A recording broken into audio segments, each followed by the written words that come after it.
Oh. Hello, everyone. Just trying to make sure the audio is working well. We're all good? Thumbs up, thumbs up. Welcome, everyone, to San Antonio Startup Week 2021. I'm just going to keep talking until someone tells me to stop. My name is Tu Nguyen. I am the Director of Programs at the 80/20 Foundation, and I'm one of the organizers here at San Antonio Startup Week. So welcome everyone in person as well as online. I'm so excited.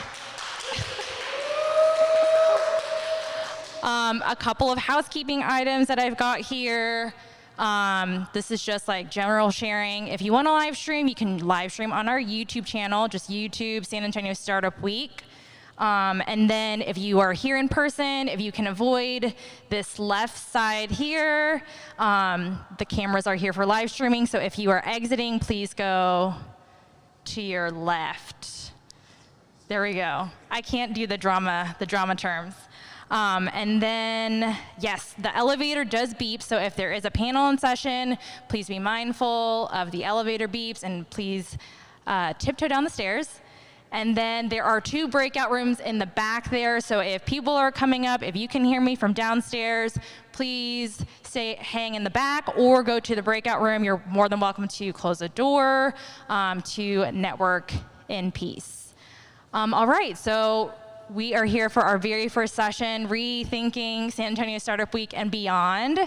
Again, my name is Tu Win, and I just want to welcome our panelists, and they're going to all introduce themselves.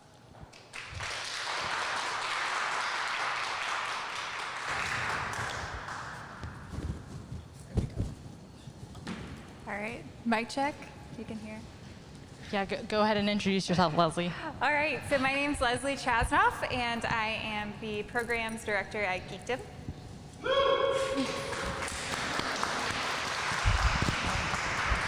All right, hello, I am Christian Reed Agba, co-founder of ECU Public Relations. And good morning. Oh, mine's loud. All right. Okay. Good morning. I'm Sarah Woolsey, and I'm the founder at the Impact Guild. Woo. Just again, checking audio. Audio's good. Thumbs up. Awesome. Amazing. Well, again, it's San Antonio Startup Week 2021. We are here in person, which is a little wild. Last year, we were all online. And really, during the next 2 weeks, following our theme, we're really taking a moment to talk about the past, but we also really want to focus on the future, and that's kind of what we're here for today. You know, when we were planning these sessions, especially the keynote, I found myself defaulting to male speakers, and at one point I just had to put a stick in the ground and say, no more. I want all female speakers. I want them to be amazing, and you're just gonna have to get over talking and you're gonna have to moderate this panel. So this is my first panel moderation, so please be kind. And thank you so much again to the panelists for being a part of this discussion. I really just wanna jump right into, and this is really open to anyone, just again, rethinking San Antonio Startup Week and beyond, you know, kind of reviewing the last 18 months or even the past 10 years. That's kind of what we're talking about here. Is there anything that you really saw or have seen that you're seeing happening today and you kind of thought to yourself, why is this still happening? Why is this still here? Why am I still seeing these things? Again, like I had a hard time with, you know, not choosing male speakers to be part of keynotes, and so I said, you just have to get over it and put some women on this panel. So is there anything that you guys saw that you wish you didn't? Listen. Diving right in on a Monday. We're gonna, just all kinds of controversy. Well, you know, San Antonio's business ecosystem is, and I've always said that San Antonio is a city of resources. We have everything we can possibly need to figure out how to start a business, how to run a business, and how to network a business. And that does include mentors. However, we recognize, I'm pretty sure we all recognize that 6 or 7 years ago, maybe 8 years ago, when Startup Week started, 10 years ago when Geekdom started, it was a boys' club. And the boys would show up in their t-shirts and jeans, and they would have their whole entire lives, you know, to talk about. And the women would kind of congregate in spaces that allowed us to be comfortable with ourselves. But as you pointed out, it takes that moment where you say, you know what, I am going to start looking, actively searching, actively seeking out, actively hosting those conversations surrounding how to make sure women are not only represented, but also comfortable in these spaces. And so recognizing that from years ago and seeing this panel put together, we've had a couple conversations about this panel and what it could mean and how different it is in terms of the categories of panels. It's really showcasing what to look forward to in our future for Startup Week. Women are really at the helm of business creation and entrepreneurship and management and project management and all kinds of things across the globe. but here in San Antonio, it hasn't necessarily gone unrecognized, but it hasn't necessarily been something that we've celebrated in mass. And so I'm grateful that you put this panel together. Thank you for saying yes.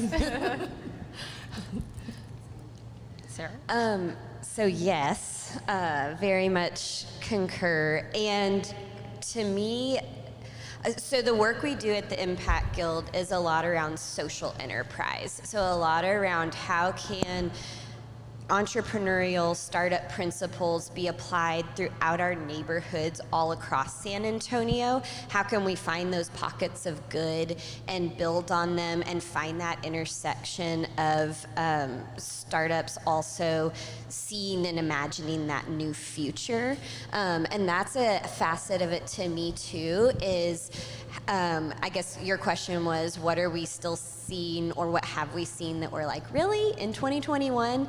And for me, it's kind of the silos of industry still, and wanting and really hoping for a future where we're seeing a lot more cross-pollination of ideas and cross-pollination of industry, and believing in the innovation that happens in those spaces. And that's what's kind of fueled me in the work of the Impact Guild, where it's a variety of industries, a common culture of how can we use this to see a better San Antonio, but wanting to intentionally have those overlapping spaces. So I feel like that's something that's happening a bit, but would just be so beautiful to see even more of those kind of cross-sector collaboration spaces. And I feel like Startup Week does some of that, and it just makes me think, what about even more? Like all year round, you know, like there's always an open door, but I agree, we are very siloed. We like to recreate the wheel and call it the wheel. And so, I mean, is there, I guess, like, what do you see as a challenge? Like, why are we siloed? Why do you see that happening? And do you feel like, what do you think we could do better as San Antonio, as community leaders, to kind of break down those barriers? Yeah, I mean, I think that, you know, coming from the perspective of geekdom and kind of the tech ecosystem and the tech scene, I do think we still see the same, you know, 5 to 10 players at the table we did a decade ago. And so I would like to see more diversity coming in, whether that be more women, people of color, anything that are like, where's the VC firms or the angels that aren't just another white dude? And why aren't they here? So I think a lot of that is the attraction factor that we've slowly been gaining some progress on, as Sarah's kind of alluding to, but we want to see more of, and I want to see more of it faster. And I don't think that happens if we don't come together in our silos and say, we are all united in wanting to make San Antonio this way, and the business ecosystem here this way, where it's future thinking, future forward. We've got to play catch up more than anything, honestly. Is a real game. That's a real game. So I think that's kind of, I think it's more collaboration, I think it's more communication, I think it's telling more of our stories that we are seeing here that are not shared at a larger scale, because we do have amazing success stories in San Antonio that do reflect the diversity that we see happening here. It's just not on a big enough stage or shared with enough people to attract people in. Or is it? I don't know. I don't know. I just want to, you know, our early conversations around this panel was, we have to open the door for each other. Yeah. We have to be able to say, all right, this is a stage that I'm on. Also coming to the stage is this amazing panel of women. But what would it have said if it was Graham Weston saying that instead of you two? Right? What if it was a panel of men getting up and leaving the stage and then allowing us to sit down, allowing us or inviting us to share our valuable knowledge, right? It would have been a crucial visual moment, and the dramatics would have been high and amazing, right? But at the same time, it would have announced that, you know, it's time for those mentors to have proteges, and it's time for those proteges to have proteges, and those spaces to be more open and seen by our shared communities, so that can become our tradition. So you're saying, like, there needs to be, what I need to see like literally need to see is people getting up from their comfortable seat and saying, hey, I really like you, or I think maybe you have potential. You got something to say and the people need to hear it. Let me pull up a chair, or let you have my seat, and and I'll just let you take it away. Is that how we break down the silos? Is that how we, in my opinion, invite other people? That could have that moment of San Antonio, having those silos and then recognizing various voices. We have to be almost authenticated. Sure. At all levels, right? We have to have some point of authentication, some point of research and development where we can spout off our successes, our efforts, our endeavors, our partnerships, and those moments they need to be visualized in order to welcome in that newer environment where new knowledge, new diverse inclusion, belonging happens. So I'll say too, I think it's interesting because to me, often spaces like what's about to happen over the next 2 weeks with Startup Week makes me think of what's happening the other 50 weeks of the year, because this is a platform and a stage for sharing out where the momentum already lies and casting vision for where we're headed next. So it makes me think also about the way we approach our startups, our businesses, our projects for those other 50 weeks out of the year, so that there's then the kind of coming together on stage to share what's going on. And I could get really geeky, and I'll try not to, but like a lot of the workshops and the work we do, we even sit down early on, because ours is kind of at the intersection of community development and entrepreneurship, and we'll say, we literally have an exercise where we draw a circle on the paper, and we're like, imagine this as an equitable round table. And each of these slots has seats around that table. Who are those stakeholder voices who are absolutely essential to speak into this project? Not once you're ready for buy-in, but in the actual formation of what this project is going to become. And the belief that all of our voices bring different set of backgrounds, perspectives, technical expertise. And so I imagine and get excited about a future where we're doing that increasingly more at the start of development and the start of projects, so that those projects are then built and born from that place. And then I think we would also see another, and I'm just saying yes, and then I think there would be a natural progression of when the share outs and the celebrations of what's happening across those different businesses and startups, we won't be able to help but have the legacy neighbor who also spoke in and had a critical insight into a development project, or things like that just celebrate that diversity of voices at the table. So speaking of new voices and new people and attraction, I was looking at the session titles from 2016, so 5 years ago, and a lot of the topics revolved around talent, okay? And really, hiring talent, attracting talent, retaining talent. That was in 2016. Why are we still in 2021, there's a lot of topics that are still about hiring talent, attracting talent, retaining talent. So where are we going wrong there? Why are we still talking about it? Or is it just a continuous conversation? Because I do think, COVID has impacted all of our lives, and I think it's really affected how we hire. But I still was thinking to myself when I looked at the sessions, like, we're still talking about like brain drain, like we're still talking about how hard it is to find talent. I talk to so many people about that, and it's always like, I don't know where to find people, I don't know how to attract people, I don't know how to retain them. So where are we going wrong? Or do you see something going right and you want to share that and say, this person, this organization's doing it right, this is how we all should be doing it, because I think we are all feeling that shortage.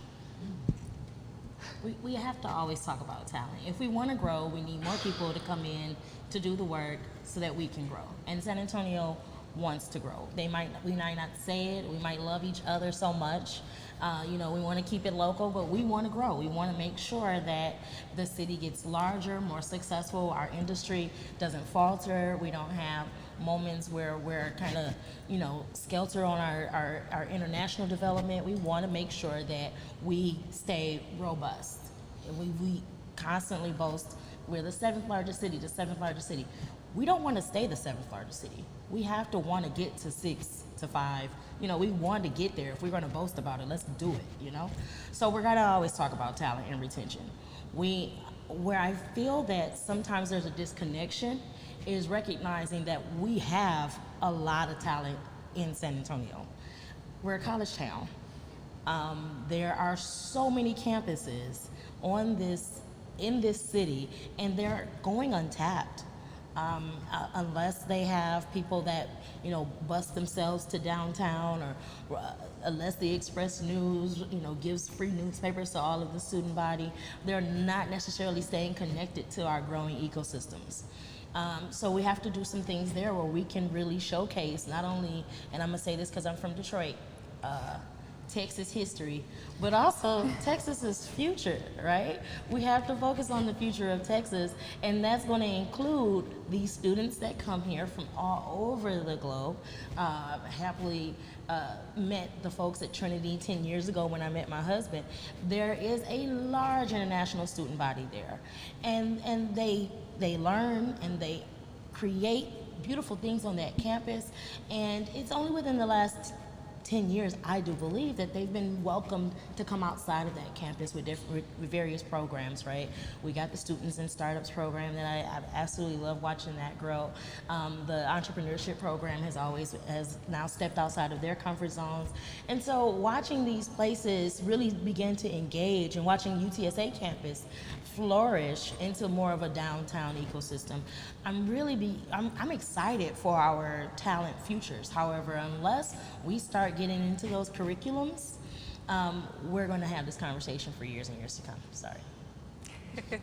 Yeah, I would agree. I think that a lot of, I know with Geekdom and my role in the programs, we are very focused on working.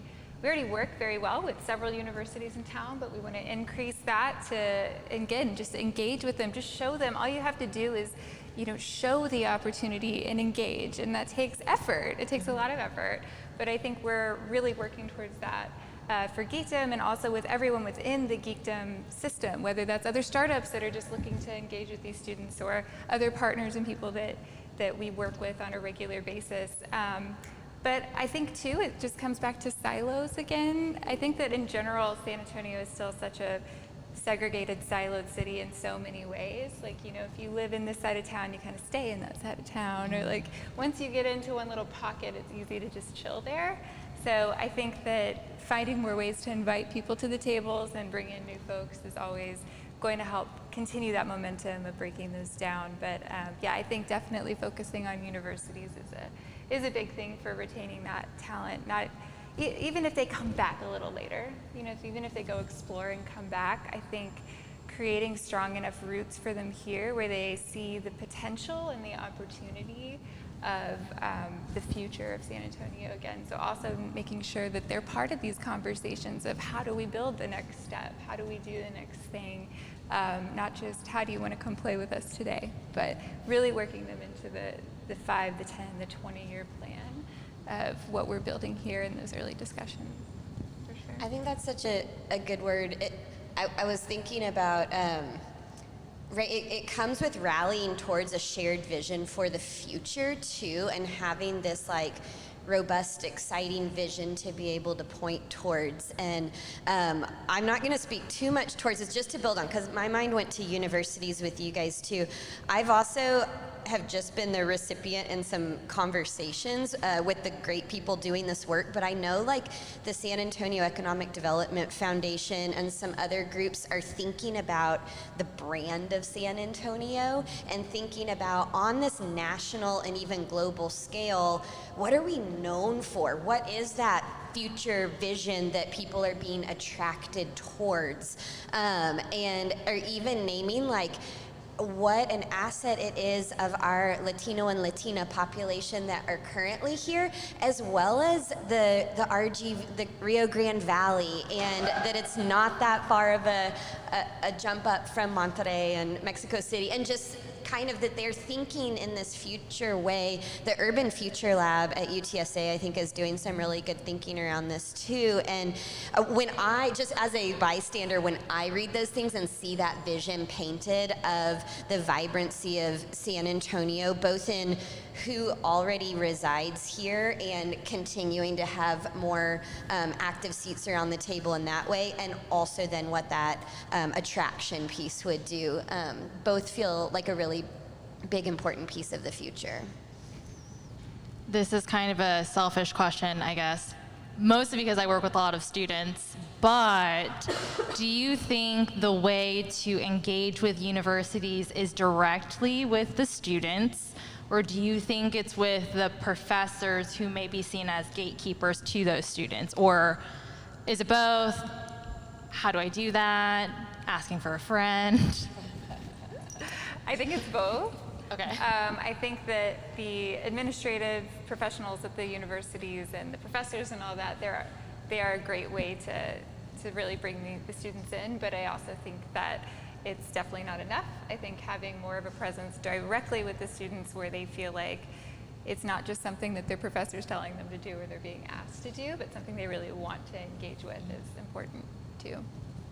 It makes me think too of, which I feel like students in startups, I couldn't be a bigger fan. Like, I think we've had interns for 4 years, and one thing I love seeing is how they're given avenues to be plugged in a broader way of what's going on in the city throughout the summer, not just that startup.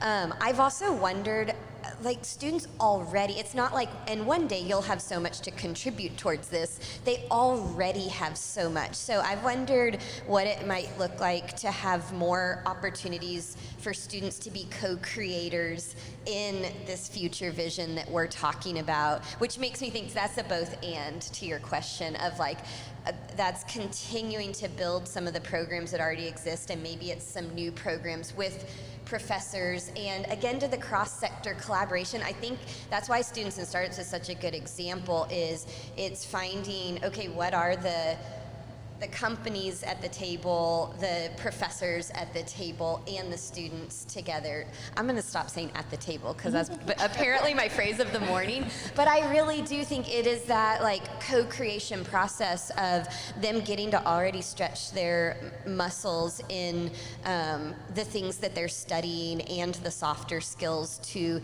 go ahead and be hands-on in projects. That's so much more than compelling to stay and continue being a part of building that thing, seeing it come to fruition in San Antonio, than the theoretical stick around and we'll get you plugged in kind of thing. So I just wonder what more opportunities of that, inviting them to already be contributors, can look like. I love it. I love it. Let's get the students involved. We need the students. But some of these professors really need to get involved. And this is going to sound petty, just a little petty. But I reserve the right on a Monday morning to be petty. There's a professor at UTSA who every year, they teach communication. I haven't found it, I haven't pinpointed which professor this is, but every year I get 50 to 175 emails saying that my professor told me to interview someone, Christina's nodding, interview someone in public relations or communications. My email blows up, and it's bad language, it's text message language, it's The grammar. The grammar, okay. So I'm like, okay, how do I handle 75 to 100 requests for personal interviews, literally 1 hour of my time? No one's offering lunch, coffee, or money. So now we have to really figure out how much of the future I'm holding on my own back right now, right? So what happened to career days? And career days for professors. Career days where professors learn, where they understand what the ecosystem, a reverse job fair. Just learn about what's in the city so you don't just send out assignments that almost overburden our entrepreneurial ecosystem, just barely. I'm the only Black-owned PR firm in the city, so you can imagine just how much Supergirl, Black Girl Magic I get requested to deal out, throughout my seasons. So I would love to reach the students and startups is one of my favorite situations, but I'm beginning to believe that we might need a retooling in our mentorship pipeline. And that'd be that. Oh man. I guess my follow-up question to that, because I love reverse career day. I also, love reverse pitch, which is like, okay, well, we have all these companies. You want the students, but why should the students want you, right? It's just as much of a selling game for you as it is for them, because I don't want to burst your bubble, but sometimes I do. They don't know who you are. They don't know what you do. Why are you cool? I can say all day long, but they're not going to listen to me.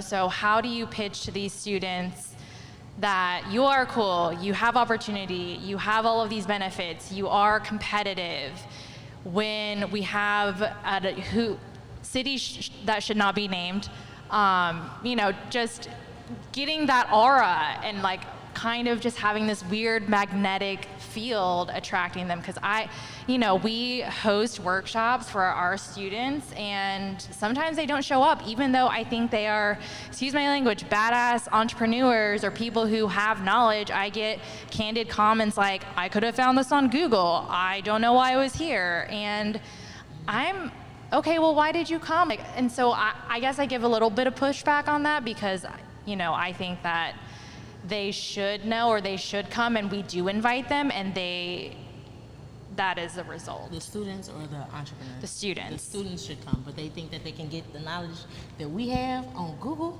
Yes. Again, the mentorship pipeline. Okay. There's plenty of e-universities. Instagram will teach you on any day how to sell anything from resellable bags to stock market stuff, right? There's YouTube universities that teach you all about business. But what San Antonio has is so special in terms of our entrepreneurial ecosystem and the way we invite young people that want to, or scholars or young scholars that want to participate and work for startups. The way we do that is so very different. You cannot Google how to start a family. San Antonio has that honest. We understand that in order to grow a business, it's like growing a small family and a neighborhood and then a community, and then, you got a city on your hands, right? So we have to really figure out how to communicate that, and that is getting close to these students, understanding these students, listening, and a lot of students are not heard. And that's why I love the Stromberg contest. Listening to students that have ideas, that have movements within them, and really understanding where to place them after that and allowing them to flourish there is very important. But I find that just as and I'm gonna bring it back up, I'm a black woman, just as black women my age are still attaining to positions that white women my age have been having for years, we are going to lose it. We're going to be disconnected if we constantly want to inform without listening, without hearing. What do you want to do is my favorite question when I do engage with students. What do you want to do? I want to change the world. All right. Are we taking Sesame Street, or are we hitting it on the city style? What are we doing? So we got to start hearing them out. Yeah, I think it kind of goes back to something you were saying earlier, which was, giving them a chance to be part of these projects and conversations and say, what do you want to do? Here's the resources and people to help you do that. I guess just giving them more empowerment and opportunities while they're here, and in a program like that, where instead of just giving them a bunch of information and tools and just saying, cool, now you can go use it in the future, use it today. Plan that amazing event today in downtown, because Geekdom will help you host it in Legacy Park, or give you a free place to do it, or the Impact Guild will give you you'll shout it out all over Instagram and send media alerts. You know, like we have all of these resources, and that's the special thing about San Antonio, like you were saying too. We all are I feel like we all want to work together, and we are good at working together once we start the conversations to do so. And I think that's so special. And I think if these students and young talent, and even talent that might be returning, I think it's really easy. There are a lot of open doors and a lot of willingness to provide things to make a dream happen, to get someone further. It's there. I guess we just need to figure out the ways to get those things kind of kickstarted and get that empowerment. So I invite you students, if you're all watching this live stream, you're invited to come to San Antonio Startup Week or ask any one of our questions, but not too many questions and not too many emails, and to also double check your grammar. Please. And also professors, and really anyone. Again, I think the Professors whole should be here for sure. everyone. I feel as we talk about the future of Startup Week, and I tweeted this morning. You can follow me at OG Chris O. We should have more procurement persons here. We should definitely have more city management here. Startups really create a cushion for our business ecosystem. We got our entrepreneurial ecosystem, but then those larger companies that come here, those Nationwides, the Toyotas, you know, all of those big giant corporations that come here, they look to startups constantly and consistently to provide them different services or products. And so why don't we see more invitations going out, more mandatory assignments? Join us at Startup Week, because these are the communities that you have to engage with to handle some of the programs and the projects that our larger organizations, the city as a corporation, you know, are beginning to create. Our bond program. All of those project managers should definitely be involved in these conversations alongside the professors, so that we can all create this baseline of education surrounding how to make sure our cushion stays a cushion and doesn't fall flat. Anything to add? Yeah, you read me. I have a comment, but I'm not, it's different than we've been talking about, and I don't want to go too far down this road, but I just think also, so students and universities, huge piece.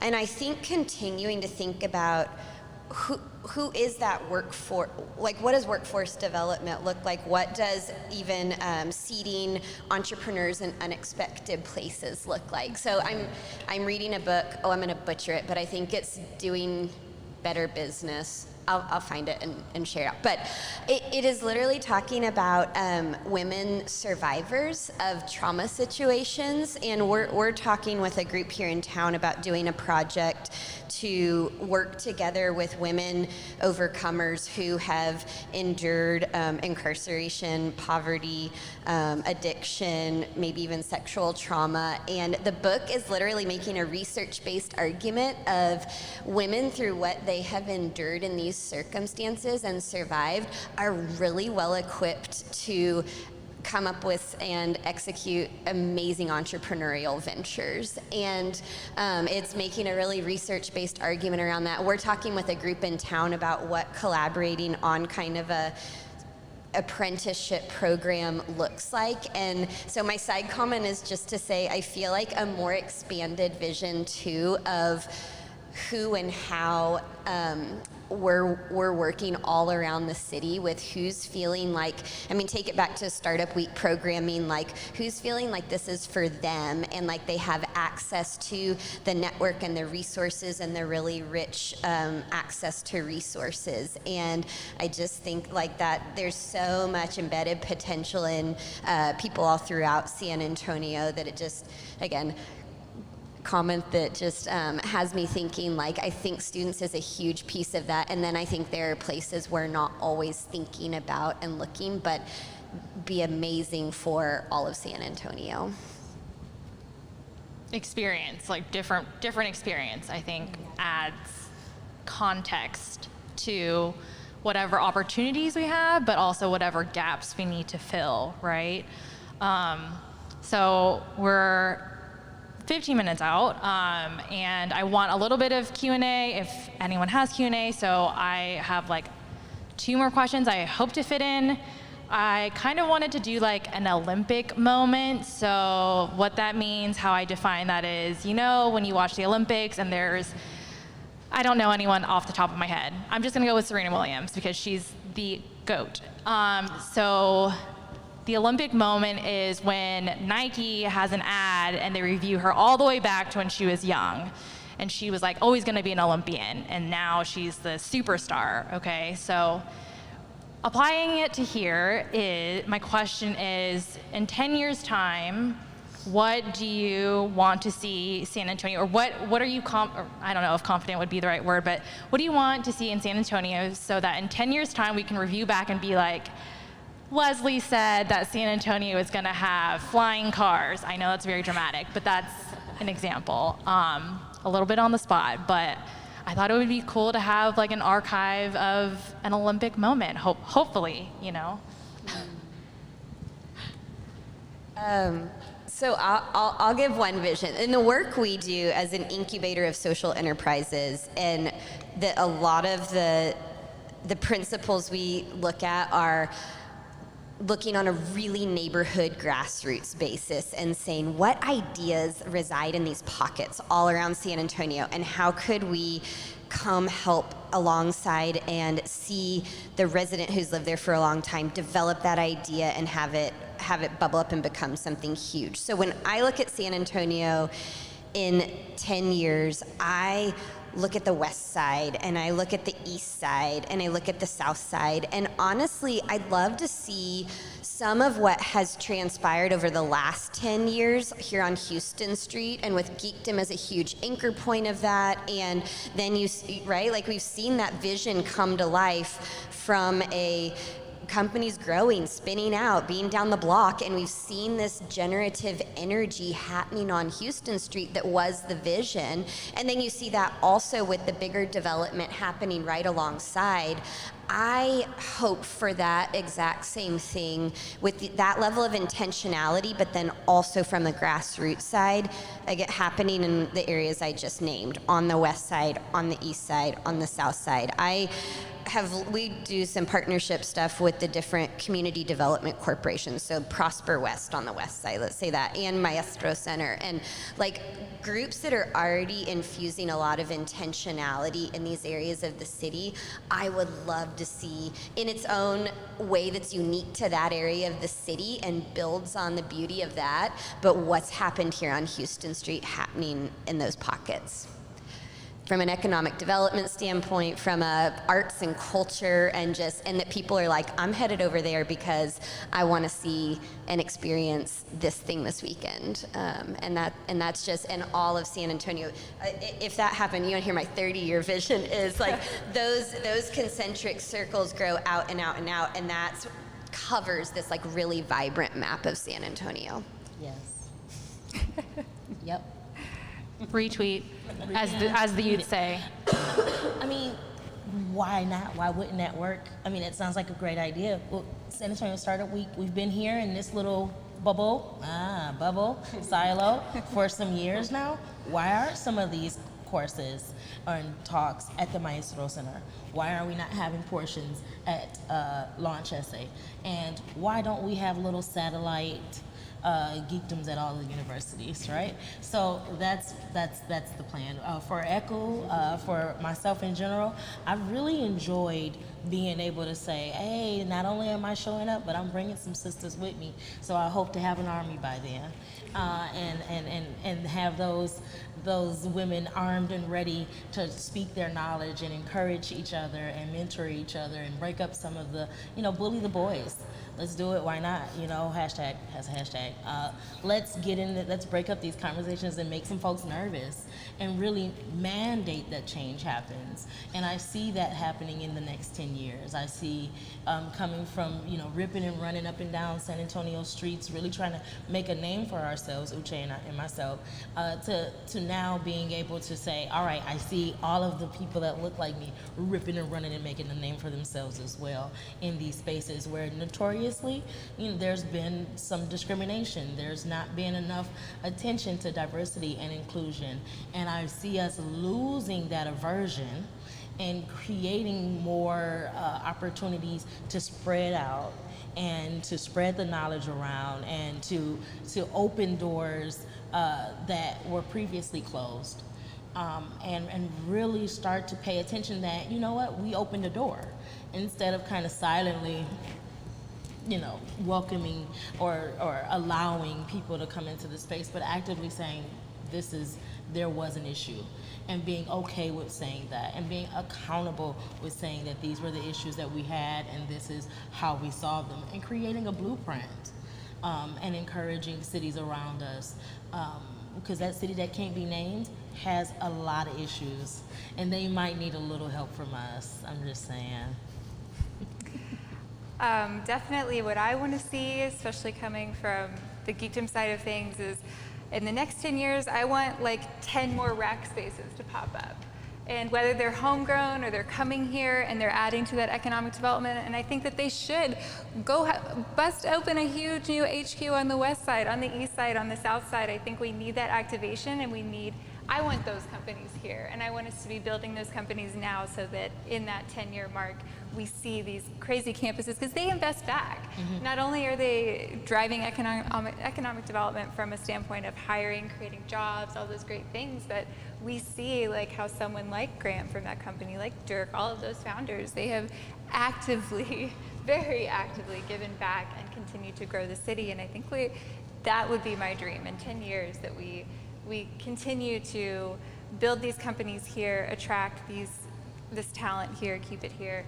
I want to see those big companies happen. I think we have all the resources to do it, for sure.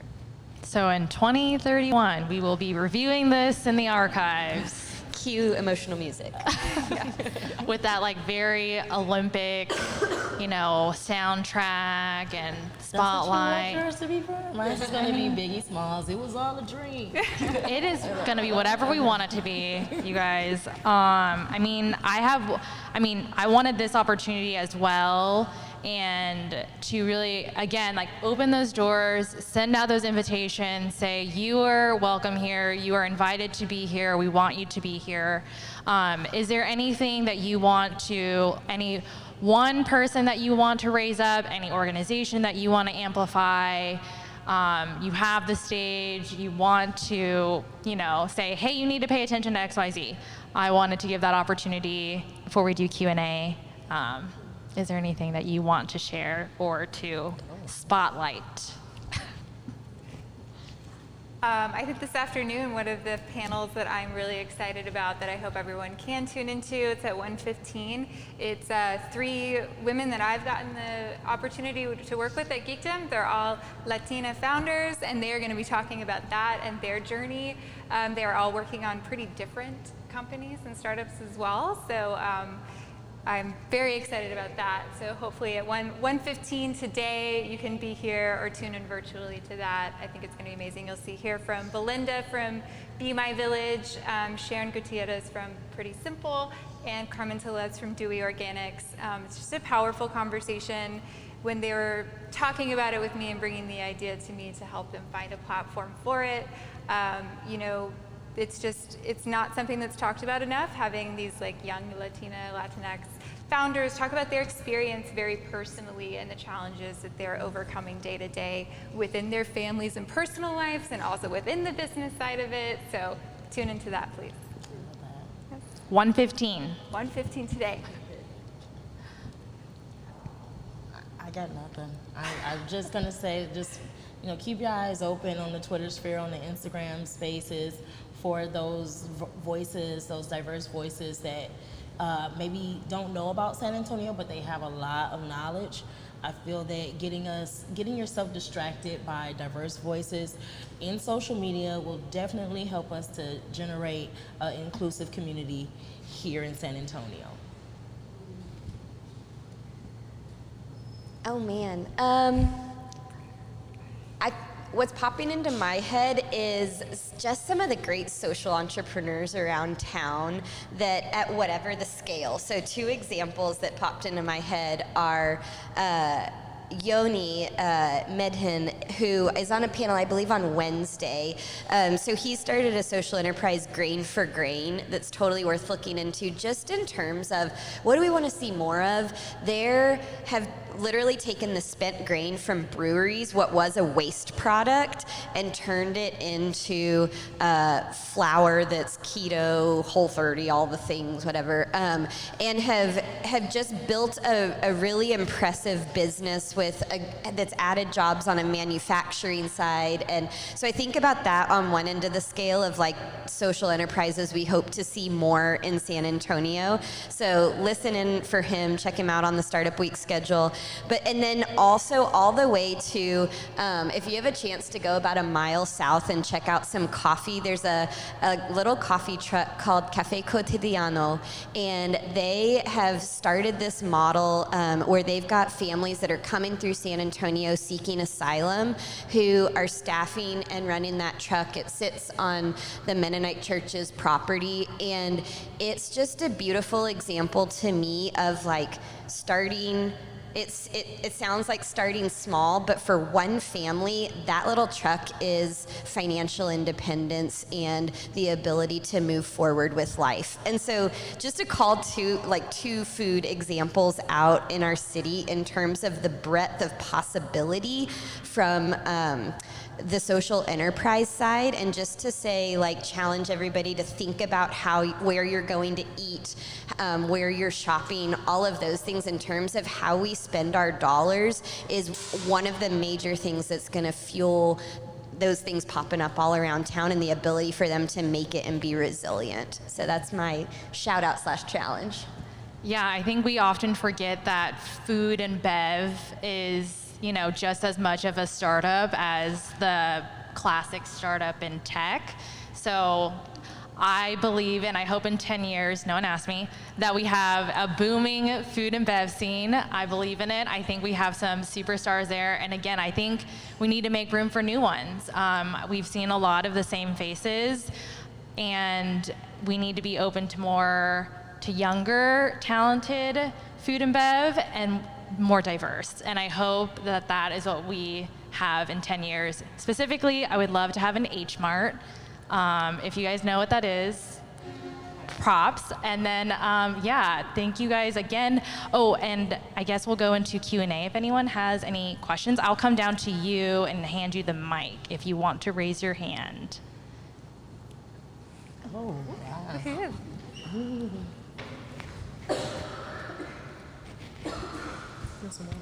Oh, you already got it. Thank you, too. I think that one of the unique things that San Antonio offers is the Students in Startups program, because there's money that comes along with it. And when we talk about developing our talent pool, we've got to be able to support students from all backgrounds that have to live while they're doing these internship opportunities. So my question is, how do we inspire more funders, whether they be individuals, entrepreneurs, corporations, to underwrite those kinds of opportunities for the students? Ooh. I think that with COVID too, we're really seeing it more so now than anything, but the dynamic of why people choose a job and all these things that they're thinking and where they're going to live, all of that is changing too really rapidly right now. And I think that it's harder for a lot of employers to, especially the ones that could provide this type of funding, to keep talent, whether it's young or not. And so I think that future thinking, I think we are going to see and have better, storylines or ways to communicate how much more, how your investment in these students can go further than that headhunter trying to get someone with 10 years experience, right? And then if you start investing in them today, by giving them these opportunities and supporting them financially, making sure they can actually, participate fully because they have the support they need at this, when they're still here, when they're in this younger stage. I think that narrative's changing a lot. I guess in the workforce development space, at least. I think that there will be more companies out there, more bigger players out there willing to invest those dollars because they see now how they have to. It's kind of not an option anymore to just go about the way as usual business, right? And because there's remote opportunities and other things like that, making sure that they can live, work, play happily is way more important than it ever used to be, right? It's not just about the job itself, but it's about, am I happy living in the city? Because if I'm not, I can go move to another one and I'll just work remotely or whatever, right? So I think there's a lot there that it's just shifting. I think that entire world is shifting right now, and that approach is shifting. I don't know. Oh, I have a couple of questions just so I can clarify my answer. Does Students in Startup get money from Workforce Alamo? No. Any state representative, is it on the budget? No. And so there we found our first silo, right? Where we have development organizations running outside of the realm of city and city government and state government. And I love this about our city is that it's no program for us, we'll create one, That's fantastic. But why are we stopping at just creating? Why aren't we partnering with Representative Barbara Griffin Hawkins, who's now offering a ton of resources for at-risk, and I think students are at-risk neighbors to gain employment. Or why aren't we reaching out to Representative Diego Bernal, who has that opportunity as well to include additional funding in his budget? And so we have to now focus on intertwining our resources and our silos so that we can really create something that affects the growth of our city, also gets those dollars that we definitely need for our students. And within that, it might be a little bit more paperwork. It is a lot more paperwork, but that can also affect the bottom line of what we are able to boast about, right? We're not only getting manufacturing and low-income positions, but we're also creating gurus and starting that pipeline way earlier than second chance employment, way earlier than hourly low-wage employment, but now it really creating a higher level public resource that can account for itself there. So ideas, call me if you need some help with that. I'm not going to add, I'm just really grateful you brought that into the room, because I think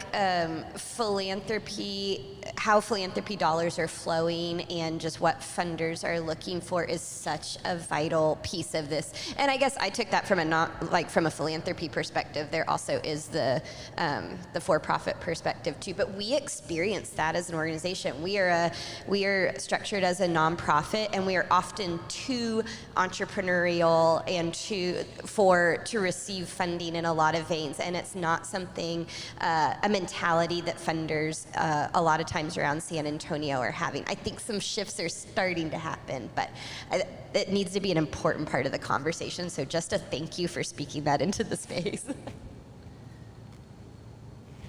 All right, well, I just wanted to say thank you everyone for coming. Thank you to our panelists for our very first session for San Antonio Startup Week 2021.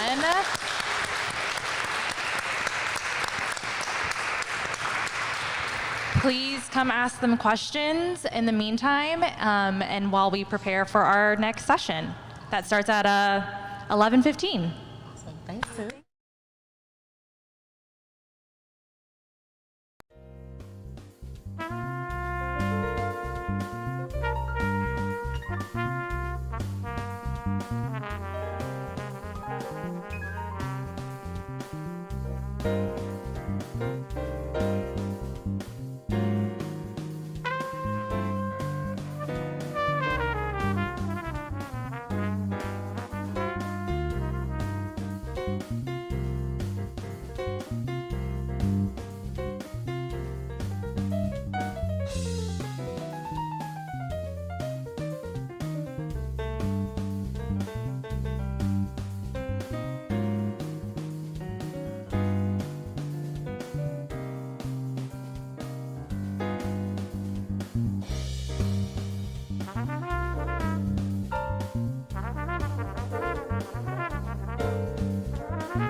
All right, I'm getting the go-ahead. It looks like we're ready.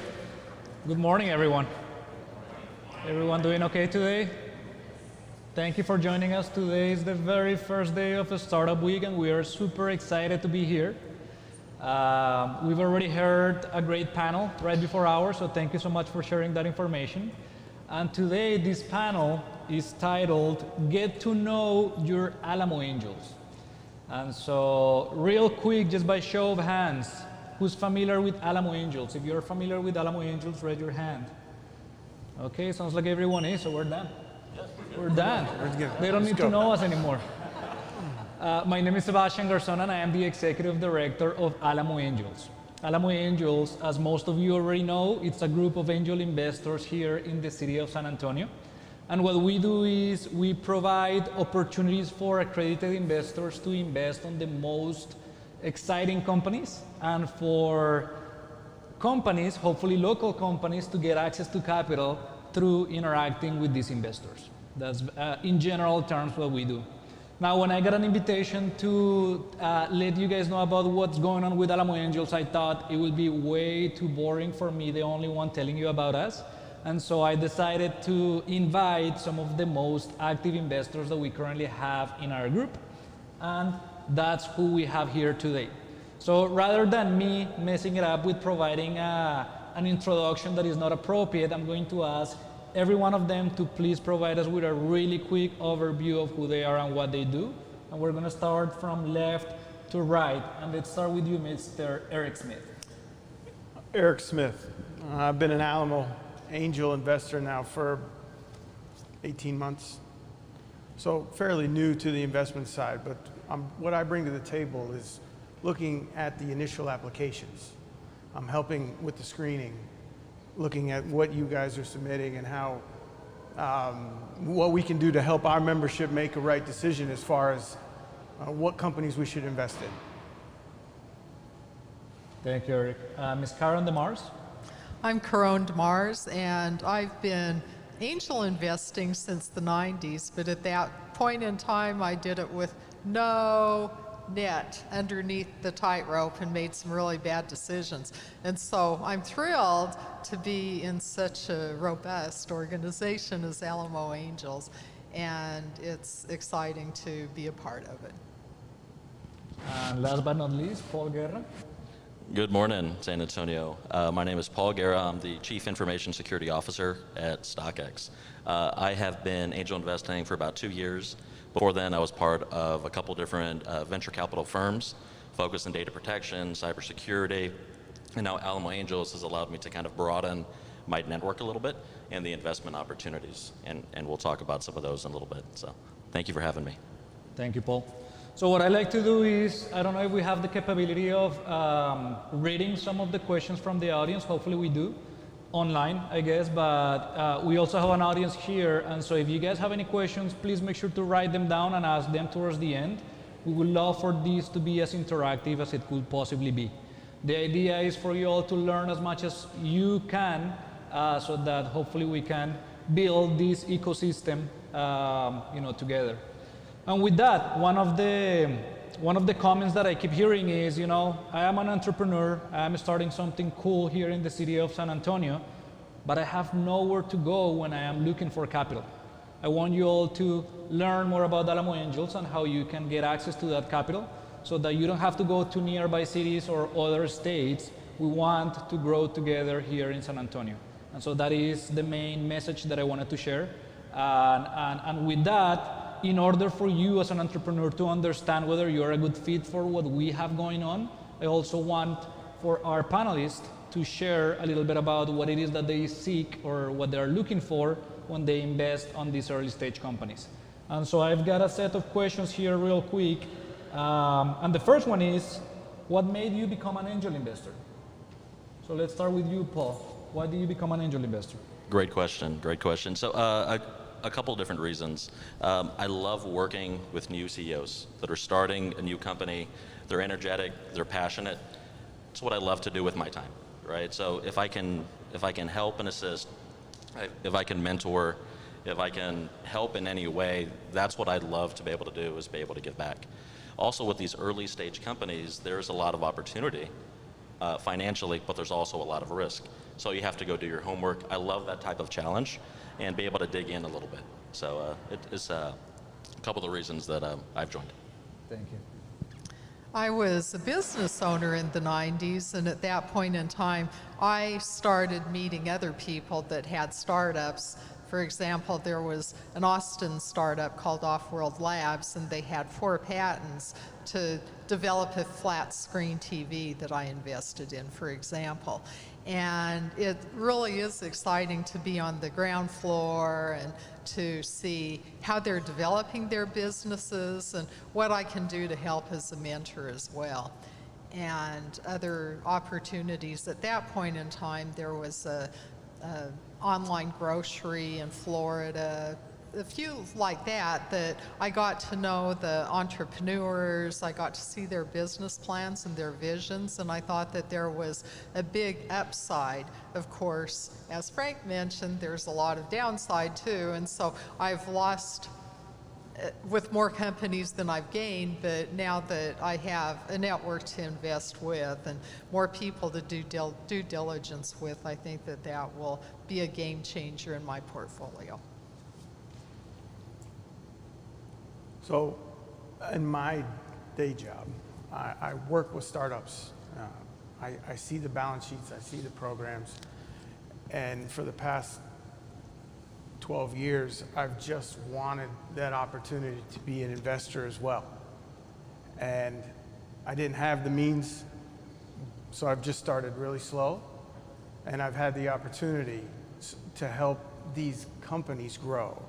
And that's what I found when I'm working with these startups on a daily basis is what do they need? How can I help them? What's my network look like? And now I feel like I might be able to help them. And I have a lot of advice, protecting balance sheets, et cetera. So I was just wanted to get in the game. And so now I'm in the game and I'm having fun with it so far. You guys made a couple of very interesting points because Paul, and I think you kind of alluded to that as well, Eric, you've mentioned wanting to give back, right? And so a lot of times when we get companies that come and pitch Alamo Angels, they're asking, well, can I also get some feedback? Are you all interested also in serving on the board or anything of that nature? So maybe, would you mind expanding a little bit on how an angel investor can give back to these entrepreneurs other than providing them with access to capital? I have one example. One of the first deals I did was this company called Grind. You may have seen them on Shark Tank earlier this summer. It's the portable basketball kind of shooting machine, so you don't have to run around and grab your own rebounds. You can do up to 600 shots within an hour versus like 100 and you're chasing your ball all around. So they got an opportunity presented at Shark Tank, and this is during COVID, and they had to quarantine for 10 days. So I'd worked with their CEO multiple times on the pitch for Shark Tank. Back and forth, he went to multiple people, round 2, round 3, round 4, and we got it perfect. And if you saw the presentation, he absolutely killed it. That was his best version, the one he did on TV. And fortunately, we got a deal with Mark Cuban and Barbara Corcoran. So now they're part of that investment team. That deal, we met them through Alamo Angels about 2 years ago. Great. Another comment that caught my attention was one that you made, Ms. Karen, and you've said, I've lost some money on investing on these companies. So one will think, why will you keep investing on them if you are losing money? So tell us a little bit about what is the philosophy behind that. So the philosophy behind angel investing is that there aren't any quick turns. We as angels can look at a 5 to 10 year horizon, and in that 5 to 10 year horizon, there will be 70% that aren't in business anymore. 20% of those will break even or maybe make a little bit, and then that 1 out of 10 is a big home run. We can mitigate those damages by really good due diligence, but it's really important to have that honest and open relationship with the entrepreneurs that you're investing so that when things do start looking like they're going south, you can do something to help them through mentoring, through your networks, like Eric was mentioning, that he can expose entrepreneurs to his networks. But all of us know someone who knows someone who might be able to help at those critical points. Thank you, Ms. Karen. Now we've got a question for the whole panel. This is perhaps an interesting one that should provide us with a good understanding of what your investment thesis is all about. So maybe we'll start with you, Eric. What is the last company that you've invested on, and why did you invest on that? I actually invested in 2 companies in 1 week, and it was a lot of fun.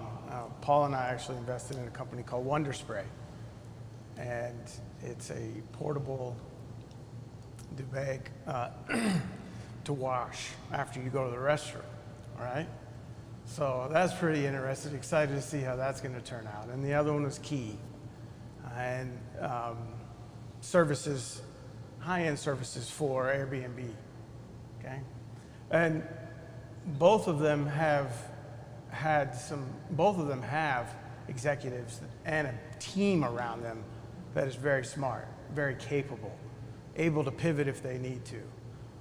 So that was the exciting part for me, was I was able to write 2 checks in 1 week, and I look forward to doing that again. And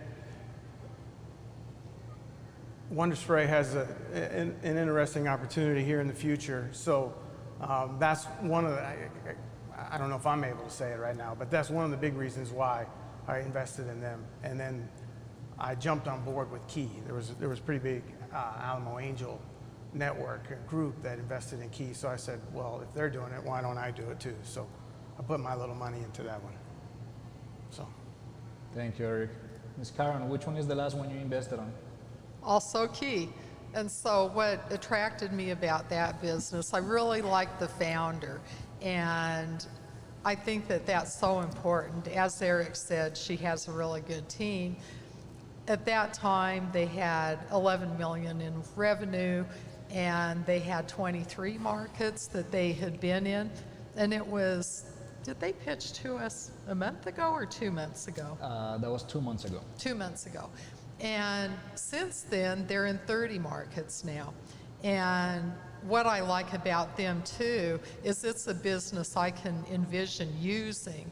If you go to an Airbnb and you're in some strange town and you think, I want this theater ticket, I want to have a car waiting for me, I want this kind of sparkling water in the refrigerator along with my favorite vegetable, whatever you want, and they curate all of that. And I can see myself using that kind of service. And so I don't always invest in things I see myself using, but I do try to invest in things that I can research if I don't know enough about it, so I can get comfortable with that vision and what their business model is. Thank you. And you, Paul? Don't tell me it's Key again. Key, yes, it is. No, like Eric said earlier, we invested in 2 companies in 1 week, Key and Wonder Spray. One of the reasons that I invested in this company, Key, is I have an investment property in Airbnb in South Padre. You cannot get grocery delivery anywhere in South Padre. You can't have Uber Eats, you can't have anything. So I'm from San Antonio, I'm here, but all the luxuries we have being in a big city, you don't have in South Padre. You don't have in all of these other markets. And I was like, that would be great for my property over there. I can see that in other smaller high-end cities and locations as well. So that was the major one. I'm also doing a 3rd round investment with Grind, as I talked about earlier. They've grown about 20x in about 2 years. So, as you mentioned before, sometimes you win, sometimes you lose. Hopefully one company can do well, and even if you lose on some of these other companies, it still balances out, and maybe it's still profitable overall, your whole portfolio at the end of the day. Thank you, Paul. So that question, I feel like it's very insightful because it lets us know what it is that an investor is looking for when you are pitching to him.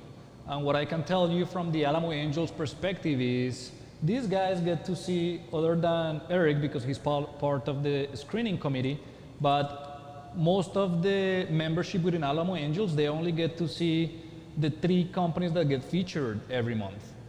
But they don't get to see the other 21 that applied for that cycle, right? That's exactly how many we got this past cycle. 24 companies out of which we are only choosing 3. And so you may be wondering, what is Alamo Angels looking for when I submit an application to them?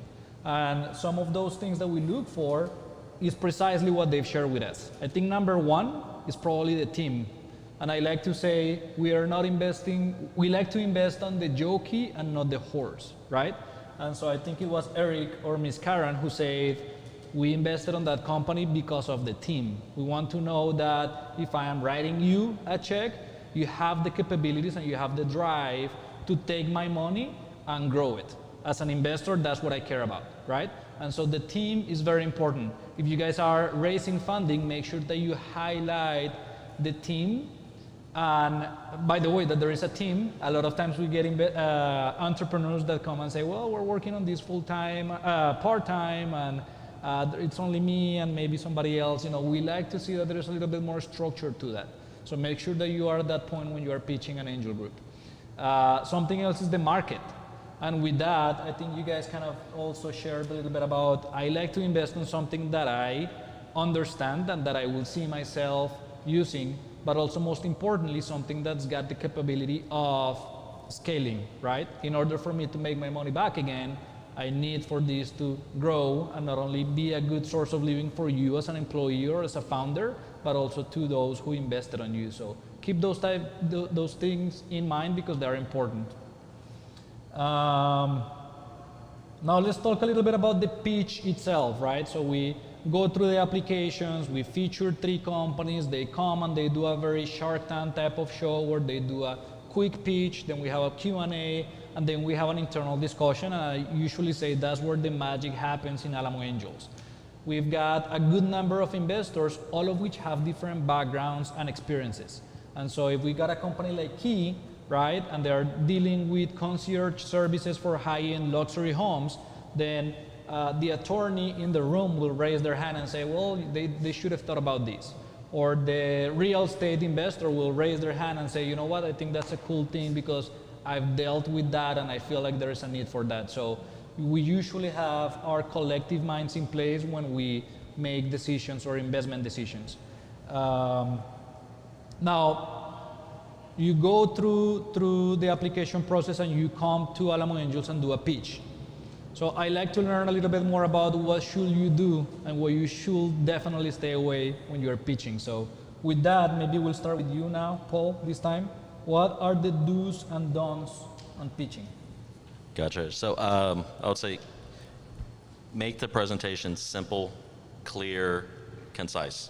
A lot of times people may come in with a very complex business model. That's hard for people that aren't in the day-to-day to really understand what the company is all about.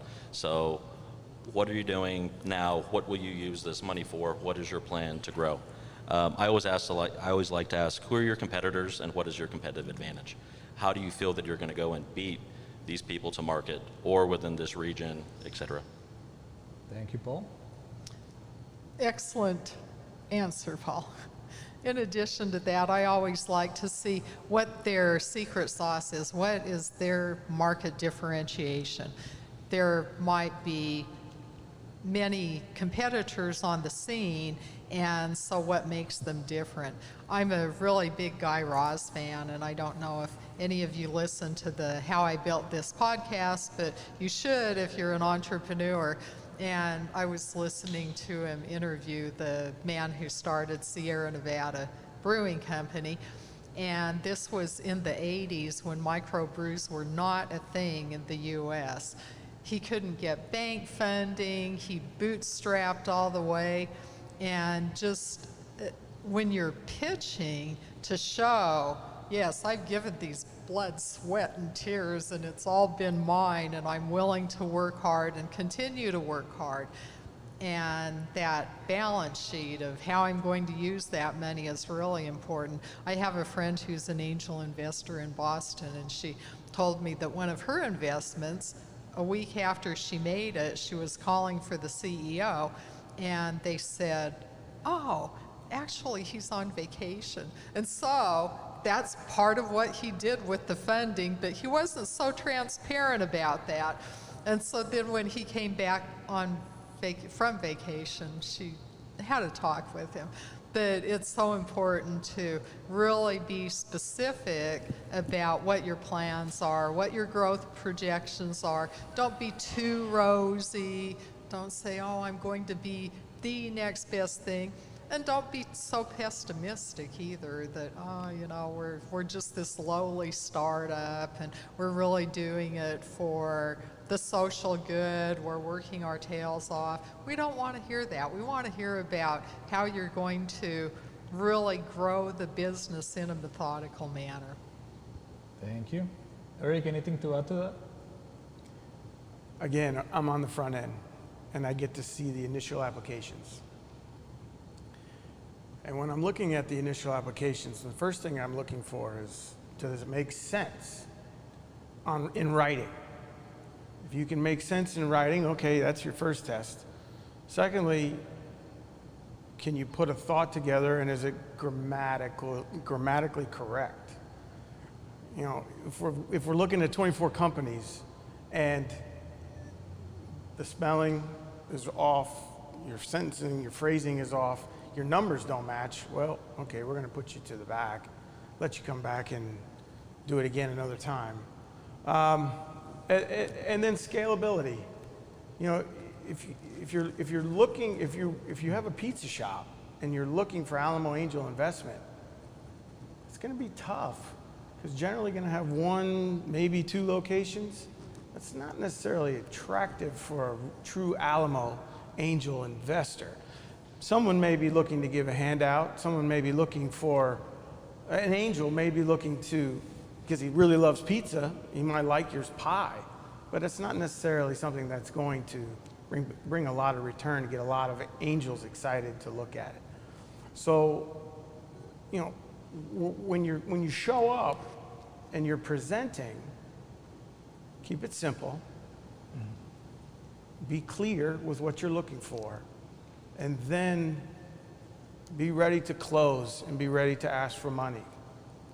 Okay? Sometimes entrepreneurs, they're looking for the money, but they don't actually close and follow up with the money.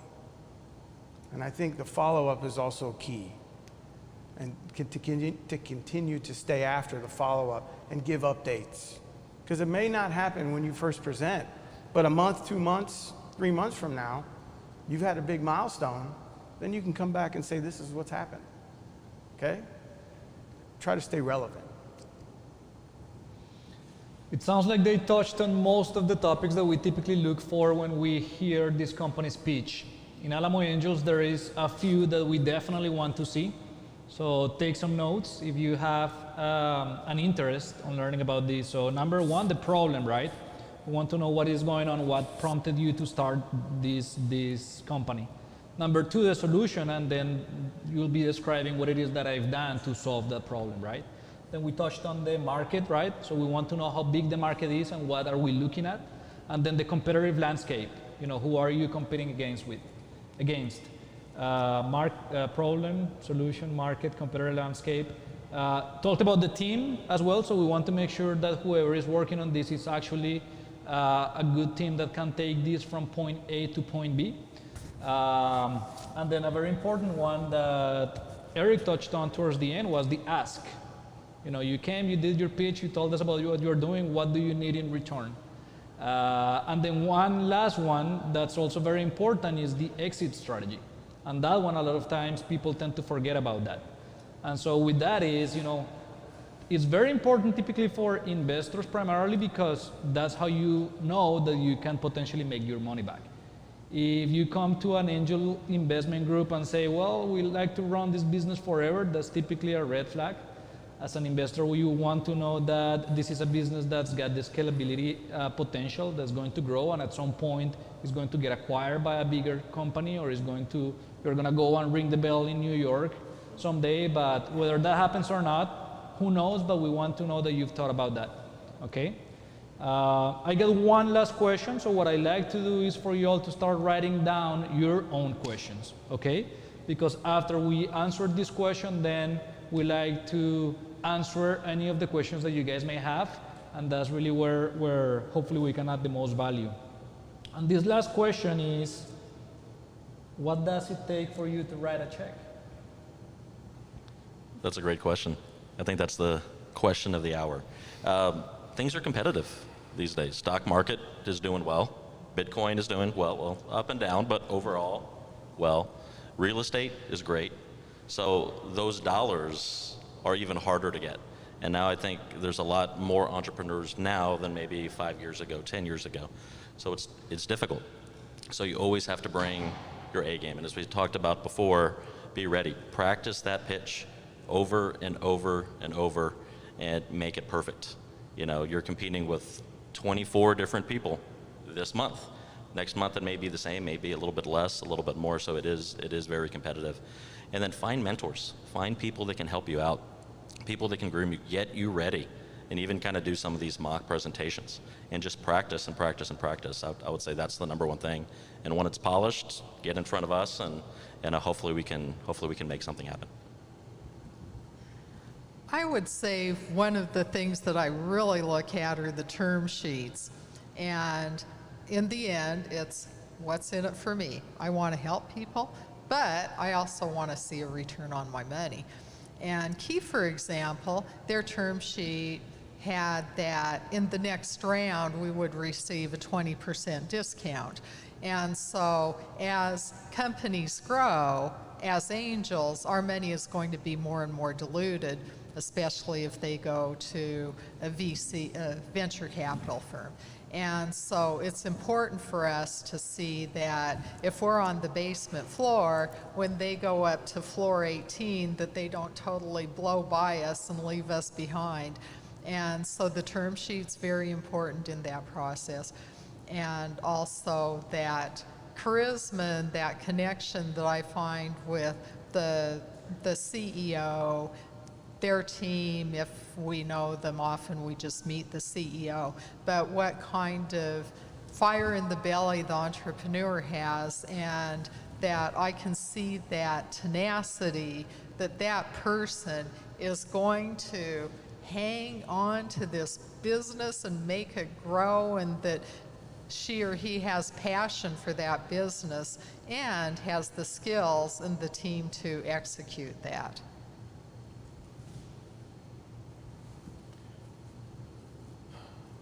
The deal, right? The deal is important.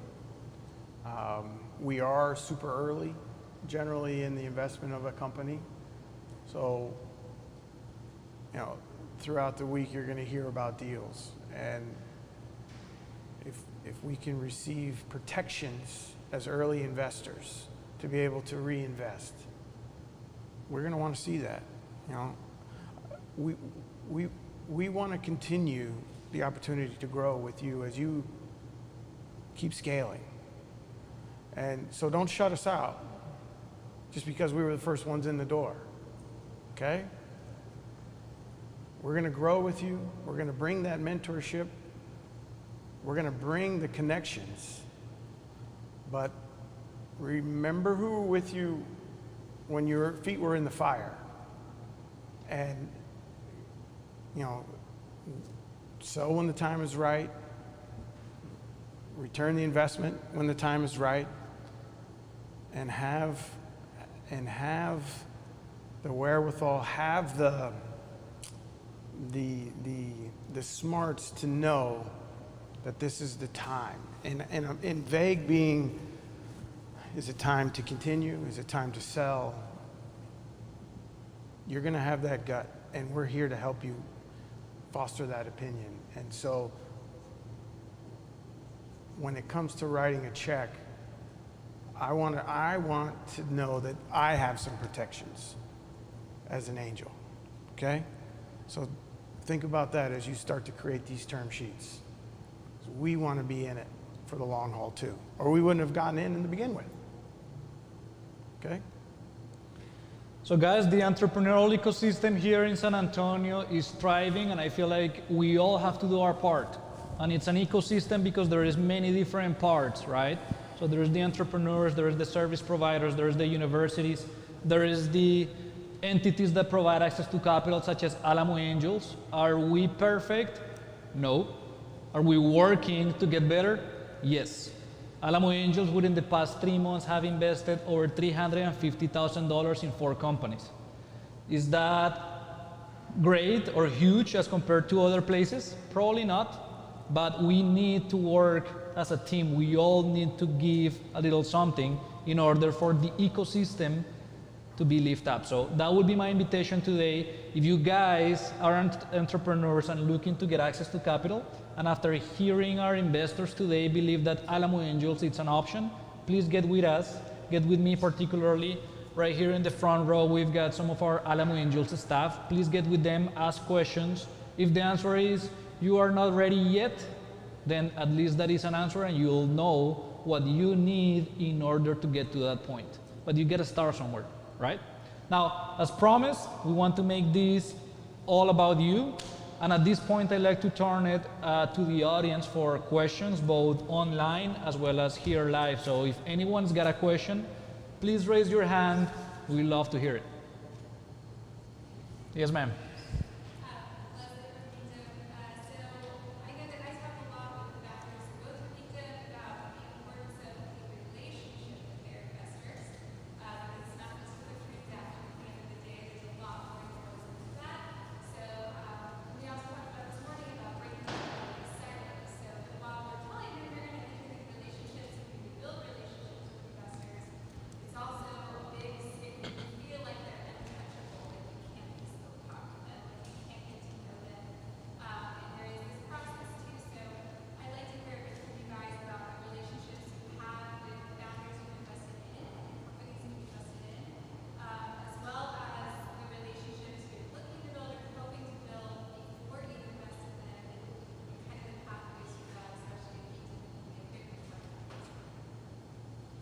Thank you, Leslie.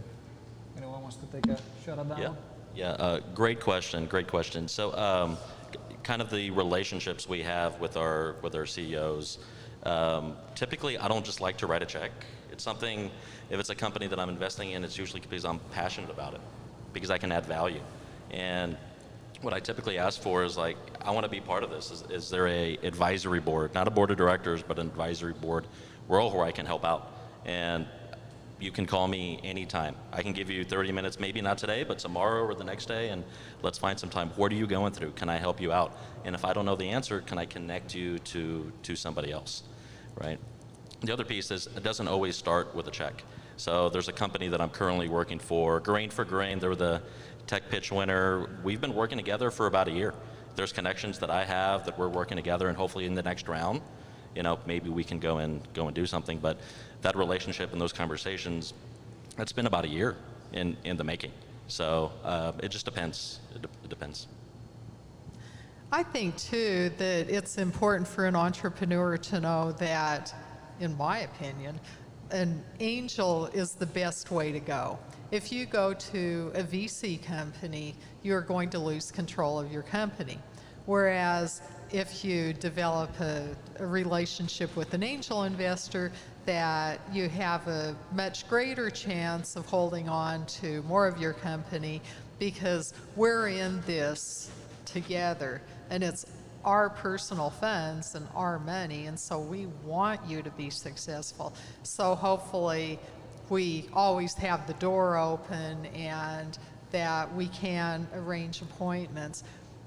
Two, what we can do is, if you're unsuccessful in the pitch, in our case, for example, we have a social afterwards, and we can talk to the entrepreneurs and give them feedback. We also take feedback forms. And so even if you don't get funding, you have a better idea of how you can mold your next presentation to the next group of investors. Also, just because you're not ready today doesn't mean that you won't be ready a year from now. And you could come back to us or other angel groups as you develop and mature, but also as you may have to pivot your company based on the feedback that we give you. But that kind of open door and dialogue is so important. Specifically with Geekdom, I would love to see more of the companies show up. I don't know if we see enough of them to really see what they're to what's going on. And I think that relationship can really be fostered because we have angels that want to see tech companies. We have a lot of, our healthcare community here in town, a lot of device, a lot of pharma, a lot of service. They're coming to our angels. I would like to see diversity because our angels are diverse.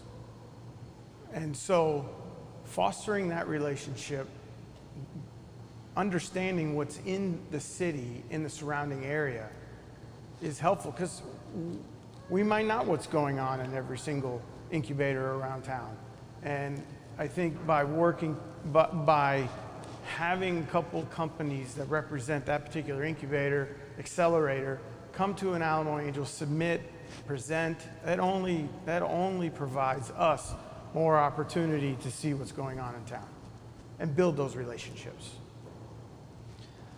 Leslie, I think that is a really good question because it allows me to set the expectations, okay?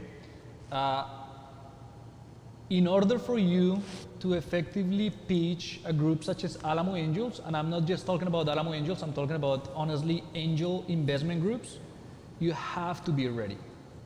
A lot of times we get companies that come to us and they have an idea, and it's a cool idea, but it's just not there yet. Angel investors will typically tend to stay away from idea or concept stage. You've got to be a little further down. You've got to have validated the market, hopefully have an MVP rollout, maybe even have some reoccurring revenues, okay? These are all not must-haves, but nice to have. And you got to remember you are competing with 23 others, and you have to differentiate yourself. And when I say I'm setting up the expectations, I also should say that Alamo Angels is reviewing deals from all across the nation, okay? Why? Because we've got 3 representatives here, but there is quite a lot more investors who are looking to get access to the best deals that we can possibly find.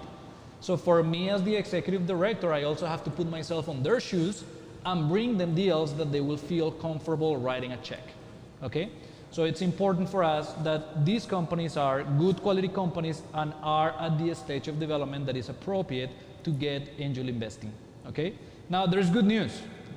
If you are a local company applying to Alamo Angels, you literally get bonus points as you go through the scoring process. Is that right, Eric? Get 5 more. You get 5 more points than your peers. You get more points. If you're a local San Antonio or a region company. Yeah, and so that's one piece of good news. Another piece of good news is, just like those other companies are coming to us who may not be from San Antonio or even from Texas, they are benefiting from our group of investors. If you are a company from San Antonio that was able to pitch Alamo Angels and get funding from us, we also have a network of other angel investment groups across the state, 16 of them to be exact, who are actively investing in companies and with whom we have very close relationships with. We actually coordinate a monthly call with them. We took the lead on getting them all together and say, guys, let's break down those silos. And hopefully the idea or the vision with this is, if I'm a company from San Antonio, I go to Alamo Angels, I get funding from them, then they syndicate those deals to all the other angel investors, and you should be able to fill up your round without ever leaving your state. That will be cool, huh? So that is part of what we're working on. So I want to set up the expectations. I want you all to know this is not easy. It's not impossible either. You have to be at the right stage in order to get to pitch a group such as Alamo Angels or any other angel investment group in general. Good question, thank you. I saw somebody else raise their hand, so yes, sir. Hi, thank you guys. First of all, this is great. I'm very new to the concept of angel investing. I do really know that was a thing. So I guess my questions might sound a little bit obvious, but I kind of wanted to know, like,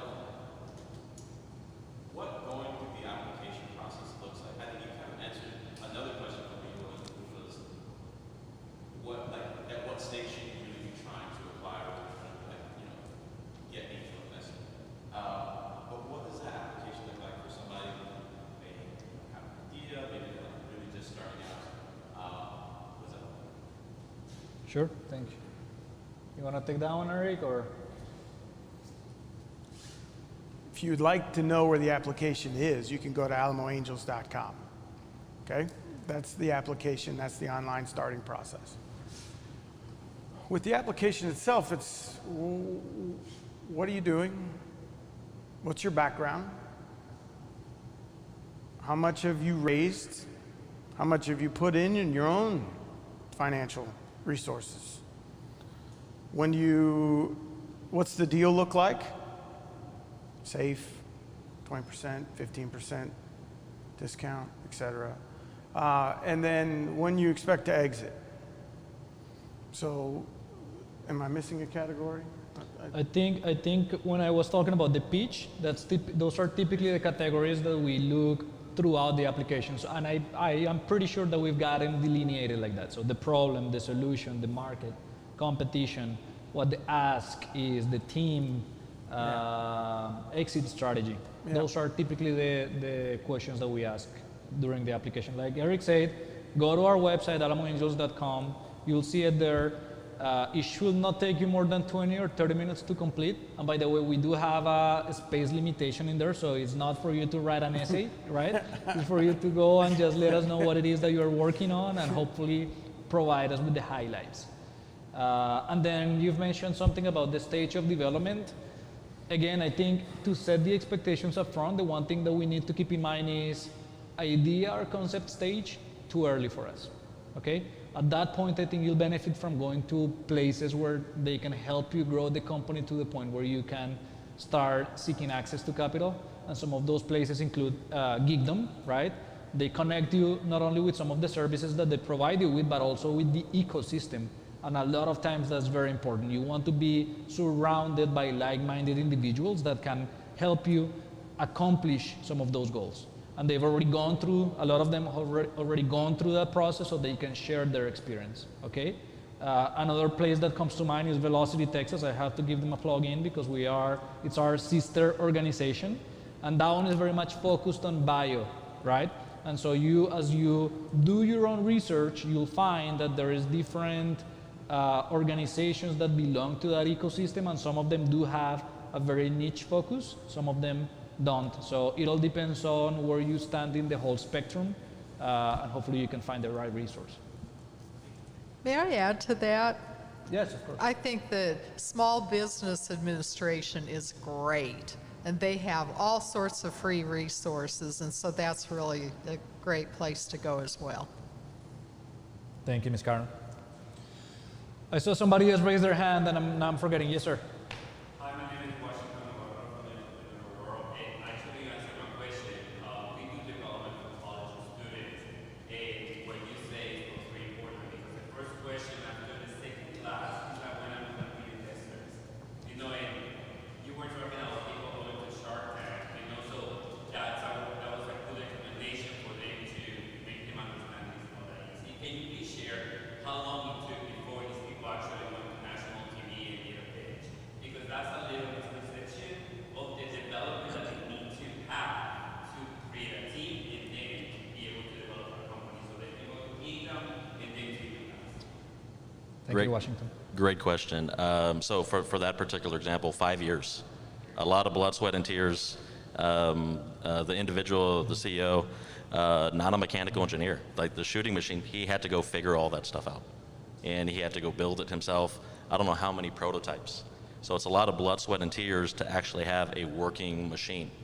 And then to be able to produce that, go and get investment funds, right? It's 5 years. A lot of people may think it's like, I have a great idea, this is cool, let me go and get X amount of dollars and let's start a company, but it's a lot of blood, sweat, and tears. So it's glamorized on TV and glamorized in other places, and everyone's looking for a big payout, but a lot of it is behind the scenes hard work.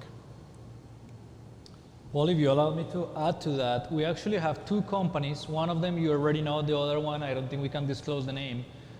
We've already invested on that one, but I think it's kind of cool to share this because we learned about the Shark Tank process as we've invested on Grind and now on this other company. And what happens is they get selected to go to Shark Tank, okay? And they tell them like a year in advance or so? Yeah, it's about a year process. Yeah. But so you are told, okay, the entrepreneur world is been selected to go to Shark Tank, and you get the notification, then you go and get coaching sessions, if I'm not mistaken. That's right. And then you go and get, they record the actual pitch, right?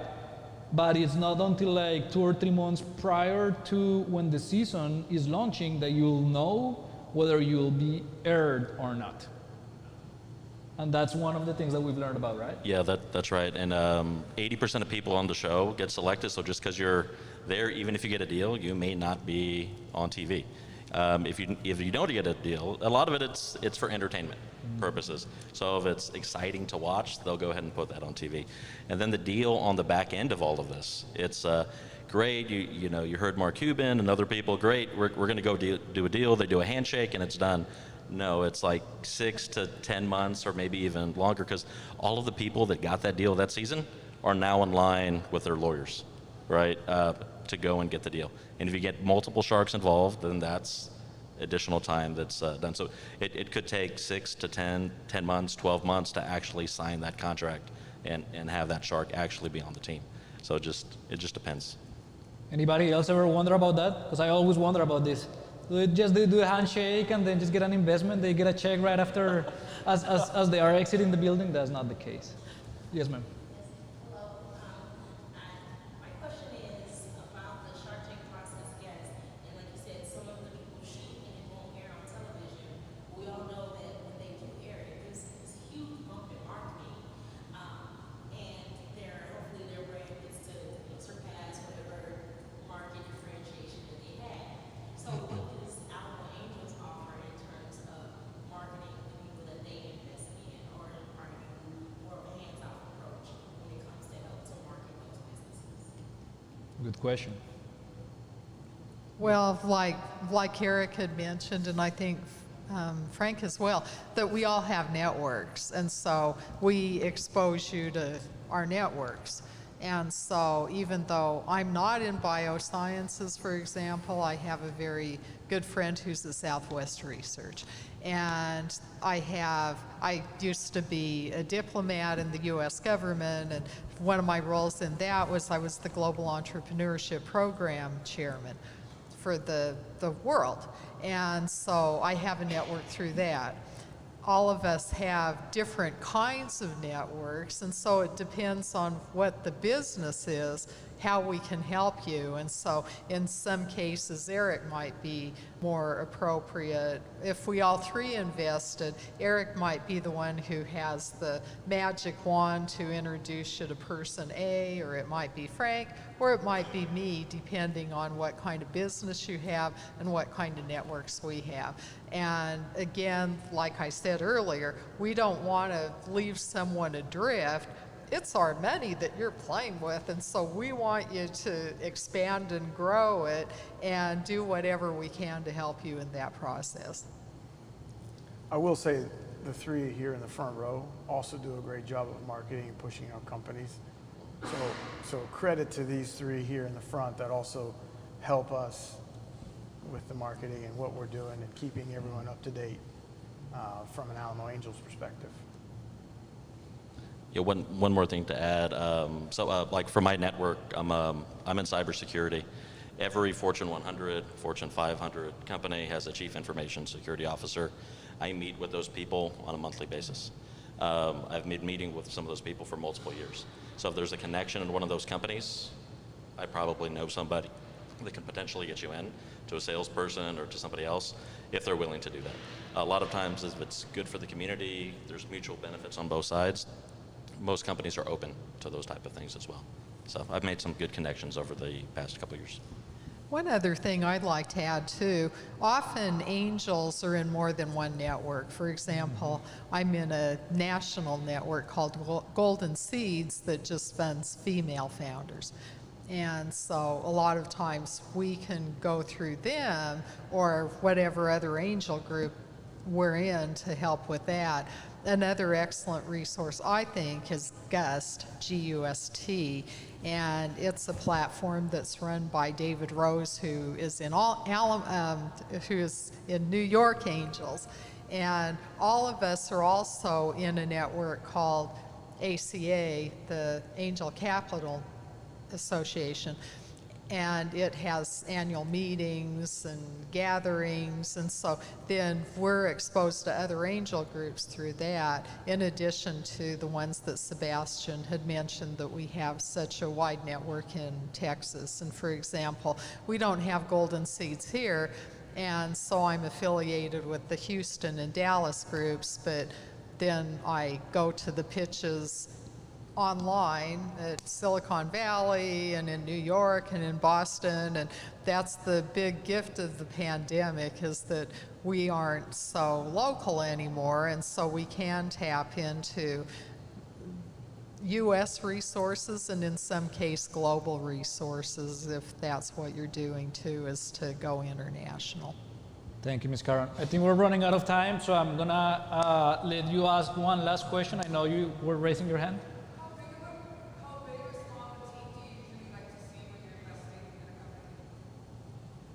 How big or small of a team we would like to see when we're investing in a company? Okay. Oh, I can go ahead and answer that. So statistically, if there are 2 to 3 co-founders, fine. Anything beyond that, terrible. But there always needs to be consistent and brilliant support people. Like, you need a really good IT person, you need good marketing people, and so it has to be an underlying team. But for the founders themselves, I'd say 3 would be the limit, otherwise it just gets too messy. And so that's what I look for. Anything to add? I think it's just knowledge in the space.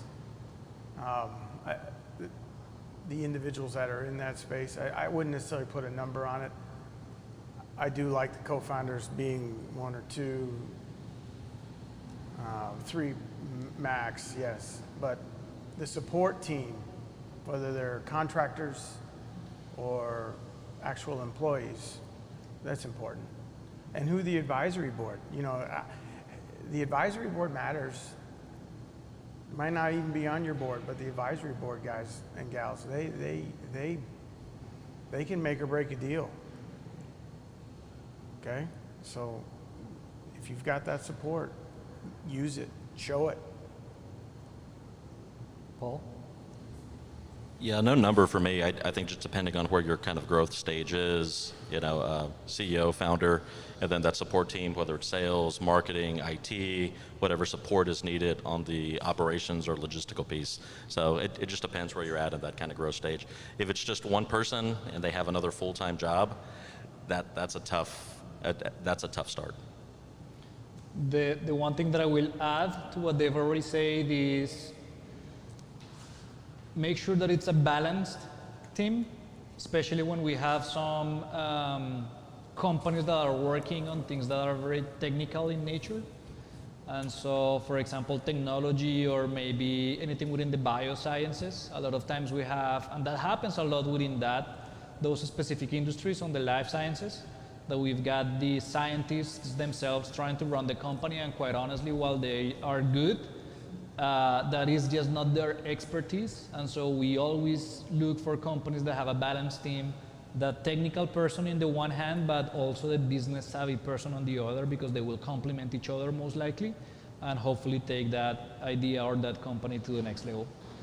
And then you've mentioned a really good point as well, which was, if you feel like you're lacking, and this goes very much to the young entrepreneurs, when you are lacking experience and you go and pitch someone there and they're like, this is the first time you're doing it, or you seem kind of young, or when you get those type of reactions, a really good way to counter that is to get very experienced people on your board, right? Typically an advisory board, and make sure that you highlight the fact that these people are in there, and let them know that they are not just there for show. Let them know if there is some sort of cadence or frequency in which you are meeting with them, so that the investor will know that you may be young, this may be the first time that you're doing it, but it seems like you are smart enough to get surrounded by those that can help. So that would be my comment on that. I know that this panel is supposed to go until 11:15, and I've got 11:15 on my clock, so I want to thank everyone for making it in today. By the way, Leslie, you've mentioned, or somebody here mentioned, it seems like those angel investors are kind of far away. There seems to be a barrier. Mark your calendars, okay? Thursday, this coming up Thursday, Tech Fuels competition is going on from 5 to 7 p.m., but then we're gonna have an after party. And the after party is actually hosted by Alamo Angels right there in the same venue, which is at the Tobin Center.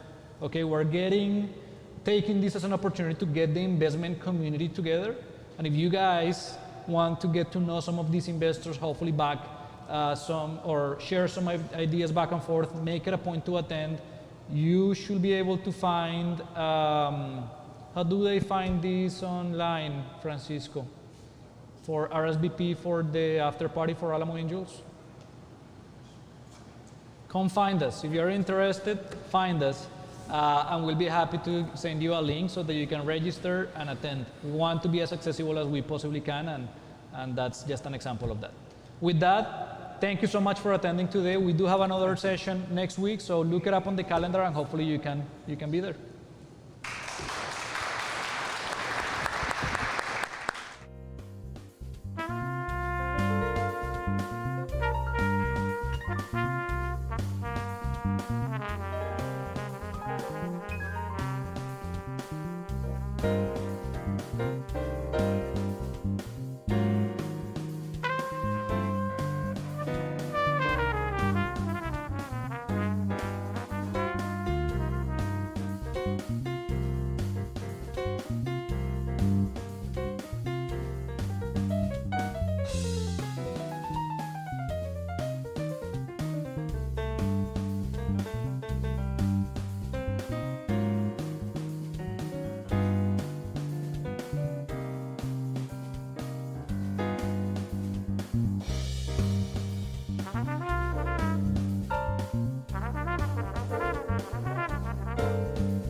Everybody.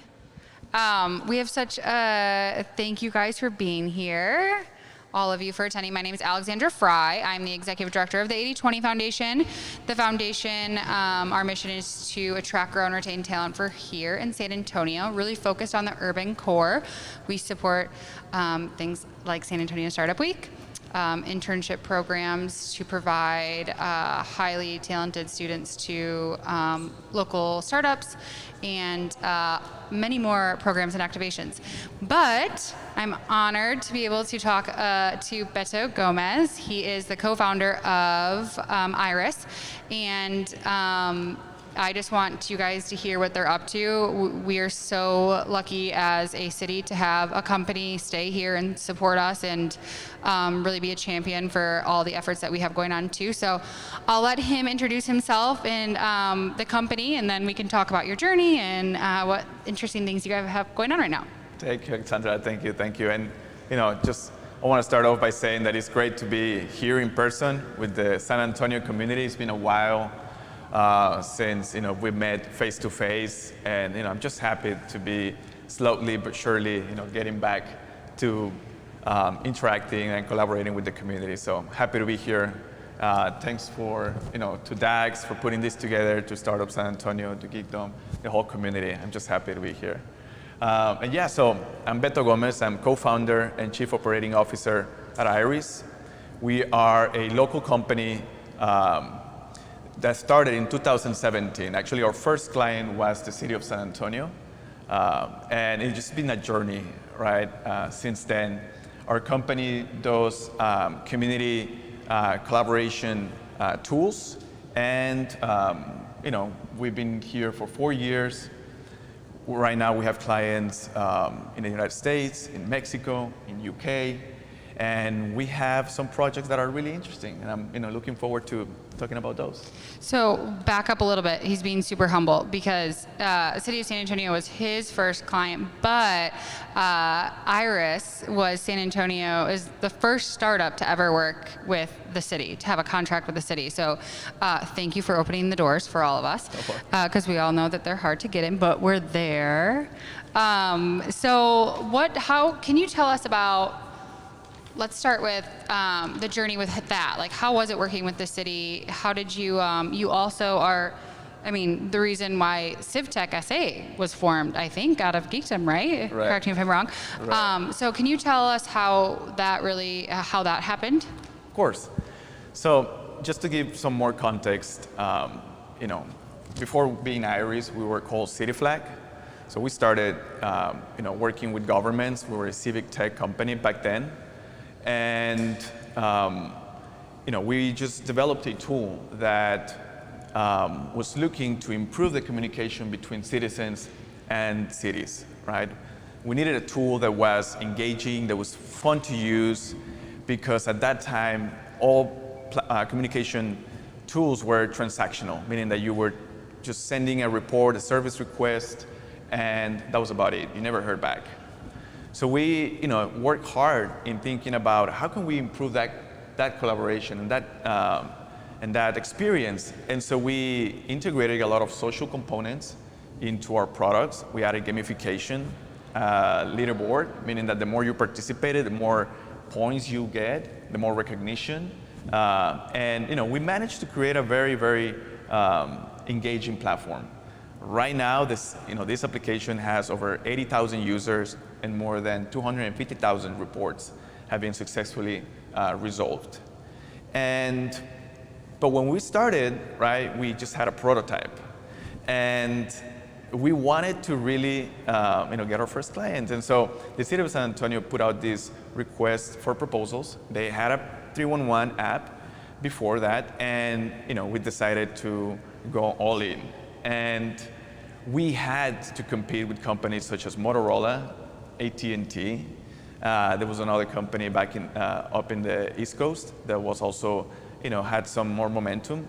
But we made our case. We were a local company. We had a very, very innovative product, and we went through a lot of, it was a big process, interviews, paperwork. I remember I had to, spend a weekend just printing 11 packages, a CD, a USB, put it in a box, tape it, right? So it was a whole thing, and we had to do all that, and we submitted it. They definitely don't make it easy. They didn't make it easy. But we succeeded, we delivered everything, and we got the contract, right? And that was a huge win for us, right?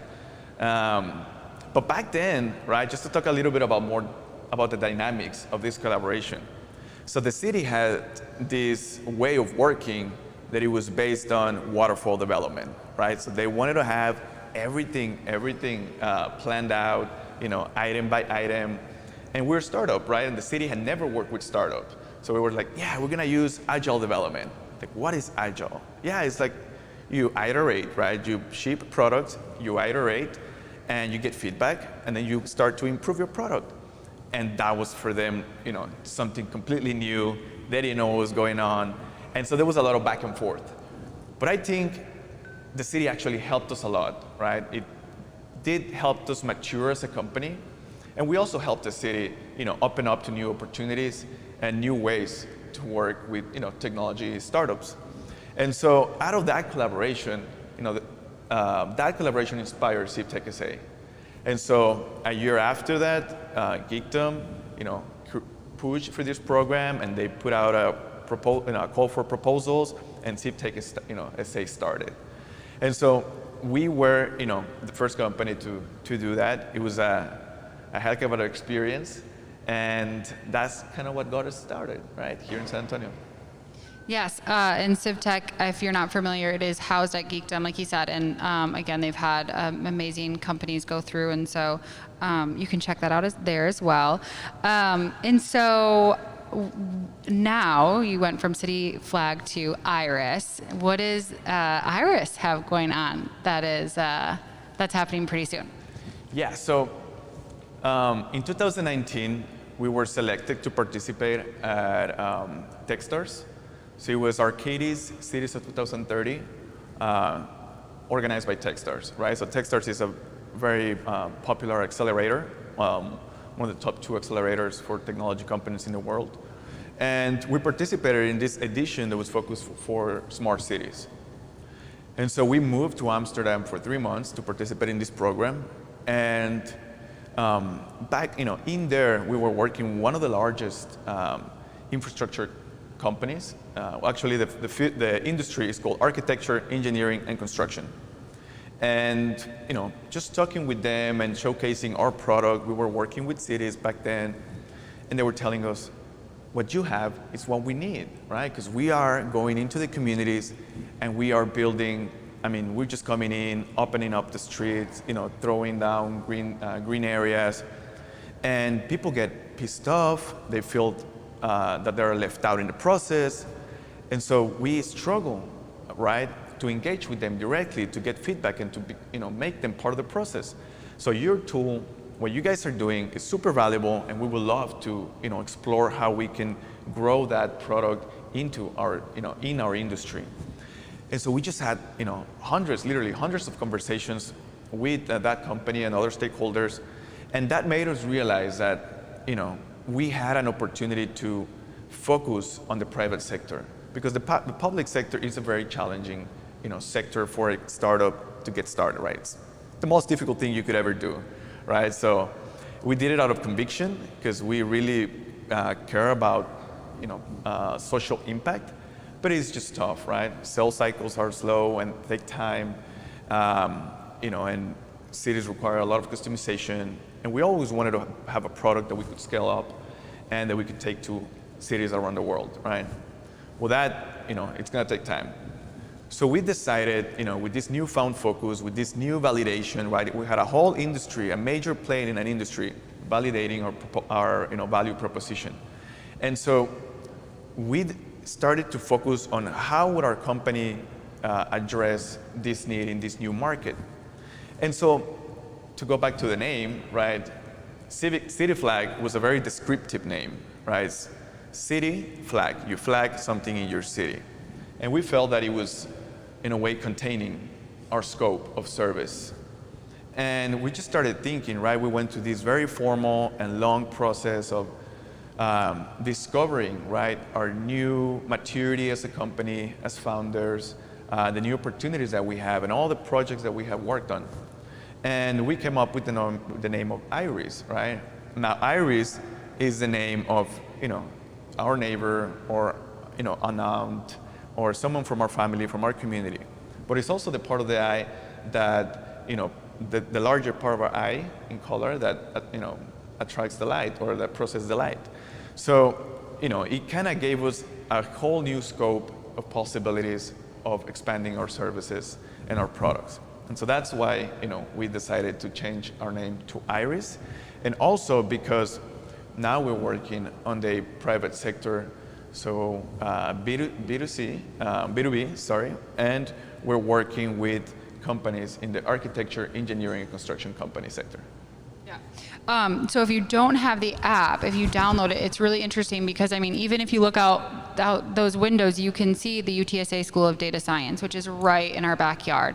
And earlier, Beto and I were talking about how if it isn't done properly, if we don't reach out to the community, how are we going to connect with those students and the faculty, the staff? How are we going to make sure that, that they're going to walk our way and see what we have going over here?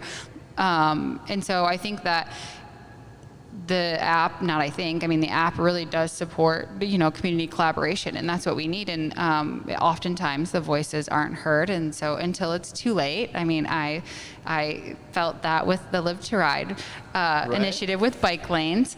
But yeah, it's so important. And you look up that you open the app and you can search the area and see what's going on and give feedback.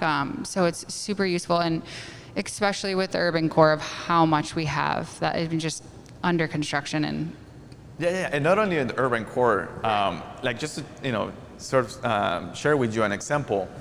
So I live in the I-10 1604 area, and to get to my house you have to go through it's a Prue road, right? Beautiful road. It had like a tunnel of trees, right? Dark. It was a sort of like it was a hidden green area within the city. Beautiful. Well, one day, right, they just start chopping down all these trees. It's like, what is happening, right? And so, I opened my app and I could see what the project was about. And the idea is they're going to add another line. So they're just going to make 2 lines instead of just one, and they chop down all the trees. So now there's no shadow, and they're supposed to have sidewalks, but now there's no shadow to walk. So you're just gonna have to be walking under the sun, double the cars, double the heat. And it was an area with a lot of wildlife. So where that wildlife is gonna go, right? I don't know, but I just got really frustrated that I didn't have the chance to participate, to learn more about this project, even to see how that was gonna look like, right? It was just, that's it, we sent an email and that was about it. So, I thought if my app had been ready at that time and the whole community had it, we could have had a more constructive conversation and see what the impact was gonna look like, right? Because now, just more traffic, less green, and it's gonna change the whole feel of that area. So yeah, urban core and also in the suburbs. I think we live in the same area. But I was talking to my husband about the 311 app, and it's a great app. I've used it. But he always is like, you're Karen on that app. And Iris, you're like an engaged community member. And I'm like, exactly, that's exactly it. But I have to be Karen sometimes because I really want my street to look nice. So what is something, I was trying to find something fun to talk about. And the other, I mean, you and I have had conversations, plenty of them. And so what's something that you know about the other two founders that the rest of us wouldn't? What's something fun and exciting about them? Well, my two co-founders, right? Beto Altamirano, he's the CEO, and Eduardo Bravo, he's the Chief Financial Officer. What is something that I can share about them that is fun? I think they're just, very high-spirited, high-energy individuals, and traveling with them is so much fun, right? Because we all like to, go out and have fun, but we also like to, do exercise and stuff like that. So, they're intense, that's for sure. Meaning that we could go to sleep late and then wake up in the morning and go for a jog. So I think that that some of them might look serious in a way, but they're super approachable. They're super fun people, and if you ever meet them in the in the community or something, just come say hi and invite us for a beer. We'll love it. It's funny you say that, because whenever I was sharing with a few people that I was interviewing, they're like, "Oh, you're interviewing the serious one," but he's the only one I've ever talked to really, and have had so many. And I was like, "Oh my gosh, he's not the serious one at all. I think it's the other two. They're terrifying. They're really nice. I just mean like and they call me the serious one because I also teach at university, and sometimes I have this role of to play the more serious professor or something. So there's like, well, he's a professor. So. And terrifying is not the right word. I meant like intimidating. I'm always like, let me just go to Beto Gomez. I mean, I got this. Sorry, like a terrible moderator, forgot to watch. How much time do we have? 12:47. Oh, okay. So, do you mind if I brag?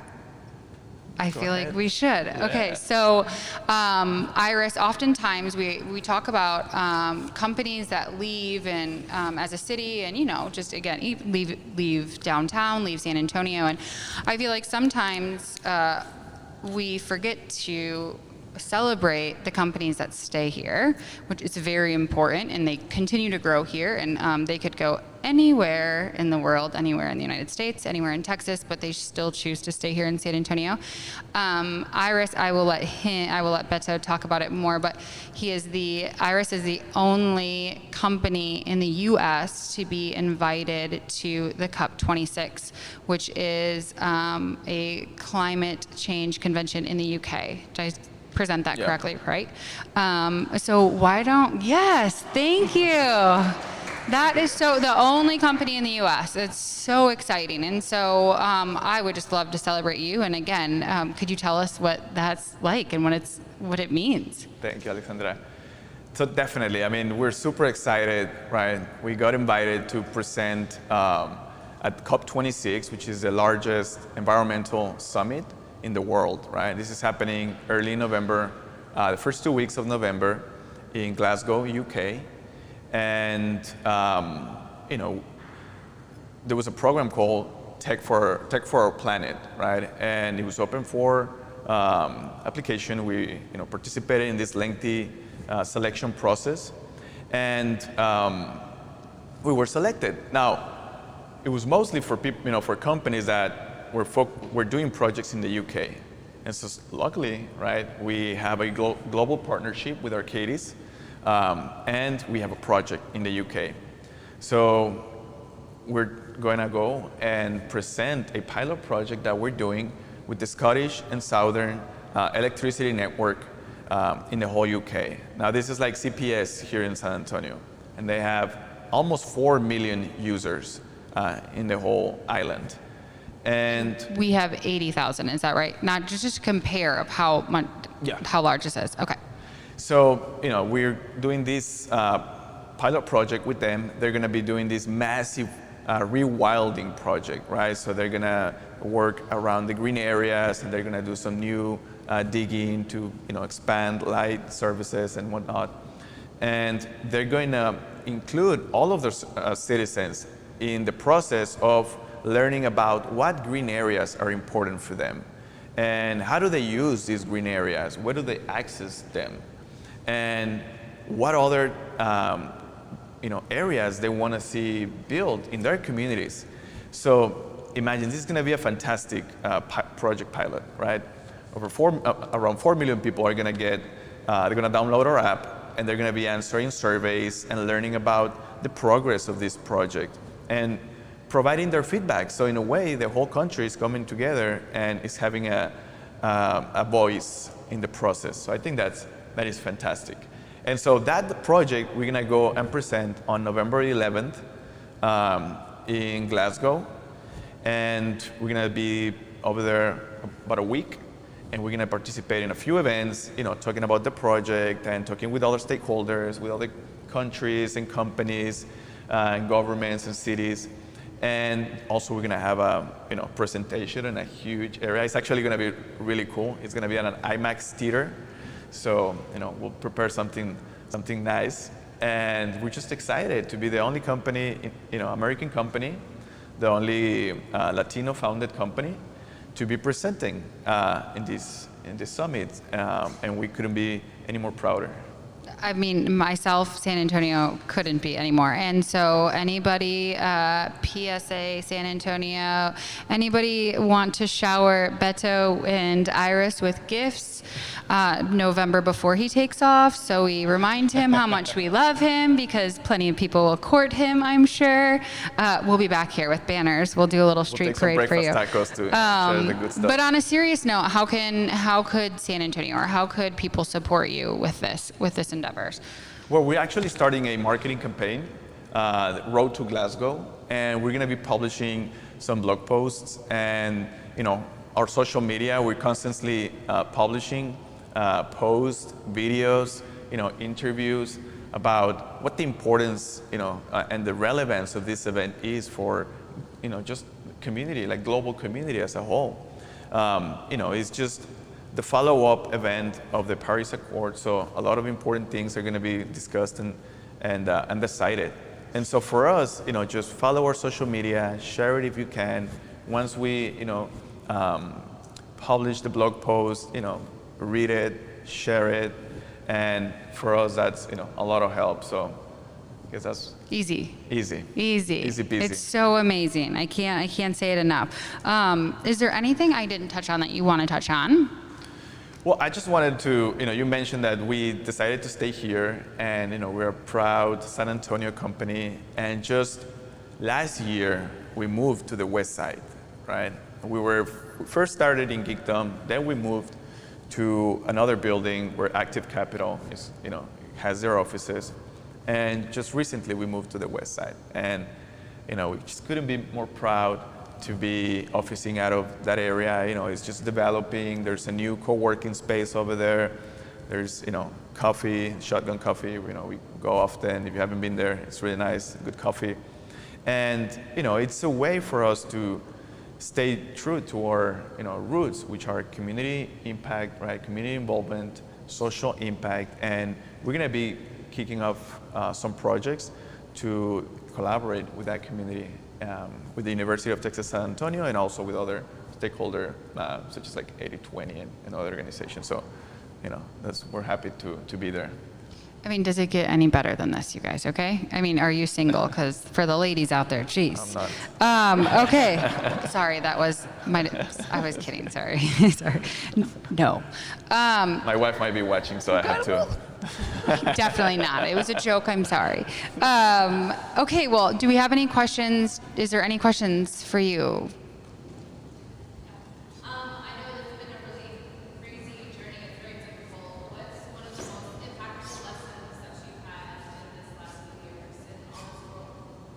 I'm just going to repeat it for the watchers, because I think, did you guys catch it? Okay, so she said, with all of the success and the scale and what has been the most impactful thing you have learned on the journey thus far? Well, I mean, many things. It's just hard to pinpoint one. I think, as a company, just the ability to recognize, how needs change and what to focus on and how to build a high-performance team and recruit people. I think that's been something that I've really, try to learn and incorporate into our day-to-day. But also, just to talk about entrepreneurship and as a founder, I think for me, one huge learning experience has been going from a founder to an executive, right? Like once you get this, the venture up the ground, and you manage to validate your product, and go to market and start getting clients, you have to evolve, right, as a professional, as a founder, and learn to, be an executive so that you can grow your company, right? And with that, also develop everyone who's in your company. So those are some of the things that I've recently been thinking a lot about, and in my journey are the things that I'm experiencing right now. Any other questions? Oh, yes. Oh, if you sorry, if you want to, could you come stand up here and talk in the mic? Thank you so much. Hello. Actually. Oh yeah. It's working. Yeah. Beto, really big fan of Iris. Love what you guys are doing. So I guess my question is kind of more rooted in, I see you guys as kind of like an example for how cities can be a lot more intentional about like relationships, communication.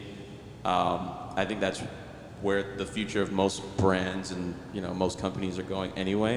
It has to be a lot more about the what you stand on, like what you believe in, what you think, what the people want as well.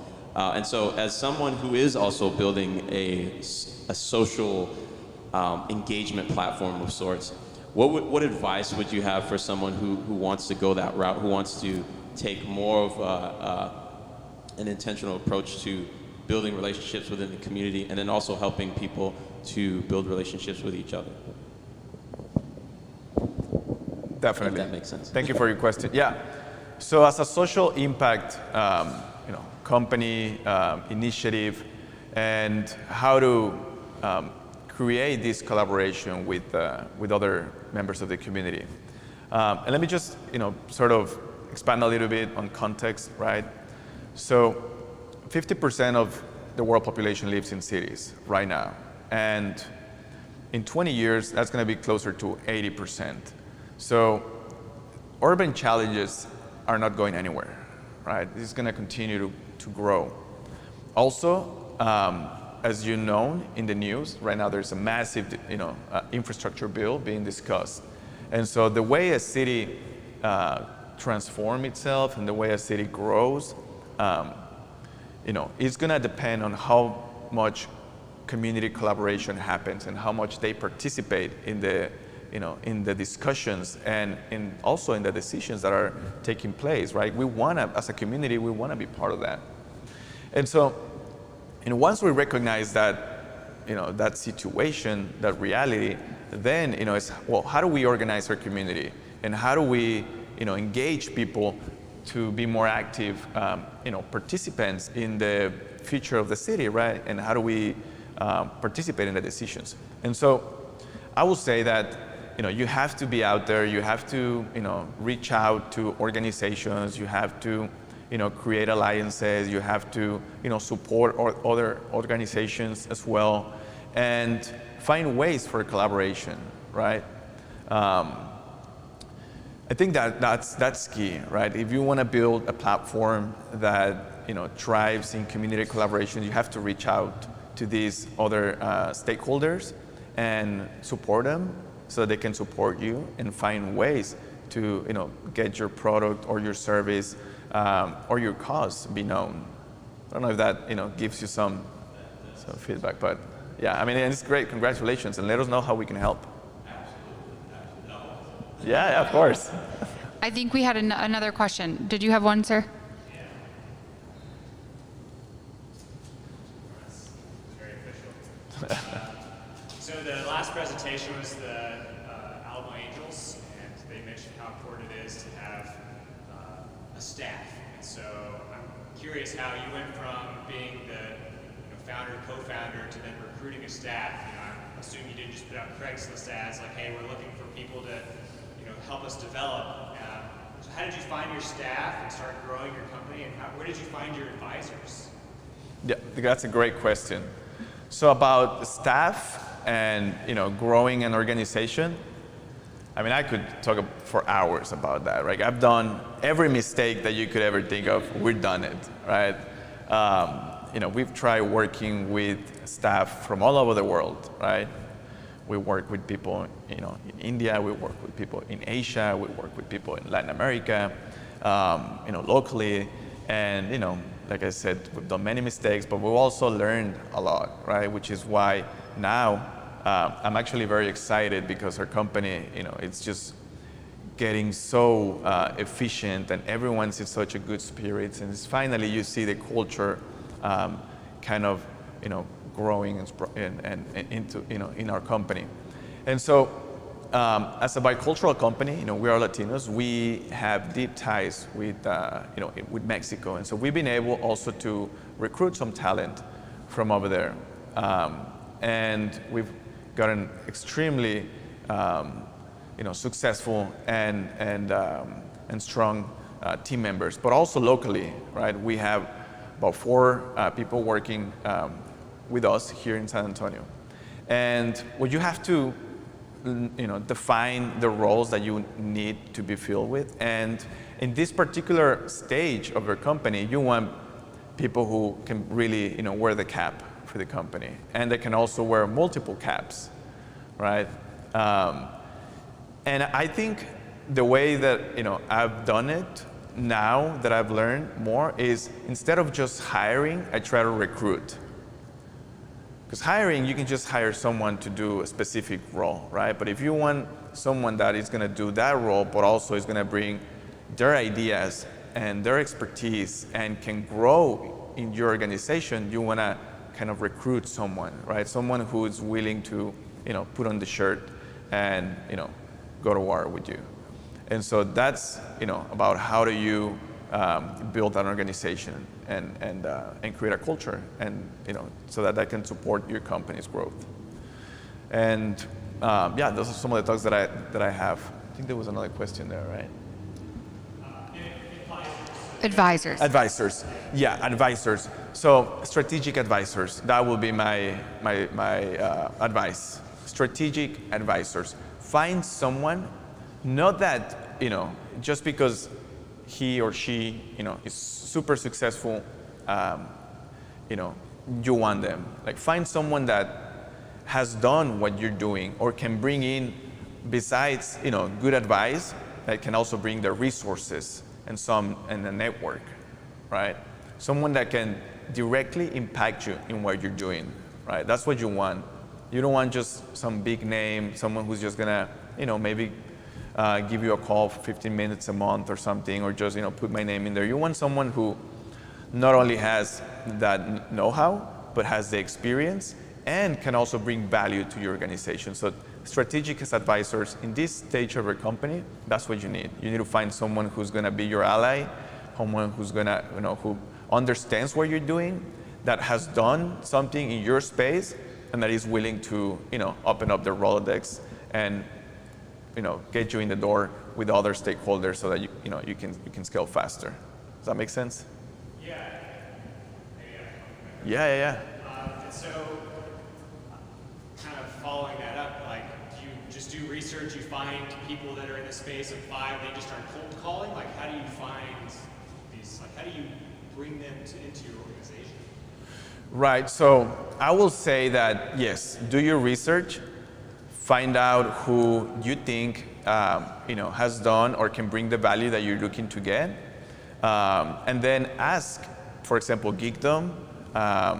You can ask other local organizations, startup, San Antonio, and ask for an intro, right? Ask around if someone knows that person. That way, it's a lot better than cold calling, just to get a warm email, someone who can get you, in the door.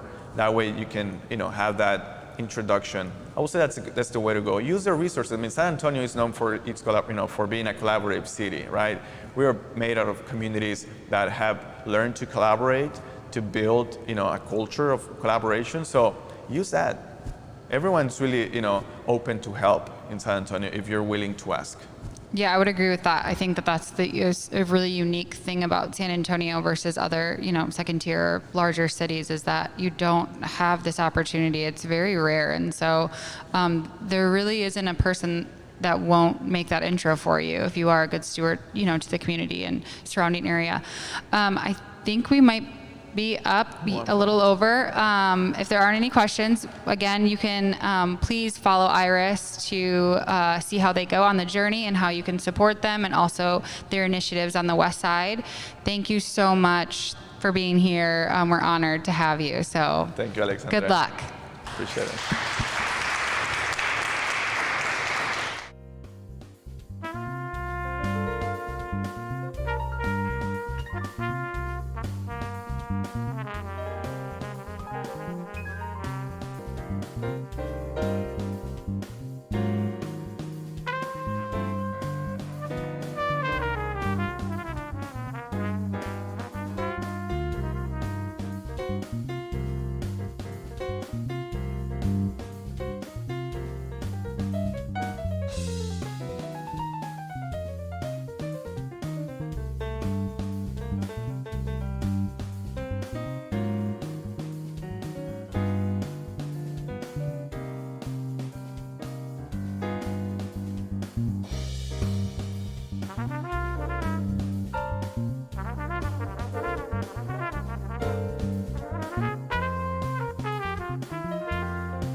All right, good afternoon, everyone. Thanks for joining us at San Antonio Startup Week 2021. Uproarious round of applause. Yes, there we go. Online people that are watching us on our YouTube stream, we will have your questions right here. Don't look too deep because then it's going to start looking like Inception. But what we're going to do today, we have a really wonderful panel, and I'm incredibly honored and am very, very excited. If you don't know, I'm going to introduce you to three amazing Latina entrepreneurs, and we're going to be talking about the Latinx entrepreneurship experience, and specifically breaking through here in San Antonio. So what I'd like to do now is introduce our distinguished panelists for the afternoon. First, we have Belinda Medellin, who's the CEO and founder of Be My Village.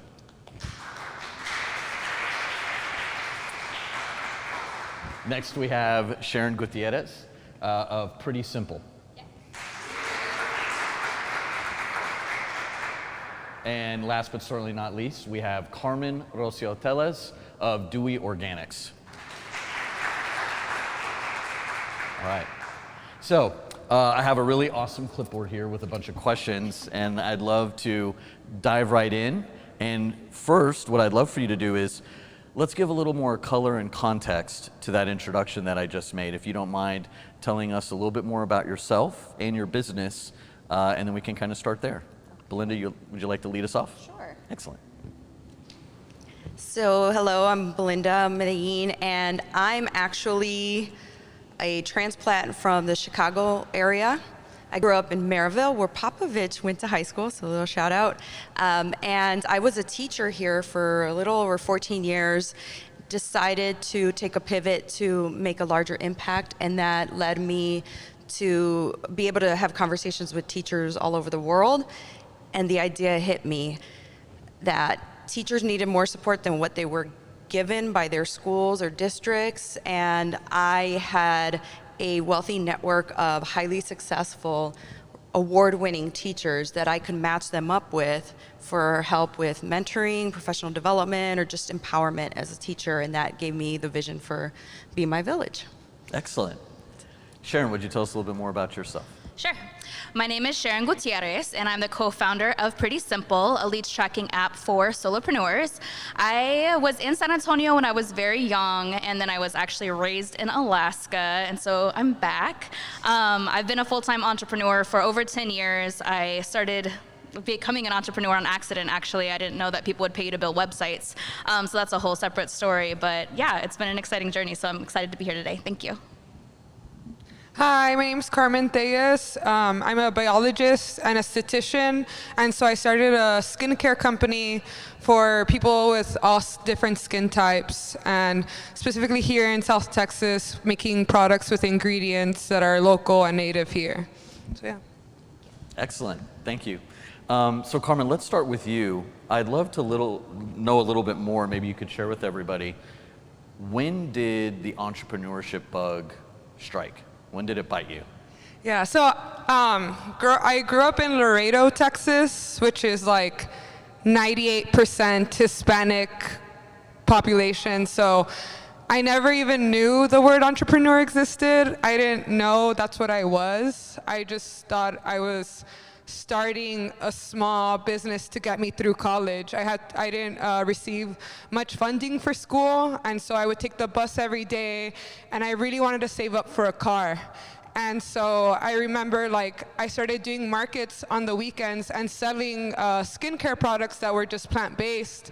And so I remember just the high that I got when I was finally able to buy a car for myself to go to college. And so it started with that, and I also realized,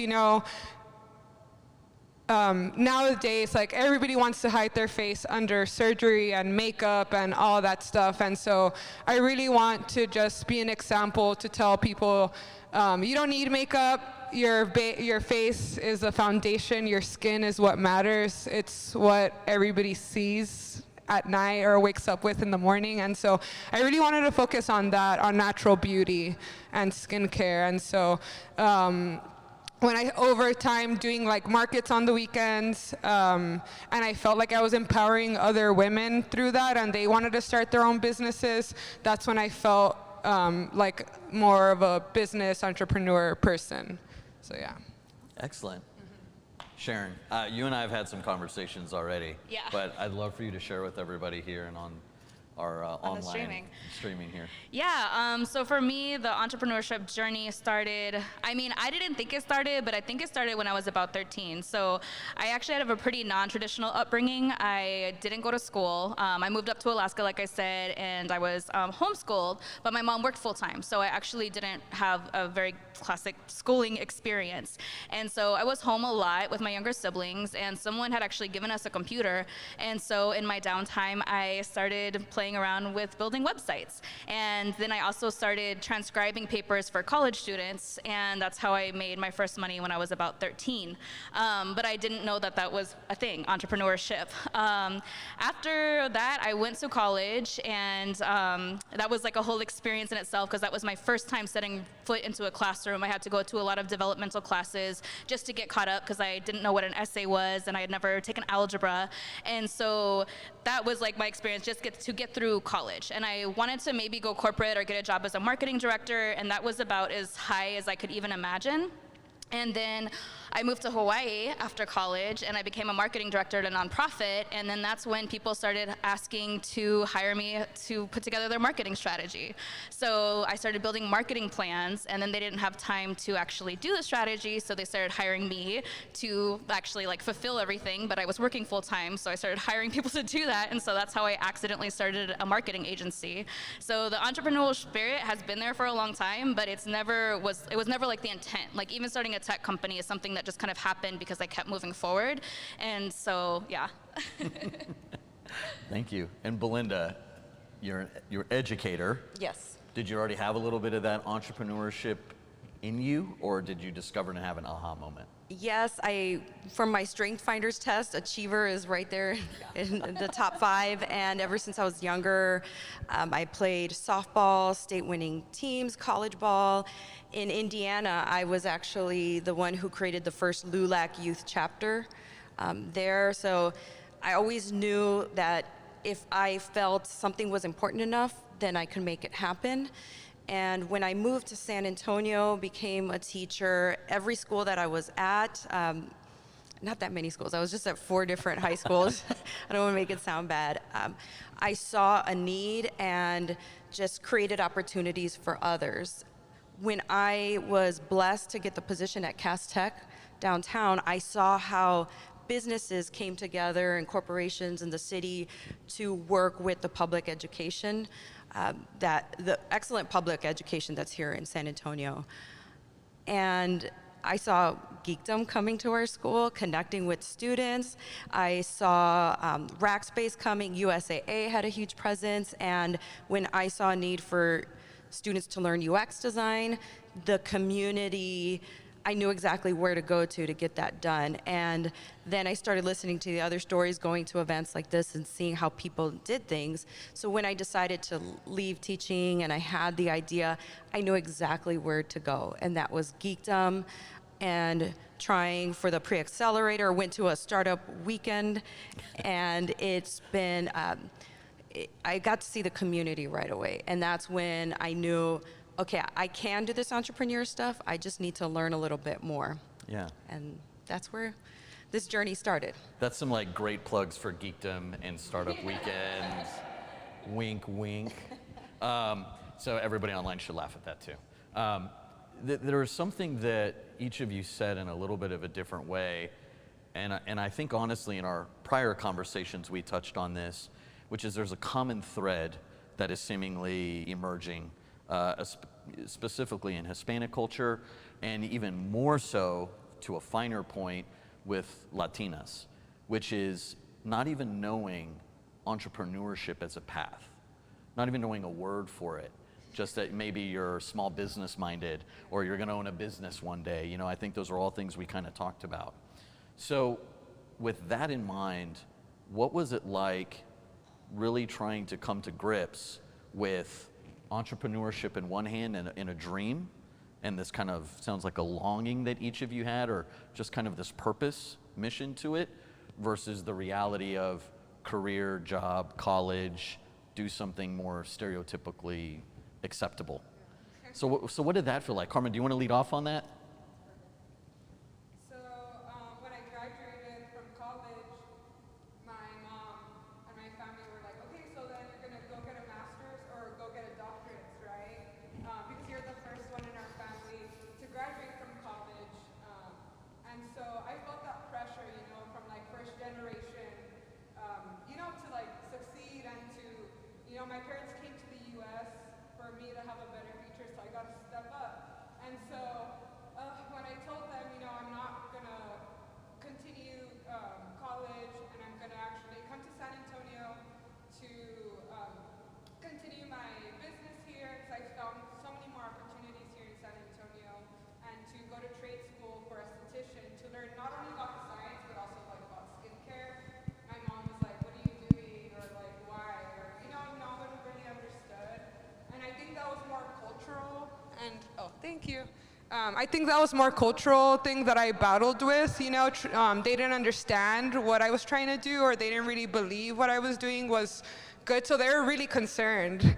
And I can tell that they were really worried for me and what I was doing with my life. And so when I moved to San Antonio, I didn't feel like I could ask my mom or anybody for help. You know, they're like, oh, well, you went to San Antonio and you went to go do this thing and you went to go start a business, so you're on your own. You know, so I was, you know, I couldn't like ask people for help. I didn't feel like I could ask my family or friends for help. And so with not only here at with Geekdom, but also with like the community, I've met like friends of a friend that can help me do my taxes, or a friend that could do this or that. And so that's what really helped come through that. And so I think that's one of the main challenges I had as being a Latina.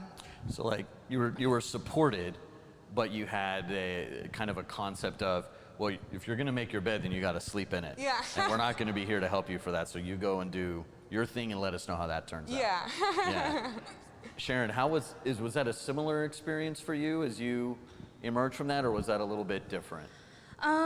Yeah, I think that for me, I mean, it was a little bit similar. I think that I struck out on my own when I was very young. So I was 16 when I started living on my own, and going like kind of through this journey. I am a first generation college student as well. And so even that experience was, I didn't know the difference between an associate's and a bachelor's, and I tried to ask and they're just like, oh, we don't know. So, you know, I remember filling out the FAFSA and having to like track down your parents' information, and I didn't have that.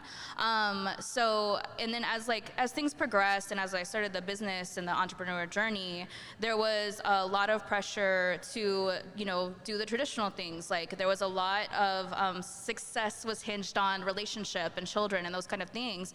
And so no matter what you could accomplish, it wasn't ever going to measure up to that. And over the years, like I've had a lot of healing with my family, and so there's a lot of like more support now. But I think definitely over the years where it was like, oh, like we just hit 6 figures in my agency, and it's like, yeah, but have you thought about getting a job as a bank teller? Like maybe you should reconsider and find something stable. And yeah, you can't complain about how it's going, because if you complain, then it's just like, well, you could just find a husband, and you're like, okay, cool. So that was a little bit more my experience. So Belinda, like that's okay. Thanks. Bye. End of conversation. 6 figures, bank teller, $7.50 an hour. Thank you. Wonderful advice. Thank you. Yeah. I'm so proud. So Belinda, how about you? What in kind of hearing that similar pathway, each of you have gone to college and kind of gotten to the higher ed, and you shared a little bit about how you found that moment. Where does this kind of strike you when you think about entrepreneurship and what that meant as a Latino, finding that? So one big moment for me was when these amazing young ladies won the community fund through Geekdom, and that sparked a conversation where we are 3 different generations, and I did have that stable job. I had parents who wanted better. I'm Mexican and Puerto Rican, so in San Antonio, it's a big Mexican-American population. And I did have support. I was always the crazy one, but I had those family members still saying, oh, but you left such a stable teaching career. And as a single parent, you know, I still worry about things like, you know, healthcare benefits and stuff like that. And then finding out, talking to them, that they still had those voices of their family members. That, for me, a lot of it was cultural. So I can't speak for them, but that has been the most difficult part of going into the entrepreneurial world as a Latina, because I'm over 40. I'm not going to say my age, but and I'm still, you know, looking for that approval from my family and saying, look at what I did, and this is awesome. They're like, that's great, but, you know, and so that made me think more about, I need to start tuning out those voices that are cultural, that may have been, my family knew a long time ago. They were like, yeah, she's not gonna find a husband. So I was like, they stopped asking, but it's like, how do you initiate those conversations in your family? And as an entrepreneur, you're taking a lot of risk, and it's just, they love you, they want you to succeed, and that's where it gets messy. Yeah, I really want to dive in on that, because I think there's just a ton to discuss.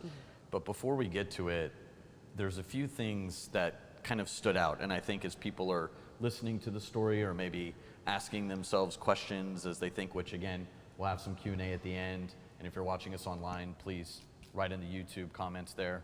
But one thing I wanted to kind of touch on a little bit, you talked about not having access to this communal knowledge, not having a tribe to go to, even familial, to ask questions and get resources from. But in a way, each of you has actually created your own center point of resources, and it almost seems as if that's why you've started your own businesses. So you talked about skin and taking care of people's skin and people of color and like all the right things for them to be able to do, less about makeup and appearance, which says a lot about societal concerns about why you do makeup and why you color certain makeup certain ways from where you're from. Sharon, you talked about pretty simple, being a resources for business to just get their stuff organized, get off the ground, and start activating on their business, right? And Belinda, I think you're probably the most direct result of that, which is you're literally connecting teachers to each other as a community resource. So when you think about that, and now that I asked, and you guys are all kind of like, oh, he just asked like, that's a little deeper right now, but we're here for it, right? Where does that strike you in thinking about your business now and actually the reason behind doing what you did and connecting that? Do you see that as part of the Latina experience and kind of an expression of, I'm gonna do something and share with others, and it's gonna start with solving this problem? Whoever would like to go first. Yeah, we'll start with Carmen, there you go.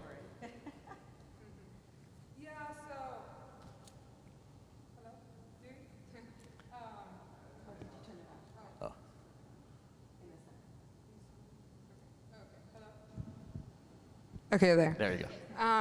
Yeah, so I feel that like doing this and starting from zero, it really made me want to then give back to other women like myself, so they don't have to struggle as much, or I feel like I skid my knees sometime and I don't want somebody else to go through the same thing, and I want to help them, and I feel the more that the community has given to me, the more that I want to give back to other people. So that's something that I really do consider and want to do. I have spoken with younger girls just about, being more confident, and when I was looking for a larger lab to work with when I was making my products, a lot of people denied me, and I wasn't sure why those larger labs didn't want to work with me. And so all my insecurities came, and I would think, this larger company doesn't want to work with me because I look too young and dumb and inexperienced, and maybe it's also because I have an accent and I'm brown, or all those things made me feel like I wasn't worthy, and all those things made me feel that people didn't like me or wanted to work with me with my business. And so that was something that I really struggled with, to get that confidence to have a business. And so I really want to give back to younger women that have that struggle like that as well, that have those same struggles, that feel that people don't look at them like they're worthy enough to work with. And so that's something that I feel that I constantly battle with. And so I really do want to pass that on and tell other women that, I form that community, that if I'm able to do it, that they can as well. Awesome. Yeah, that was kind of a deep question. No, I think so. It's really popular now. A lot of people talk about like the why behind your business, and it's something that's powerful. But also, I think there's a lot of space for us to give grace for ourselves as we kind of uncover the different layers to that.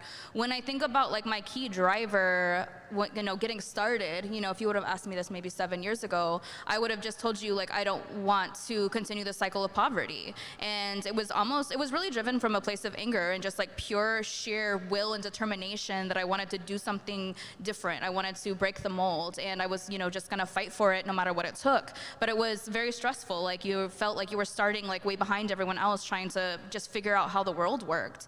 And then as it progressed, I started realizing that a huge part of what would inspire inspire me to push to grow my agency specifically was that I was so committed to the people that worked with me and that worked for me and my clients. And it like, not only was I able to build this business for myself, but I was providing for families. I remember going to Thanksgiving at one of the gals that worked for me, and her husband came up to me and he was just like, thank you so much for giving my wife so much business. She's able to like stay home with the kids and she's able to do what she loves. And like, to me, that was so empowering. And I'm like, yes, this is why I do it. And then as it continues, and I think of like where I'm at now and continuing this journey, I think so much about like little Sharon, where I really wanted someone to look up to, and I really wanted that hero person, and I couldn't find someone. And gosh, I was really young when I thought of this, but I just remember thinking like, I cannot find somebody who looks like me that I could aspire to, and so I'm going to just do that for myself. And I just decided like, okay, I'm gonna have to be my own hero and like just kind of move forward. And then in this whole journey, like having people and the connections and the community and creating your own family and your own support system has been a complete game changer and really one of the true like keys to success in this. That was awesome. Shoot, can you recap the question for me? I was like so enthralled. Entrepreneurs for... So you were connecting, so as with your business, you help connect Yes. teachers. Yes. And in a way, you were looking for those resources earlier in your entrepreneurial journey. You found a lot of them with Geekdom. Again, Yes. wink, wink, another plug. But it seems, though, about your experience in finding yourself in that way and finding yourself to this dream, by solving this problem for teachers, in a way, you're also solving this for future generations of Latina entrepreneurs or Latina teachers or anyone else, about connecting community to other resources that may not have traditionally been available to them. I was very fortunate because I did have a Puerto Rican mother who was very strong, and when I was young, I was always the one of the handful of Hispanics in schools, in or different organizations. And I remember in high school, my friends were like, hey, you want some grapes? No, I can't, we're boycotting grapes because Cesar Chavez said, you know, we have to. And so I've always been told, you have these powerful people to look up to. So I knew who Dolores Huerta is. I was like, Rita Moreno. And I was taught not to have any fear. You know, yeah, you have it. You have your pobrecita me moment for a few minutes, and then you're like, okay, what can I do to help make my society better? And of course, not just the Latin community, the whole community, but that was the focus that I grew up with. And it was such a passion for me up north because there weren't that many people that looked like me. When I came here, it was like everybody looks like me. But then I heard different conversations, and being around young teenagers, the stories from Latinas were horrible, and I knew, not all of them, there were some great ones, but I knew I had to do something as a teacher. So that's why I had hard conversations. I helped Hispanic females find their voice. And when I keep saying Castech, I loved it there. They gave me the opportunity. And when I told them I was leaving, they were very appreciative of what I've done, but of what I will do. And when I went out, things didn't work out right away how I thought they would. And I was doing consulting, and I'm meeting, nothing against men, but I'm meeting young men who had these startups. And I'm thinking, they're telling me what to do when I actually have more value than what they're allowing me to have. And once I got past that, okay, I was a teacher, I did something safe, and now I tried on my own, then I realized more Hispanic women need to get past that fear, past those voices, cultural voices, regional voices, and I have a responsibility. It's like, I have to do this. It is not a, well, this would be nice to do. Like, I have to tell other people, and I'm kind of in their face sometimes to some females, and I say, stop being afraid. Stop it. Have your pity party for a few moments, but then what can you do? My mom taught me not to look at color, not to look at gender, and just say, if I have it in here, then I'm good as gold. So I feel like it's a social responsibility at this point. That's fantastic. And I'm sure a lot of the Castech students that have gone through your classes and seen you as an example are going to be powered and fueled by that vision as they go through school, and pursue their own dreams, because you've done some pretty amazing coursework development and other things that are going to absolutely put some kids in much better positions moving forward than they would have without it. One of the things that we touched on there that I'd love to just circle back to for a moment, because you all kind of spoke about it for a second. Let's talk a little bit about the obstacles.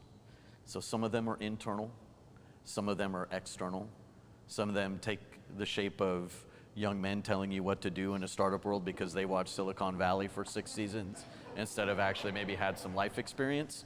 That's okay, I'm not calling anybody out, but you know who you are on YouTube. So let's do that, Belinda. Let's start with you a little bit, because you were just sharing that. Let's talk about a little bit of the obstacles that you faced being a Latina, a person of color, and a female in a room, which traditionally we've seen just been dominated by men, either through, just culturally or in the trenches, actually doing the work. So what are some of the other obstacles maybe that you felt, or would you like to elaborate a little bit on what that was like experiencing that? Sure. So up north, like I said, I was always one of the few Hispanics in the room.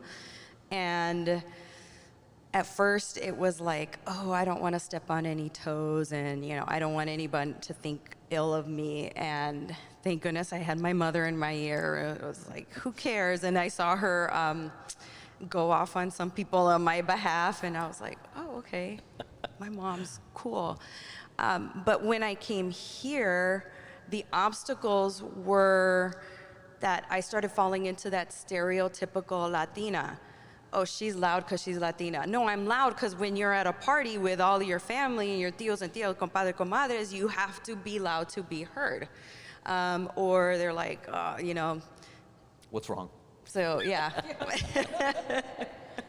So, and also like just how we dress, also obstacles. I had females tell me, you can't wear that to school anymore. And I'm like, but she has the same pants that I do. It's just, we're shaped a little differently, and the Latinas like a little more pop of color sometimes. So it was just those obstacles of, am I too much myself? Am I too much with my culture? Am I too much this? And just, just squashing all of those voices internally. And that gave me the moxie to not be afraid if I'm the only female in a room, because I don't see myself like that. But I'll be honest, it took 40 years to get to that point where I'm like, okay, stop it, So those were the obstacles for me. Sharon, you and I have had conversations about energy. You've self-described as, hey, I'm loud and I get it, I'm lively. Let's talk a little bit about the obstacles there now that Belinda brought that up. Oh yeah, okay, good one. I think there's this interesting balance, or like it's not even a balance, it's being pulled in two directions. It's this message, this continuous message of you are not enough, and then also this message of you're too much. And you cannot win at that game. And in my first business, in my agency, I played by the rules. I played it down. I tried to do all the things that I thought to be more proper, to be more quiet, to be more like I tried so hard, and my soul was dying, and I just couldn't, and that's why I eventually closed it, where I was just like, I can't do this anymore. I want to build something where I get to show up and be my authentic self, and it is, and there's lots of obstacles from the outside, which we can all list those and everything, but I think internally, personally, it is. It's that constant, okay, the imposter syndrome is so real, where you're just like, okay, are they gonna realize, I don't actually know what I'm talking about, even though I did these things and my experience backs it up, my accomplishments backs it up, I have success after success after success that I've built on blood, sweat, and tears, but still, am I enough? Am I good enough for this? Or do I have enough experience? I had, coming up to the panel, I'm like, they probably could have found a better Latina. I'm mixed and all these things. So those insecurities come up. And then you talked about the energy management, I can turn it on. I love to connect people. I think that going back to my own why, it's so important for me when I connect with someone that they're seen, that when I engage with someone that I'm present, and that I am truly focused on I want to understand them, that what is the adage? You listen to understand, not listen to respond. And so that's something that's very important to me, but I am a full-blown introvert. Like, I crash so hard, even after events like this, where it's just like, I can only handle so much people because that's not where I get my energy. But it's just like, I also am so driven by passion and by people and connection that it's like, I can turn it on and I do enjoy it, but it's just like, okay. So there's a lot of balances in trying to find like, okay, how can I be the best version of myself? How can I show up fully? And that involves a lot of balancing and a lot of sacrifices, to be honest. Does that answer? Yeah, and so it sounds like there's almost also at times an expectation of energy or a presence, and you kind of have to to like match that energy. And it's different times in different places, and I think that's why, I mean, when we're all networking, we're building those relationships, it's important to show up your authentic self, but it's also important to have those people, like, family is so important. Building our own, like, you know, social structure is important. But for me, like, having that group of friends that are very okay with me being very low energy or moody or like high maintenance or like all of the things. So that way, don't laugh so hard, calm down. So that way I can show up and do my best. I think that's called being human. I know, so right? But the expectation is to be more than human, I feel like, so much. The expectation is to always show up, because if you have an off day, you know, it's like there's this never-ending, you know, expectation of like, don't be too aggressive, because then you're bitchy. Sorry, I don't know if we can say that. Because you're bitchy, or like, don't be like too shy, because then you're moody and like, you know, also bitchy. Like somehow, like, it's very hard to win. So it's like this constant awareness of who you're around and who you're engaging with, and making sure that everybody else is okay, you know? And over time, I think that it's okay for us to give ourselves more permission, that like not everyone is gonna be okay with who we are, and, you know, owning our own voice. Like, I mean, someone today, like, you know, maybe only one of you or nobody, but like someone could be like, oh my gosh, that's just too much. Her talking is too much. You know, those are the things that run through your head, and I know you feel me on that. And so being able to be okay with that for ourselves, because when you start setting that standard, so we can have these conversations more openly. Thanks, Sharon. That's great. Thank you for sharing that. Thank you. Carmen. Yeah, so one obstacle I think that I did face was how I said earlier, when I was trying to connect with larger labs to work with me here in San Antonio or in Austin or up north. I always had that voice in my head, you know, they're gonna hear my accent, or they're gonna see how I look, or this or that, or they're gonna know I'm from Laredo, you know, and so there's so many, like, or the south side of Laredo, you know, so there's so many things that I felt that I had to like battle with to have that self-confidence, and so now I've been able to work through that, and I see how they have been able to work through it over the years, and so I currently still face that, and so I just try to remember what I've done and to punch up the power and have more confidence and be able to speak in front of people and not care, you know, how I sound, or if I stutter, or, you know, if I get nervous. And so that's one thing that I really do struggle with, is how, I guess, how I want people to see me. And so sometimes I feel like I have to, you know, just remind people, you know, I did go to school and I did do this, and maybe I don't sound too educated, but I did do the work. And so that's something that, you know, you have to keep reminding people, even if they don't think you're worthy enough. And so that's one thing. Another thing was that, so also like with the Latin culture, sometimes you're born into a male dominant household. And so you're taught that, you know, you have to say yes to everything. You have to sit pretty and be quiet, and, you know, you're fine. And so that was one thing that I still try to maneuver around, is to like speak up and to say how I'm feeling and say that I'm not okay with this, or I am okay with that. And so over time, and through building my business, I feel the more successful I've gotten, or the more eyes I've gotten on myself, the more people have tried to scam me, or have tried to, you know, take advantage of the situation, or take advantage of me, and think that, you know, they can, like, you know, take something from me. And so that's something that I still struggle with, and that I'm learning how to maneuver. And so one great thing about geekdom and about other people in the community is that you're not going to get scammed by a community that really wants to see you grow. And so that's one thing that I really taken back from that. And so it's always just like, oh yeah, I can help you with this and I can help you with that. And like, you know, and so they think that you don't know or that you're not smart enough to recognize these scams or recognize these people that are trying to take advantage of you. And so that's when I've learned to speak up and tell those people, no, like I'm not gonna do that or I'm not gonna work with you. You know, so yeah. I'm really grateful for each of you for being vulnerable and sharing that. The YouTube comments are all imposter syndrome, yes. They're all like, yes, that is like a real thing regardless. But I'm also grateful for each of you sharing that because there's a ton of truth. And sometimes it's really hard, even inside of the entrepreneur and startup communities, to put ourselves in different perspectives of others.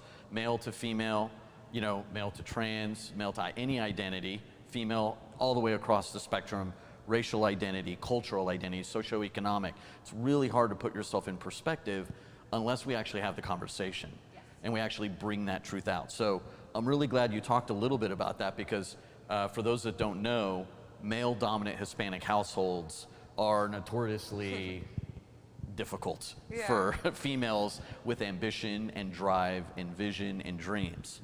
Because like you said, you're kind of being told to sit and be the picture that they want, not who you are. And the last time I checked, and I think every entrepreneur can agree with me on this, it's kind of hard to pursue your dream when you can't be your authentic self. So the fact that you're bringing this up and sharing that, I applaud you. Like, thank you, because that's really the purpose of this panel, is to get this out and share. You guys all talked about that before we did this, is you want to empower people and have the conversation. So really glad we're here and doing that. Yeah, thank you. So I'm going to ask one more question and then we'll do a Q&A. And for those of you in attendance, you know, please come up to the microphone, don't be shy. The last one, I had a bunch of stuff written down and I didn't show you guys on purpose, and now I'm like mad because you talked about all of them. So, but I can't pick. So what I'd love to do is, I'll ask, each of you have overcome some pretty unique challenges and circumstances and situations to be where you're at today. And you have miles of success in front of you. Getting to this point, what would be one word that you would use to share with an aspiring Latina that's watching this, or that is sitting out in the audience, or is gonna see this in 3 months on YouTube and go, they're finally speaking my language. Like, that's what I needed. I needed some go juice. What word would you use to motivate yourself, or maybe that you would pass on to them for motivation? So one thing that I always remember, and it's so clear to me, was that when I first moved to San Antonio and I was trying to get my business out and I was doing weekly markets on the weekends, there was a market, business market that I did in Travis Park. And so, you know, I was going to school, working, and trying to build my business. And so I was super broke, and I was going to a market, and I didn't have money for parking. I didn't have money to pay parking downtown.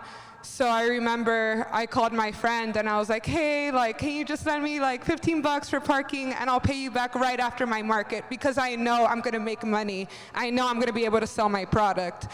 And so she's like, yeah, don't worry about it. She Venmo'd me $15. I get to the market, I sell, I talk to people. I end up making like $500 after the market. And as soon as I get out, I pay my friend back. And that was when I realized, you know, like, I have to have faith in myself and in my business to see this through. You know, like, I need to do this, and I need to fight for that. You know, like, just getting out there and like showing up. You know, like, no matter if you can't afford parking and your car gets towed, like, you have to go and be there and be present and show up. So good. Showing up, that's a lot of it, yeah. I think for me, and I think this can apply to almost any entrepreneur, but for my Latinas especially, is decide. You're going to make a series of decisions, but you have to make the decision to move forward. You have to make this decision that whatever was placed in your heart and your soul that you want to accomplish, that it's worth pursuing, and you have to decide that you're going to go after it no matter what. And you have to decide again and again and again to fight for it. And you have to decide to put aside your ego and ask for help. And you have to decide to respect the privilege that you have. Like you said, there's like a lot of other people that are less privileged, and so owning that privilege and being a voice for other people. And you just have to keep deciding and deciding and deciding that you're going to keep fighting. And there's been so many times where it's like, okay, whenever it's like I feel like I cannot do this, or there's been a couple of times where it was like rock bottom, where like I'm not going to do this anymore, I cannot, and we've all experienced it. But then it was just like, no, what the shift that always was for me was going back to, no, I decided that I was going to build this. I decided that there's more meaning behind this, it's not just me trying to do a hobby or something like that. I decided that this is my purpose, decided that this is my passion, decided that I'm going to build a legacy, and I'm going to decide to fight again and again and again, and to just keep showing up. So I think the word for me is decide. And whenever you come back to that and you start facing these obstacles, like go back to that. What were those set of decisions that led you to where you are now, and let those be your North Star. Because if you don't have a North Star, you're just going to be wandering around. That's awesome. The one word that I have for Latina, Latinx entrepreneurs starting up in San Antonio is grace. Give yourself grace every time that you've tried something and it didn't work out exactly how you wanted to, but also give your community grace. I've heard many times, she's not Latina enough. She doesn't speak Spanish, or her Spanglish is broken, or this or that.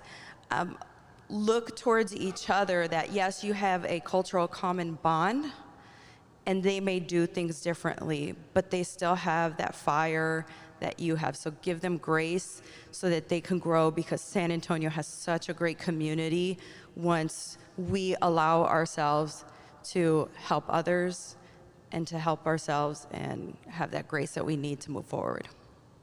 Excellent. So faith, decide, and grace. 3 powerful words. That's pretty awesome. So we're going to go ahead and transition over into our Q&A session right now. Yeah, Christina, please.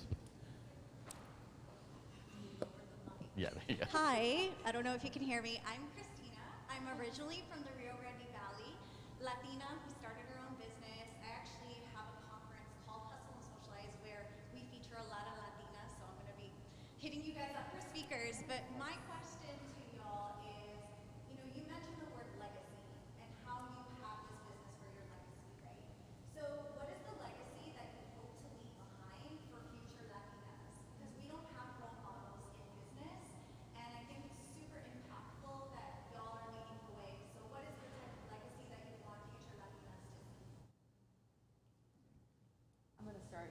Okay, so I'm huge into education, and I think San Antonio is a prime spot for my company to grow, but also I want to leave a legacy of future Latina students overrepresenting San Antonio, from everything from government to education to technology, and it might be with my company or something else. I know I'm in a great cohort called the Notley Fellowship, and it's like my legacy is going to be that this is a place Latinas come because they know they're going to have the support and they can grow, and other cities across the world will look at us here.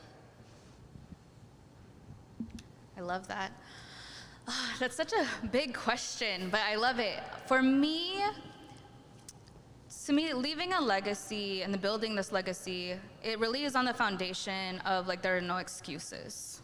And when I said earlier that I wanted to show up, and it was like me as a young person wanting to be a hero, it comes down to that, where I feel like what I can do and what I can accomplish in my life, like, yeah, I might not, be as well known as, Mark Zuckerberg or someone like that. But like for me, it's like if there's a little girl who can look up and say, okay, like brown girls can do things too, and like I didn't go to school, like it's okay. That can't be an excuse. Or like, you know, I dealt with trauma or abuse, or my dad went to jail, or all these different things, and it like adds up and adds up, or poverty and stealing food from the neighbors, or like all of these different things that like, you know, make up our past. Like it's just like, no, that doesn't get to be an excuse. Like those, like honor your past, honor the obstacles, but like decide, move forward. And like if I can live that life and I can continue to show up and like someone else is inspired in that, then like my legacy gets to live on through that next generation of girls and women and even men who are just like, yes, okay, she didn't have no excuses, she showed up and it was uncomfortable, and so I'm gonna do that too. Then that's it. That's what I want my legacy to be. So yeah, I feel the same way as Sharon does. I do want to leave that legacy for other young Latina women that also, just like me, that came from the south side of Laredo, you know, that didn't have, sometimes I felt like as much knowledge or as much education as other people did, or, and yeah, just being an example that, you know, you're not what's around you, you know, you're not what happened to you when you were younger or anything like that. Yeah, there is no excuses, and just showing up and fighting for what you want, and yeah, just being that example for other women, and to show that, you know, if I can do it, that they can do it too, despite what we were dealt with, you know. Thank you for the question. That was a wonderful question. Roberto, I think, yeah, go ahead and use the microphone right there. Again, ladies, thanks again. That was a great presentation. Belinda, I share the same with you. My mother's Puerto Rican, so I understand like the brash harshness of the culture, especially a Puerto Rican from New York. So yeah, a lot of people can handle that. A lot of the sentiments I saw today were around community. How would you like leave a message for either a young Latina, a young girl looking up to you? How do they find their community? How do they build their own community? Like, what advice can you give them on that?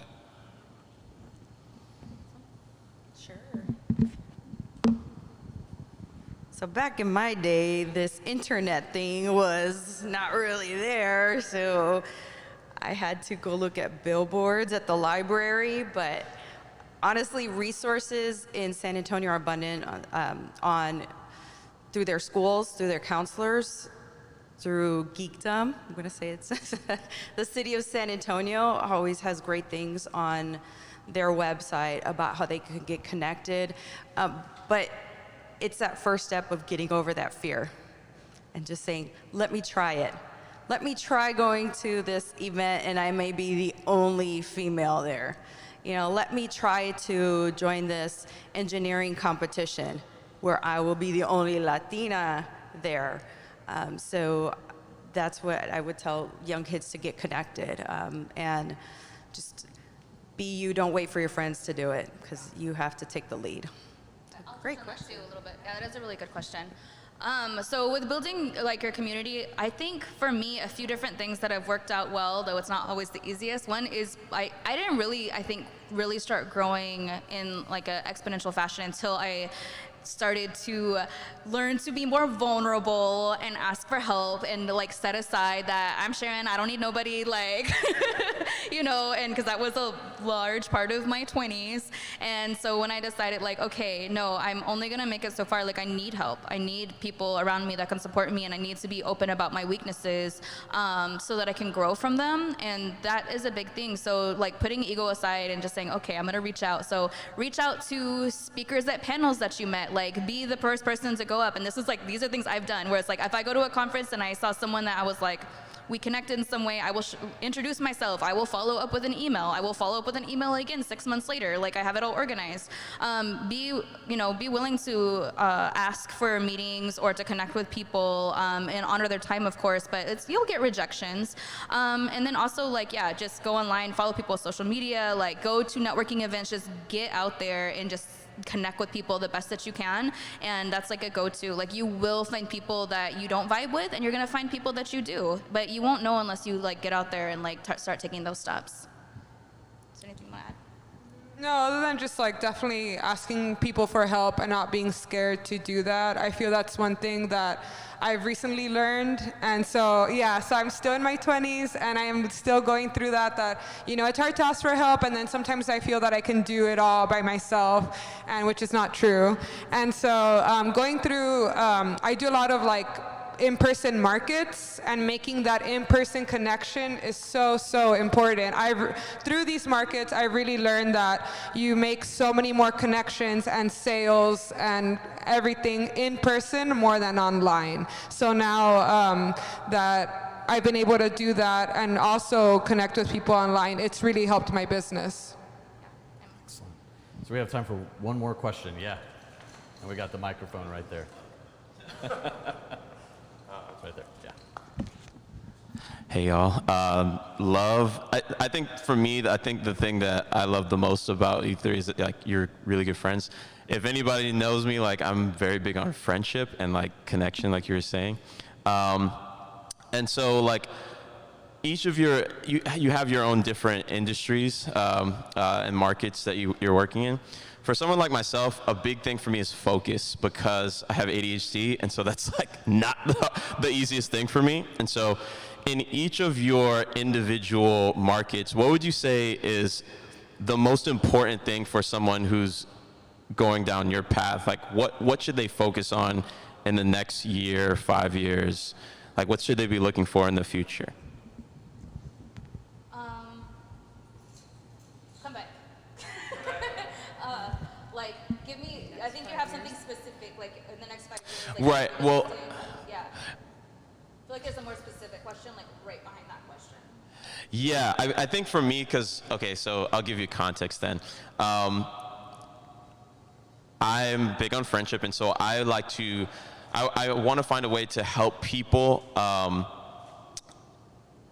connect and form friendships, and so I'm building my own platform to help do that. What I've noticed is that across different industries, it is always really, like the people that always end up rising to the top are the people that end up choosing their one thing to truly like focus on, and not like even just adjacent things. So if I'm focusing on connecting people in friendship, I'm not also trying to connect people who, you know, to like make the best sandwiches or something. It's like really honing in on that, and there are going to be like different things that happen on the side, but like focusing on that one thing. To anybody else that would be in your industry in that same position, it's still beneficial for me to figure out what that focus is, because I see that common thread between all of those industries. So I'm wondering, what specifically within your industries would you say is something that if you're trying to be successful at what you're doing, what is like that one thing that you really truly have to focus on and like show up to and do every day, or like, you know, find other people that you can connect with in that way? Okay. Sorry if that didn't make sense. But. Thanks for coming back and clarifying. So I can say, I mean, from my experience, like, I am very intentional with my time. I am very intentional with my energy. I only have so many hours in a day, and you said, you know, ADHD, like trouble focusing and things like that, like I have anxiety, so it's just like, you know, I have to be, like, there's only so much like productive time I have in a week. So getting very clear on like, what is the thing that's gonna move the needle forward in the next, like, you know, 8 weeks, or if you wanna do a month or 3 months or 1 year or whatever, understand what are you aiming for in 3 to 5 years, what are you aiming for in 90 days, and like what's gotta happen today, and ask yourself every single day, like, am I doing something today that is going to move the needle forward, even if it is 15 minutes or 1 hour, because I think one of the biggest shortfalls a lot of entrepreneurs have is they don't take consistent small action, they save it all up, and then they end up all stressed out because they have all these things. You cannot build momentum that way. You can't just wake up and run a marathon. I mean, I guess you could, but it might not end out well. But it's like, but if you can like train and just show up, and that's how you get that momentum and that exponential growth. So I don't know if that's helpful, but okay, cool. Anyone else want to? Yeah. Okay. So I've learned a lot of different methodologies over the years, and I'm hyperactive and I want to do this and that. One thing that I gravitated towards once I learned it and I surrounded myself with UX designers was design thinking. And that really helped me in my focus, so much so where it went down to, okay, how do I surround myself with the right people to get the answers that I need? So it's a cyclical process, but that's just one thing that helped me get that vision.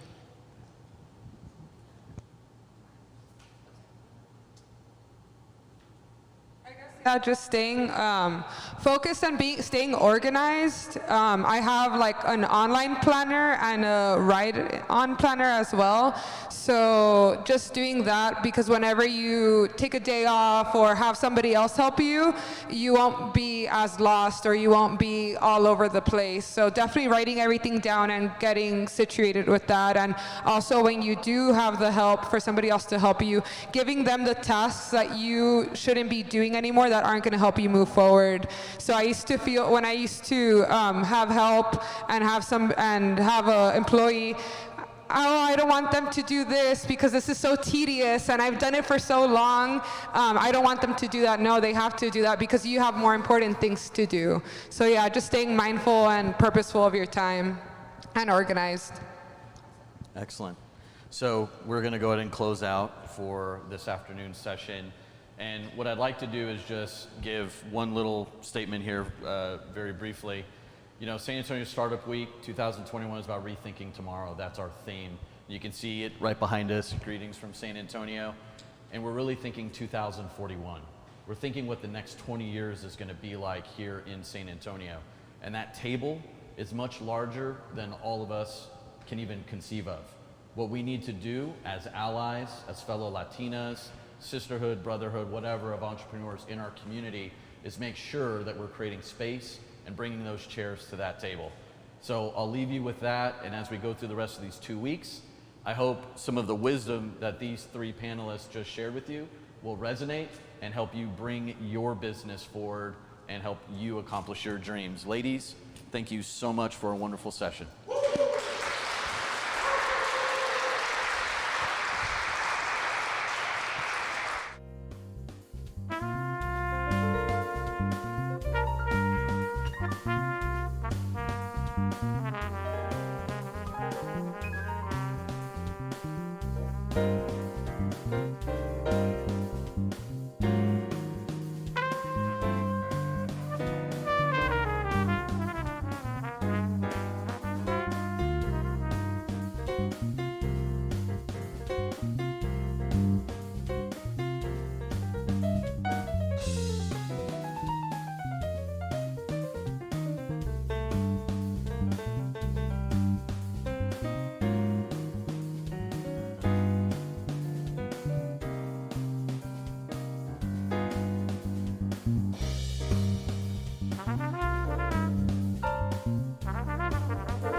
Why do some companies thrive while others struggle?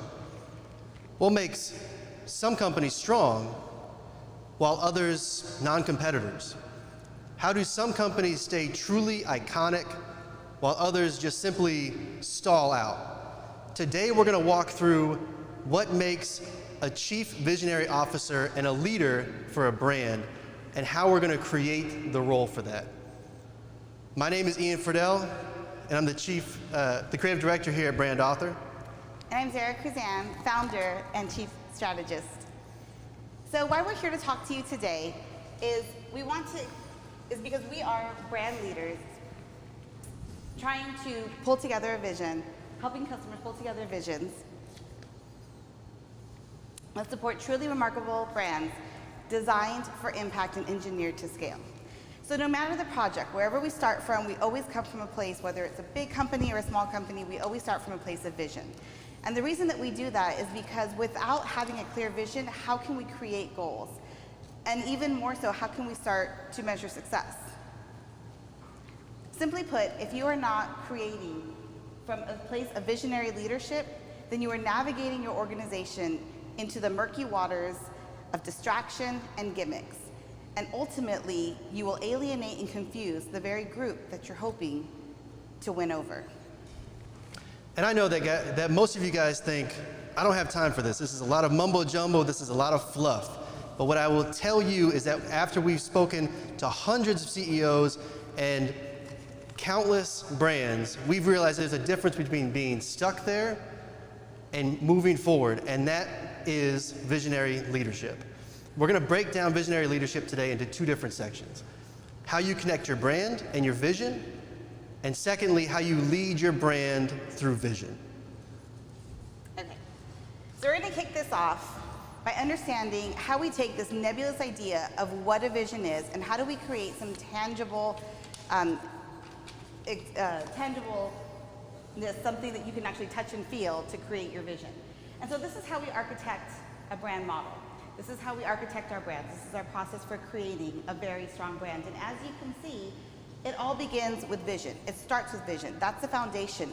And that is a line of continuity throughout your brand that really keeps clarity and alignment for all the moving parts.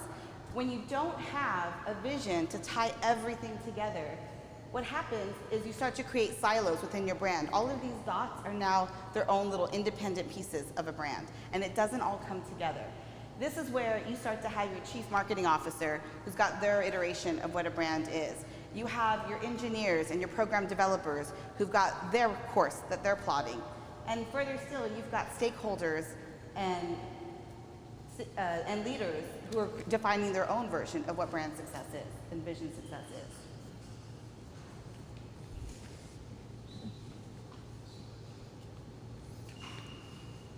In order to stay alive in business, you have to continue to keep on moving. You have to be able to continue to stay in motion.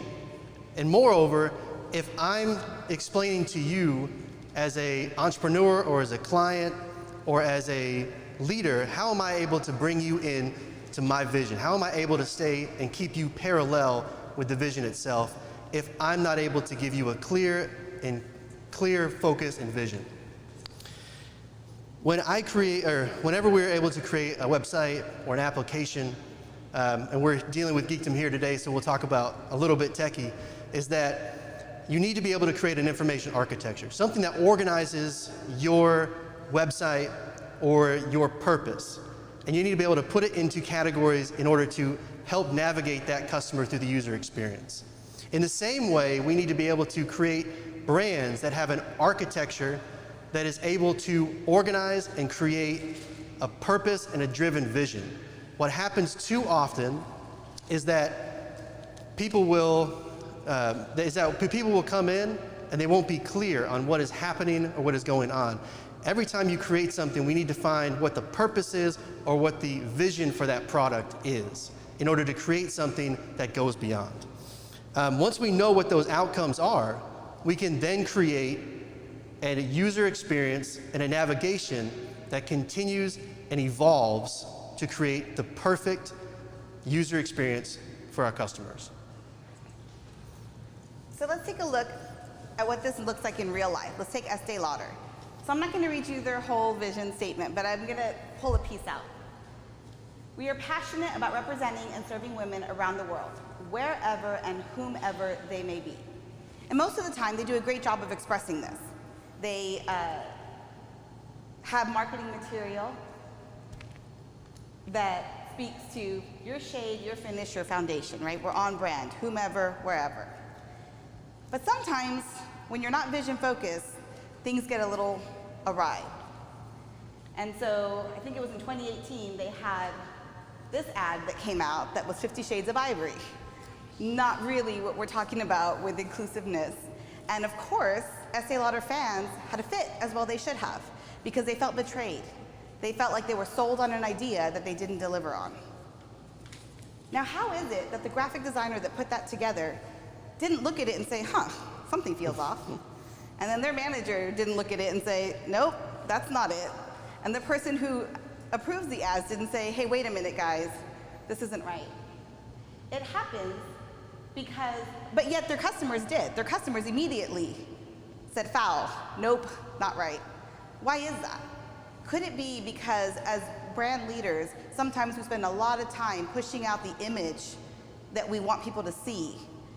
And so those people drink the Kool-Aid, they get it. But then our own teams, we visit our vision once a year, maybe? It was somewhere on the onboarding packet. I saw it on a website once. But of course, Estee Lauder pulled it together, and now this is what their advertising looks like, and it is more, this looks a lot closer to what that first vision was versus the second. So let's take another example. Let's look at Lego. So we all know Lego, we're all familiar with Lego. They're a very successful company, a very successful brand. But would you be surprised to know that at the turn of the century, they almost went bankrupt? How did this happen? Well, let me paint the picture for you. It was late 90s, early 2000s, and video games were incredibly popular, and they were competing for space in the toy market. Also, school was changing. Now you had to have your application for Harvard in by the age of 7, so kids lost playtime. There just wasn't time for Legos anymore. And Lego did what most businesses do when they see their sales and their market share threatened. They panic and they over-diversify. They got into everything. They were in the publishing realm, they had merchandising, they went into parks, they had theme parks that they made, and it just kept, so instead of making the problem better, they just made it worse. It just kept like a runaway train. Until finally, in 2003, they were $800 million in debt and on the verge of bankruptcy. But something truly magnificent happened for them. They got a CEO in there who said, stop, we're going back to the brick. We're gonna refocus on what got us here in the first place. And instead of trying to beat someone at their game, we're gonna play our game, and we're gonna play it better, and we're gonna play it with more focus. And we're gonna take our 12,900 products, and we're gonna taper it down to 7,500. Let's see how that works for us. So instead of doing more, they chose to do better. And now they have a $600 million profit margin, and their market cap is up to $7.4 billion. That's the difference between a vision-focused company and one that is not.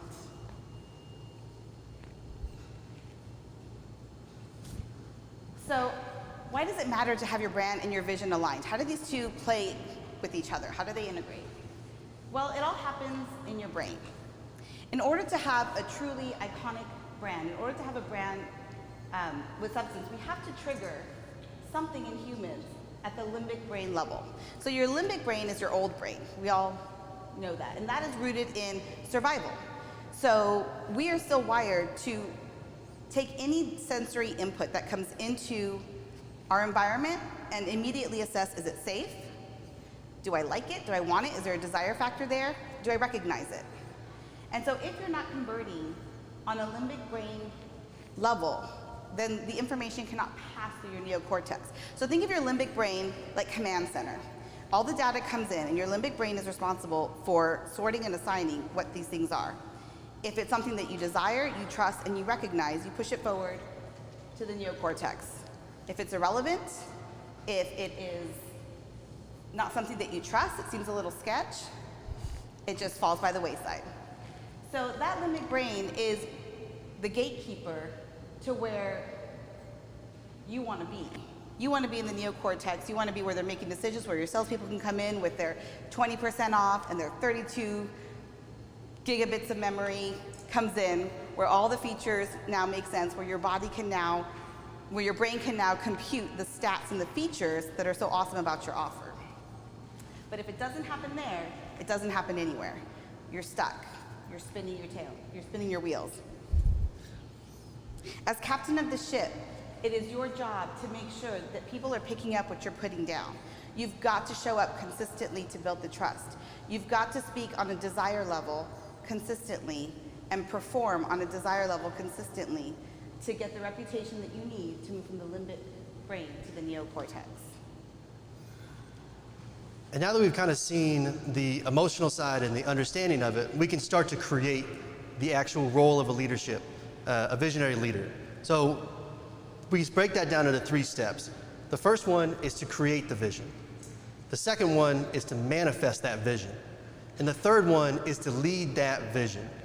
So when we look at it, when we start with creating, so creating, we can look at it as a 2D versus 3D puzzle. That 2D puzzle, I can see it, but I can't do much with it. I can't pick it up and play with it. I can't use it in any way. But a 3D puzzle, I can use it as an applicable tool. I can put form on top of it. I can see it from different angles. I can view it from different perspectives.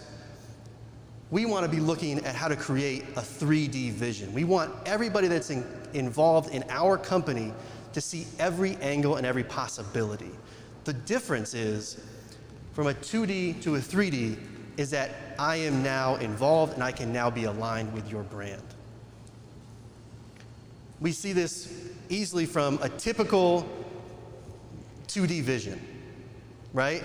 If my thing is to be the premier burger in town, does that excite anybody? Does that get anybody motivated to come along with me on this journey? Not many people. But if we break it down even more, what does premier mean to you or to someone else in the crowd? It could be something completely different. Premier could be the high-end, fancy burger joint that's in the downtown area, or it could be the small mom and pop shop that everybody goes to. The same can be taken for burger. What is a burger to you? Is it a 2-pound burger? Is it a burger that's handmade with cheese and bacon in between? And the same with town. What does town mean? And as I go through these different things, what I'm trying to iterate is that if this is all you're going to say is your vision, then we don't have the details and we don't have the perspective to see anything further. We need to be able to see the deeper meaning and the deeper connection of this. And so we see it with Hop Dotties. Hop Dotties creates beer, they create burgers. Is that anything different than anyone else has seen? Not really. It's a pretty normal thing. But what's the difference is not what they do, but how they do it. So let's look at their vision. So they have good food, and they pride themselves on making things the right way. They're made by hand, which means that the cooks that are within there are not cooks, they're chefs. Right? There's someone different. They're sourced for greatness. Right? They go to the actual farms, they make sure that there's no pesticides, that there's nothing happening there, and they make sure that food is directly taken from the farm in Hop Dottie's car to the restaurant. And they're created to be different. They want their people to be individuals, right? They want them to promote within. They want to take you from being the cook to the manager to an owner to a franchisee, right? They want you to be a part of the brand as much as anything else. And that's what makes them different. Now they have a further vision, but what I'm saying is that they're starting to create that point. So creating a vision that speaks to the limbic system and moves you from acknowledgement to motivation to actually affecting behavior and the type of behavior changes that we want is a tall order. And so when we create visions, we always do it from 5 guiding principles that help to make sure we've got a vision of impact and something that's meant to convert. So first we start with clarity. As you can see, In the example that Ian gave, just by adding a few of those specific details, we were able to get so much more clarity and understanding of where that company was going, where the organization was going, and what they wanted to accomplish. The second, it's like taking a static photo and from it creating a motion picture. The second category is simplicity. So when you add more detail, we want to be careful not to make it so convoluted that your 30-second elevator pitch turns into a 30-minute thesis defense right, session. So we want to make sure that we're still keeping it simple, that we can still distill it down to bites that we can digest. And so think of it like a movie trailer. You got to have that short, condensed version that is going to get people to buy into the point where they're willing to now sit down and watch the full-length motion picture. The third is inspiring. Is your vision big enough? So often, our own limiting beliefs will hold us back from what we really know is possible for ourselves and for our business. So when you look at your vision, ask yourself, is this truly a BHAG or is this just a forecast? Relevancy. How relevant is your vision? So a lot of times with businesses, we can see somebody put together a vision that says something about beating out the competition or 50 million in revenue or something like that. And we can very quickly assess that that's not really a vision, it's more of a goal because it's relevant for you. But how does the world exist differently because of your brand, because of your vision? How does it impact others? In order to get people to want to follow you, it's got to matter to them. It's got to mean something to them more than just what your perspective is. And finally, prophetic. Is this truly a future iteration of the world, or are we just repackaging a current reality? Is it something that's just been done, that we're just trying to zag, or are we doing it with intention? Is it really something that hasn't been done before? And we see this with a lot of entrepreneurs. They feel like, oh, I'm not enough of an extrovert. I can't do this. I can't get people to follow me. I can't get people to take me on this journey. But when we look at it, we look at the two biggest brands, Tesla and Apple. And their leaders, Steve Jobs and Elon Musk, are the biggest introverts you'll ever see. But the difference is they had a tunnel vision. They had a focus so clear that their vision was always going to happen. So making sure that your vision is taking you on that journey. So how do we do this? So if we're talking about the applicable steps to getting this done, we break down the vision into two pieces. We have first your vision statement. And think of your vision statement as your non-negotiable. This is what most people refer to as the why. We call it the shared and unshakable belief. This is something that doesn't move. Unless, of course, your whole business changes, and that's a different story, that's a different talk. But for most cases, this doesn't change. This stays the same. This is your constant, this is your North Star. And then we have your vision register. The vision register is a larger document, and it looks out 3 to 5 years into the future. And what that's meant to do is to see what is the next iteration of what my brand vision is. What's next for the brand? And so if you look at it in this way, you've got your vision statement is your frame, and then you've got your vision register that's the finish out. So every 3 to 5 years, you might redecorate because your taste changes a little bit, but the bones stay the same. There's got to be that consistency there. Otherwise, you're pivoting and you're not evolving.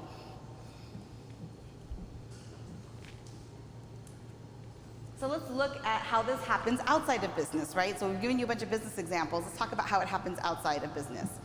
So in the 1960s, we had our space race going on. And in front of the world, President Kennedy announced his vision. Now it's time for this nation to take a clearly leading role in space achievement, which in many ways holds the key to our future on Earth. I believe that this nation should commit itself to landing a man on the moon and returning him safely to Earth. I believe that this nation should commit itself. No single space project in this period will be more impressive to mankind or more important for the long-range exploration of space. And none will be so difficult or so expensive to accomplish. It will not be one man going to the moon if we make this judgment affirmatively. It will be an entire nation. For all of us must work to put him there. Now that was an incredibly bold statement to make.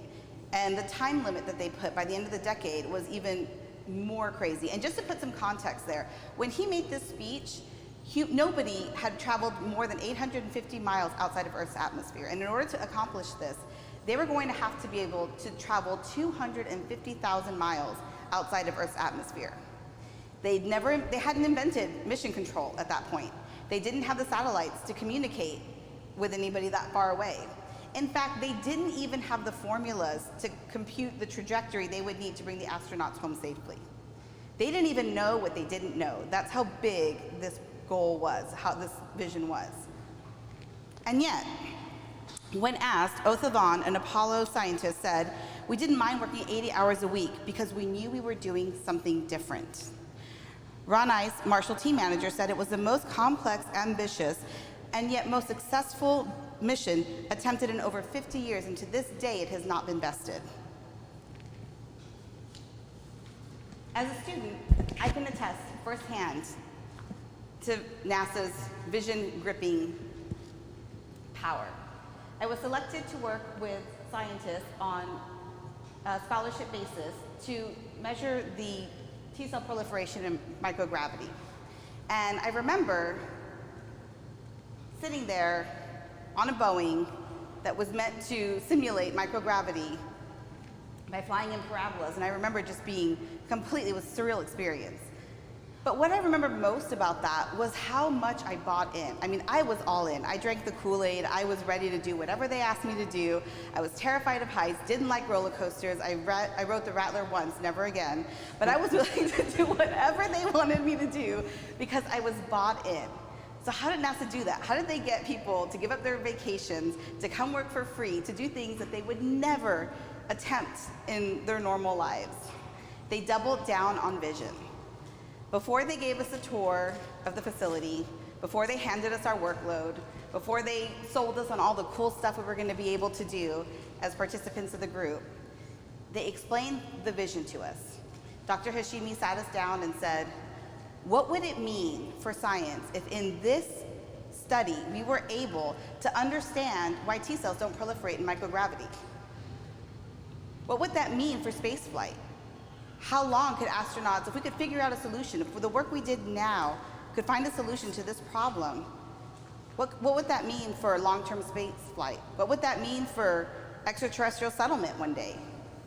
And so you can imagine as an 18-year-old being told that you're going to be a part of something this huge just completely takes your breath away. It really gives you that sense of purpose. And what it does even more than that is it strips away the ego.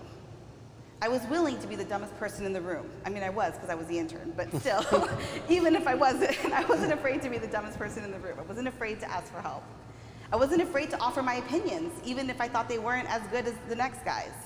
I wasn't afraid to work hard and be wrong and learn and get better because it wasn't about me. It was about something bigger than me, and I understood that. So we've created the vision, and now we need to move into step 2, which is manifesting that vision. This is the most difficult part for almost every entrepreneur, because every entrepreneur is a dreamer, right? But doing tangible goals, making objectives, that's the hardest part we can do. That's something we never want to do. But the difference between having a vision and having a tangible goal that's made out is that you will actually accomplish. It's putting the focus into it. It's looking at it as, what if Apple had taken their iPod, for example, and they created their entire brand based on the iPod? They would have been crippled because markets change, technology grows, competition becomes fierce. What happens too often is that companies rush through. They rush through their vision, they rush through their core values, they rush through what makes them them. And they try to rush on and they try to say, let's focus on the sales. We need the sales. Let's focus on fulfillment. Let's focus on putting our base somewhere. But what they miss is those inconsistencies and those irrelevancies that start to tear apart the business. You have to know where you're going in order to create a brand that's going to stand the test of time. Manifesting the vision by creating the brand structure with tangible goals is what we call brand modeling, is what Zara showed earlier on. We do this and we're able to create customer cycles. We're able to create offer structures that now align with our brand. And this tells a different story than if we were just to focus on the sales and the fulfillment. So we're going to play, hopefully we can play a little video. Yeah. So we'll go back. We won't play the video then because we got volume on it, but that's all right. But I think everybody's seen this video. It's a guy dancing like a crazy outlier in the middle of a field, dancing as wildly as you can ever imagine. And he's just standing out there for minutes. And if you've ever danced in front of anybody or done anything out in the middle of a place, or like us, stood on top of a stage for any amount of time, it's extremely nerve-wracking, right? You're out there and you're freaking out. But the difference between, I can play it? Okay. So now we can see the actual, okay. So now you can see this crazy guy dancing. But the difference is, a lot of people will comment on this, that he created a movement. People came to him and got excited and got inspired and started to experience. But what is big to us is how long he stood out there. I mean, look at how awkward this is. It's cringeworthy just to see it. But the difference is that he inspired other people to now join. Now he's got another person, right? So what we do is we have to take the steps to understand this. So the first thing you have to do is you have to get people to be inspired. You have to let down your guard and allow people to be vulnerable to you. You have to allow them to say, if I hang out with this guy, I'm going to have a better music experience instead of sitting on a blanket, right? But when this guy, the second guy, comes up to the screen, he's now got to have a better experience. He can't come up, not like it, and then leave, because then you've lost all momentum that you had going on. He's got to inspire a second guy to come in. The same way with your business. You have to inspire the second, the third, and the fourth guy. And we use and within branding, we use the idea of proximity. And so we start to create environments that connect people together, that begin to create a better environment, to create a deeper connection. So I won't make you watch the rest of this. But basically, he creates, the whole music festival then starts to go with him. So, but we'll move through. We take this and we move on to a company, Chick-fil-A. I think everybody knows Chick-fil-A. And we come with the idea of a deeper connection.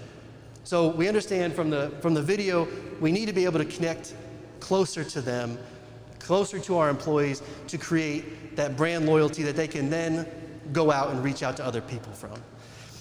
What happened with Chick-fil-A is that when you have McDonald's and Taco Bell, they are franchisees that try to gain as much real estate as possible, right? As much volume as you can, and that's king. What Chick-fil-A understood was that we need to create a value add. We need to create something that people are going to aspire to. We don't want, in 5 years, that McDonald's to look like it's depreciated, right? So Chick-fil-A decided that they only accept 1% of their applicants that apply every year. It takes 5 to 6 weeks for them to go through a program to learn about the ins and outs of Chick-fil-A. They can only own one Chick-fil-A in their lifetime. McDonald's, you can own 20 of them. And what happens is that people that own the McDonald's, they own 20, 15, 100 of them. So if one of them is going bad, I'll get to it next week, it's not a big deal. But what Chick-fil-A understood was that if the owner is there, he's a part of that franchise, that's his livelihood, that's everything that he has. So if you see a franchisee that's picking up trash or filling up your drink or taking an order from you, it's because he wants your experience to be the best, because he wants you to come back to his franchise. He doesn't want you to go anywhere else. And he knows that with his values increasing, his success increasing, that also brings Chick-fil-A to increase their value as well. So I'm the numbers girl, and I'm going to talk about this brand value as it pertains to numbers. So let's get down to it. So in 2019, Forbes magazine said that Chick-fil-A was the biggest threat to McDonald's. Why is that? McDonald's sells more in volume. McDonald's is in more locations. They have more spots. Well, the thing that stood out to most people in the financial world is that the average PPA for Chick-fil-A, which is the average spend that someone will come into a restaurant and order, is almost twice at Chick-fil-A what it is at McDonald's. How is that even possible? Red meat is more expensive than chicken. McDonald's has twice the menu size that Chick-fil-A does. So how is it that Chick-fil-A can con you into coming in, okay, not con, entice you into coming in and spending twice what you would spend at a McDonald's on food that is technically cheaper to make, right? Well, they understood that in order to have a truly valuable brand, they couldn't just say it on a piece of paper. They had to live it and they had to breathe it. And this is where the brand modeling comes into point. This is where you show that I don't just talk the talk, I walk the walk. They systematically incorporated experiences that customers had in order to improve and increase value. So I'll give you a couple examples of what that looks like, right? So Chick-fil-A stood in the driver's seat of a drive-thru, and they said, this doesn't work. This is not good. And when you think about it, when you think of fast food, drive-thrus with the speaker system is standard. That's the brand standard. Everybody does that. There's nothing unusual, there's nothing wrong with it. But Chick-fil-A stood in that driver's seat and they said, you know what? We can do better. Because what they understood is that mom or dad already is feeling pretty bad. They had plans to make a home-cooked meal at home. The day got away from them. Now they're stuck in a drive-thru and they've got their kids screaming in the background, and the last thing they want is to be screaming at somebody over a PA who's also screaming at them because they can't hear what's going on with the kids in the background. It's like you get a bad day even worse. They know you're coming here because you've not had the best day, right? Things did not happen for you the way that you wanted it to happen. And so Chick-fil-A rethought that, and they said, what if we eliminated some friction points? What if we got rid of it? What if we got rid of the PA system? And you know, just to be clear, Chick-fil-A started with the PA system. So it wasn't like they had it all figured out from the beginning. They had to work through it. But they stayed vision focused, and that allowed them to isolate the friction points that they needed to remove. Not only did they remove the friction point, but they replaced it with a delightful experience. So not only did they put a human there to take your order, but they put a human there with a smile and a please and a thank you. And when you've had a rough day, that is everything. That's worth the extra buck, isn't it? Also think of it when you go into their dining facility and you sit there. So when you look and you sit inside a Chick-fil-A, they have twice as many servers walking around giving condiments, napkins. Why is that? Because they understand that mom just wrangled her kids in without shoes from the play area to the seat that they've gotten. We've unpacked diaper bags, we've got the sticky placemats, we've got everybody's hand sanitized, and oh no, I forgot napkins. But I can't leave my kids alone while I go get them, so what do? Do we pack everybody up and we take a field trip to the condiment stand? Or are we just so grateful that someone's gonna pass by in the next 30 to 45 seconds with some napkins so we don't have to go through that? They systematically went through these experiences. They understood where their customers were coming from, and they didn't just eliminate the friction points, but they did make them delightful. And that's the difference in brand. So we have created a vision, and we have manifested that vision. Now, how do we get them to come with me, right? How do we get that scene from Jerry Maguire? How do we get them to, hey, walk with me and come with me? We have to be able to steward the brand. We have to be able to stay consistent in everything that we speak to and bring them along the journey. So we have inspired them. We've gotten them to come with us. We've gotten them to come experience it. We have to then create a better experience that they are now able to follow. But the difference is now we have to show that consistency over and over and over again. We cannot have them come to us and experience it one way and another time another way. Because the difference is those people that are coming to your brand are going to inspire others to come out. But if they haven't had that consistency throughout it, it doesn't make a difference, right? They have to be able to feel that, especially as a startup. You've got to have that consistency built in. Other companies, they can have a bad experience and overcome it. The startups can't. They have to be consistent in that follow through. And we look at that as the core of branding. We look at that as how to create followers without leaving them behind. We have to be able to steward them through the future of your brand, but we also know we cannot leave anyone out. As the leader of your movement, it's up to you to ensure how you function. Your brand's value by creating desire for the mission. And second, moving through the consistent evolution of that story, which opens us up to Blockbuster. All right, so let's take a look. Blockbuster started off pretty strong. They had a really good idea. So why not make absorbing media really convenient, right? That's a pretty solid, especially in a world where your only option was to go to the movie theater. And it spoke to people who didn't want to get dressed up on a Friday night and spend 40 bucks on popcorn. This was a great solution. Drive to the corner, grab a movie in sweatpants, and then head home. This is fantastic. And so they had the vision, and they created the vision. But they didn't steward the vision, and they were not leaders of the vision. They stopped being at the front of their industry. They stopped looking at what the next evolution, what the next iteration of that vision looked like. And that left the door wide open for Netflix to come in. And with Netflix, we see that they created a 3D brand, a 3D vision.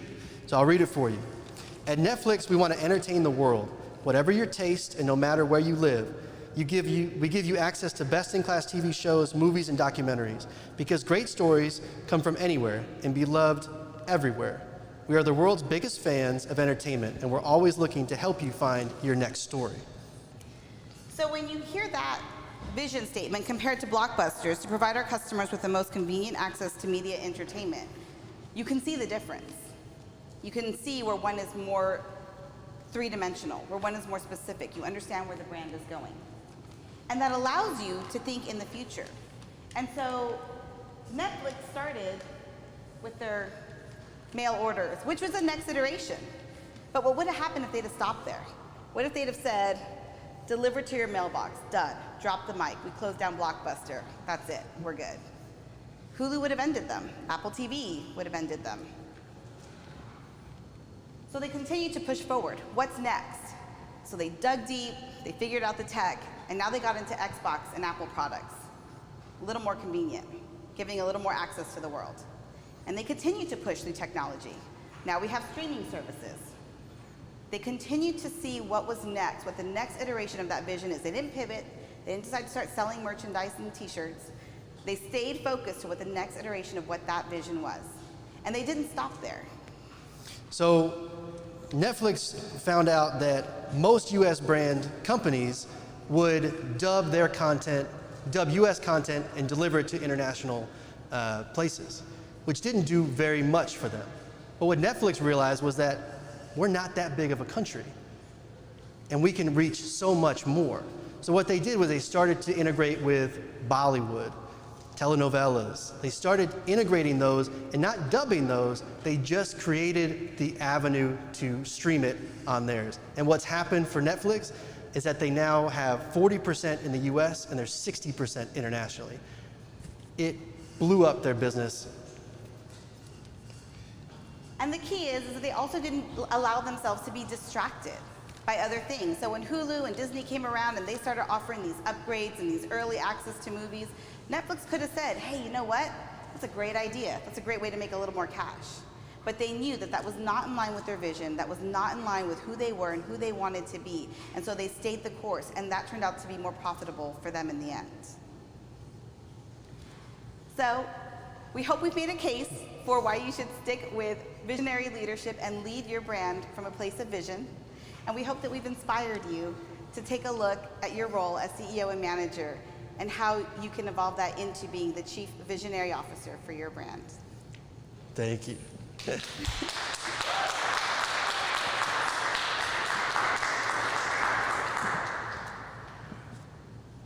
Close now.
Graham, we'll do a mic check for you. Yes, mic check. Hello. Can y'all hear Graham? Hello. 1, 2, 3. Hello. Okay, not yet. Okay. Lorenzo. I'm just looking at, are we good on Graham's mic? All right. All right, welcome everyone to the future of downtown. Welcome. Before we get started, can we just give a big round of applause to the San Antonio Startup Week team? They've done a tremendous job already.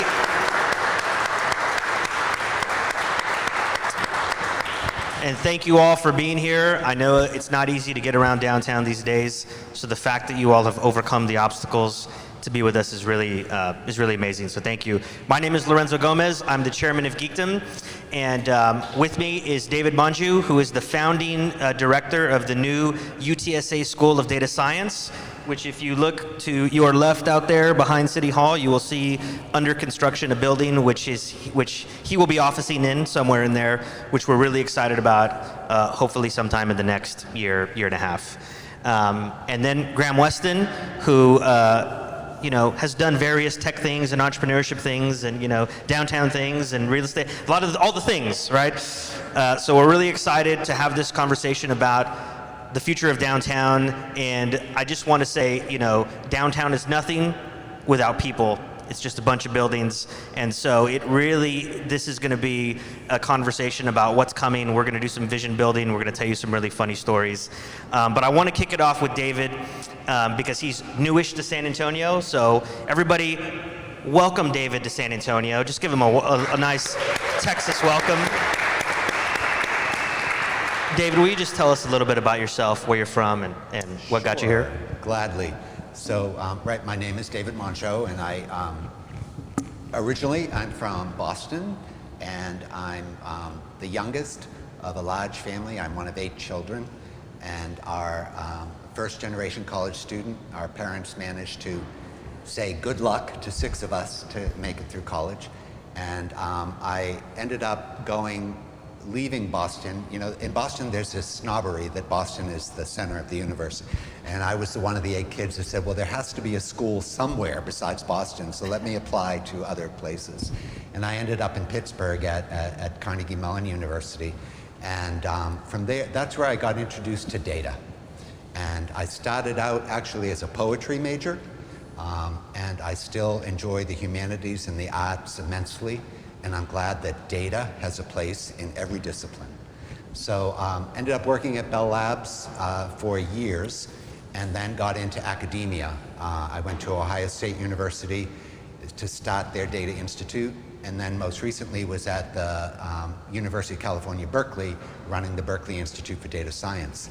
What attracted me here was the sheer ambition and the demography of this city and the people in this city, and the aspirations and ideas about how data science can contribute so much to socially and economically to people that represent the future of America. That was really good. Yeah. Well, thank you. Yeah, that was really good. So, David, you are going to be the executive director. You are the executive director of the School of Data Science.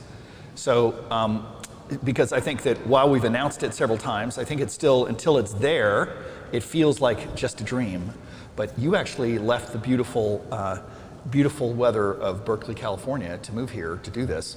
I mean, a couple of years ago when Taylor Amy, the president of UTSA, he and I traveled through California sort of putting out the word that we were going to start a School of Data Science. That was long before there was anything other than an idea in our minds. And we were looking for a real heavyweight to come and be the founding leader of the School of Data Science. And you are it. And you are more than we ever hoped for. There's no question you are more than we ever hoped for. I mean, you've not just can take us to the big leagues, but you've seen the big leagues. And I think that you can see what other schools have done, and Berkeley, of course, is one of the leaders. I think that we can build the largest School of Data Science in the country. Because I think when we look at the potential for San Antonio, the number of kids who could go from being the first generation kids in their family to go to college, I think that we're going to see, if we could produce 500 graduates a year out of the School of Data Science, I think it would be 500 of the best jobs ever created in San Antonio, as well as creating a pipeline of talented folks who can bring opportunity and jobs from around the country here to San Antonio. Because, I mean, if you look at data science, you know, the all machine learning, artificial intelligence, big data, these are all the disciplines of the future that are being used, that there's such an over demand, you know, undersupply of people to go into those fields. If you think about the self-driving cars and all the shopping engines, I went to a website the other day that didn't have, that I realized was a sort of a website from 10 years ago. A lot of them are. That is, they're all of our websites, all of our traffic, so much more of our world is going to be reshaped by the world of big data, the world of data science. So I think that this is probably the biggest, most transformational move that UTSA has made, and doing it downtown I think is really going to accelerate it, make it special. Thank you for coming to San Antonio.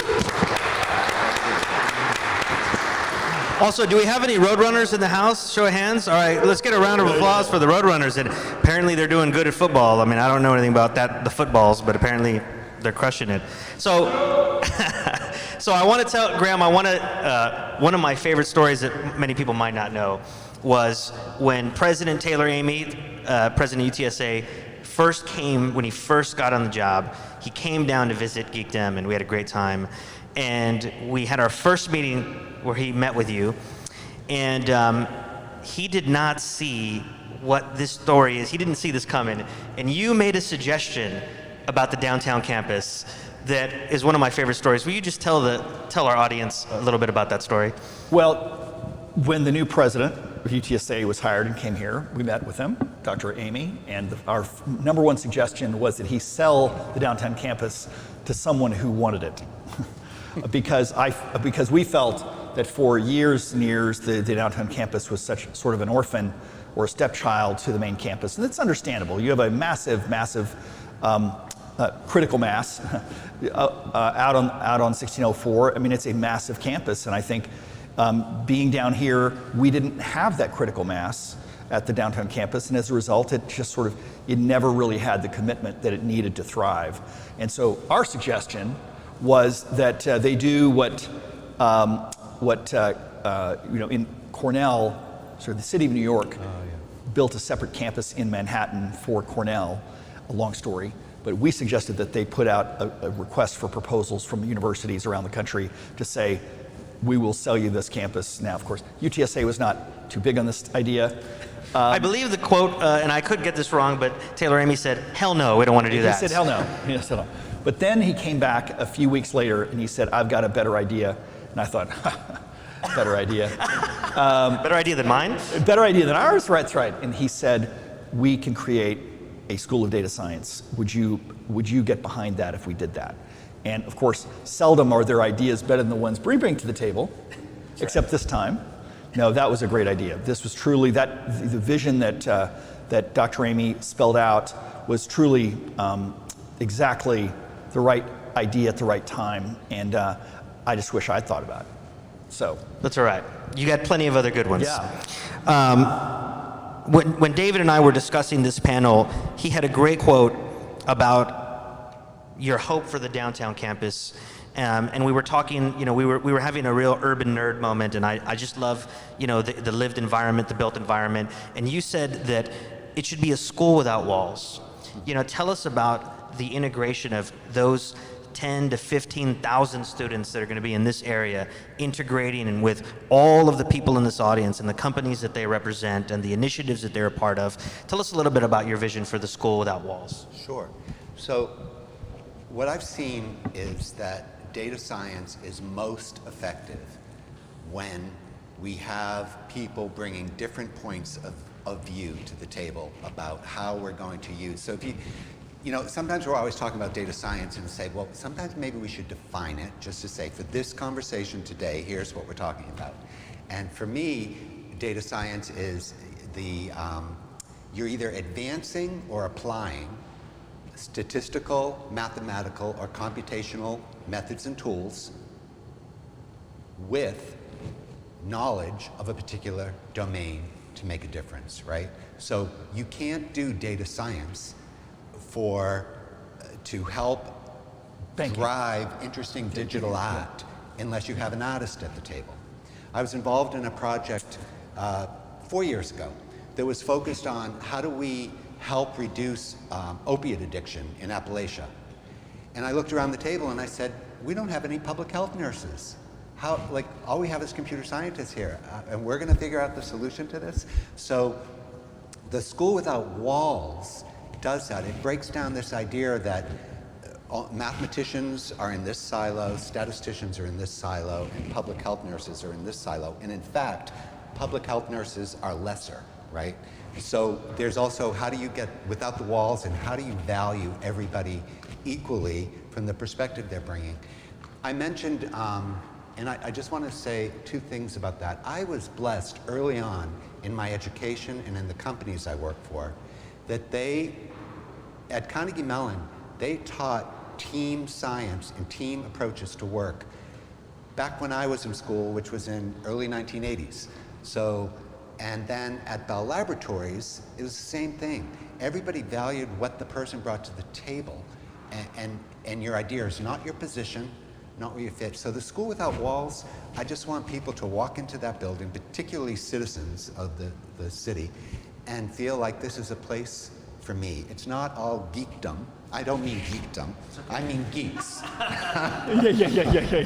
But it's, Make sure we adjust the transcript for that. It's other people that you can relate to. And I'm going to go one more step here. We said this is a School of Data Science. There are only currently 3 schools of data science in the United States. Ours, the University of Virginia, and the University of North Carolina at Charlotte. There's one college of data science emerging at Berkeley. So we have the first, what do you call it? The first mover advantage.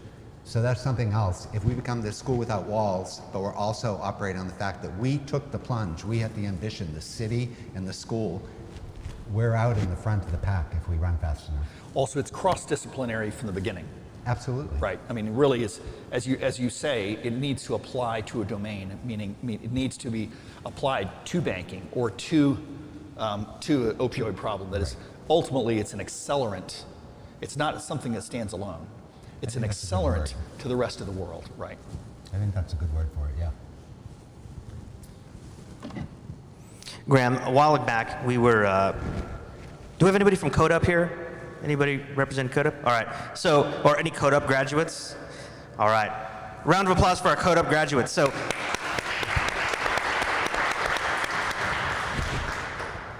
you know, Graham mentioned this phrase earlier, this on-ramp for talent. We were in a meeting once, and we were watching a CodeUp commercial. And someone in the video said, there's a place in tech for everyone. And I breezed by it, and Graham said, go back, rewind it, and he said, that's an idea. There's a place in tech for everyone.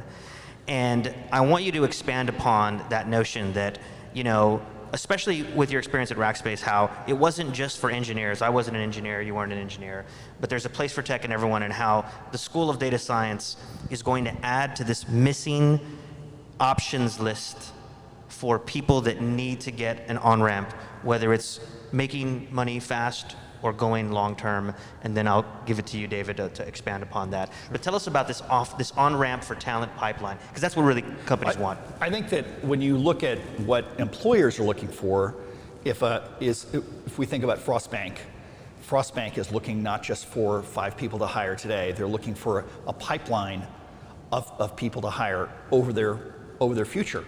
And you know, there are companies that have looked at when HEB opened an office in Austin, for example, it's because they didn't see the on-ramp strong enough, didn't see the pipeline strong enough here. Okay, that's the way companies see it. They think about this idea of a pipeline, an ongoing source of people coming out of school and people coming from other companies, right? That ongoing pipeline. If they don't see it there, they start to look somewhere else. from the individual standpoint, I think the individual thinks about it like an on-ramp to a highway. You know, if you're a young person, you know, in high school, how can you ultimately get into this field? That is, how can we get into a field? Again, if you want to be a doctor, you think, well, I'm going to go pre-med, right? If I want to be a lawyer, I'm going to go pre-law. And if I want to be an engineer, I can go to engineering school. But I think that what happens is that there are great jobs, dream jobs out there right now, 5 years from now, 10 years from now, that are in the area of computer science, data science, that is all the applying all these new technologies. Again, when we have new technologies and new ideas that we can apply to the existing world, you have a lot of demand, right? Think about back in 1995, no one had a website. Today, everybody has a website. Think about the number of websites that had to get built, the number of servers they had to go on. And so I think that the world has been built out over the last 20 years, 25 years, that needed software developers, needed server administrators, needed people to build the servers. We have the next era, Web 3.0, you might call it. The next era is all about applying these new ideas, these new tools, these new theories, theories of data science to the world we have today. And it's going to be just as pervasive as the web is today. So there's going to be enormous demand. So if you're a young person wanting to be part of that, how do you do that? You don't just go to a website and apply, because you have to be qualified. You have to have some relevance. You know, when an employer hires you for a role, you have to be the best alternative they can find. Not the second best, but the best alternative. How do you become one of those people, right? And to me, the on-ramp for those jobs is computer science, data science. That is, if you can find a university that's affordable, that's local enough, that is, and you can go through it, that is one of the on-ramps. The same thing, which is if you're in your late 20s or 30s or 40s and want to get into the tech field, Code Up is essentially an on-ramp for your second career, right? Or your later in life. But I think most of us, as we think about the thousands of jobs that are being filled every year, UTSA is 34,000 students-ish? That's right. This is on a completely different scale. It's the number one university in size in San Antonio, bigger than the others combined. And so if we can do if UTSA has a great data science program, I guarantee you it's going to be filled with talented folks from all around San Antonio and South Texas. I think that, and every single one of them will have a job by the time they're a junior. So I think that these is also, if we produce a few number of these jobs, I said earlier, they will all go to Google and Facebook and all over the country. If we're producing a pipeline of them, hundreds of them each year, those companies are going to come here in order to access our pipeline of great people. So I think that's what you're going to be producing. And I think part of that pipeline, and thinking about the on-ramps, and you mentioned Code Up, one of the things I think the school and the city needs to aspire to is that school 2 blocks away should be making accessible paths like Code Up, like experiential learning. But in addition, or I should say not but, and we should be thinking about, what about those other on-ramps? There are students that, this man helped me respect the fact that there are some students that would say, well, look, my quickest way to bring money into my family is to go through Code Up or one of these programs and start bringing in a salary quickly. And what we want to do then is say, is we respect that, let's create some other paths for that same person or other people, so that in this city, we're not just producing entry-level talent, we're not just producing data analysts, we're producing the advanced master's students, the PhDs, the postdocs.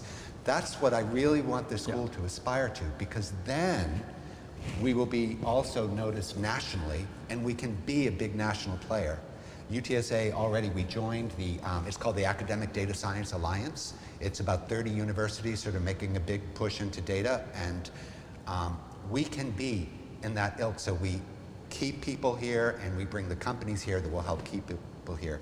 But we have to create all these on-ramps so that we don't underestimate the talent in the city. Yeah, that is the more people that can find a path there, the better. That is, and I think that what happens though, if we don't have your program, as we've not traditionally had, that is, there's the people who don't go through the program don't have that same access.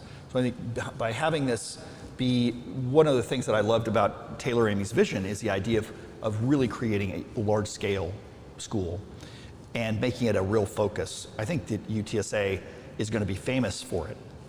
I think that it's going to be at a scale and have a level of excellence that is going to truly make a name for itself, just like it has in cybersecurity. Another hot field. Right. I want to switch gears a little bit to sort of the urban environment. The title of this panel is The Future of Downtown.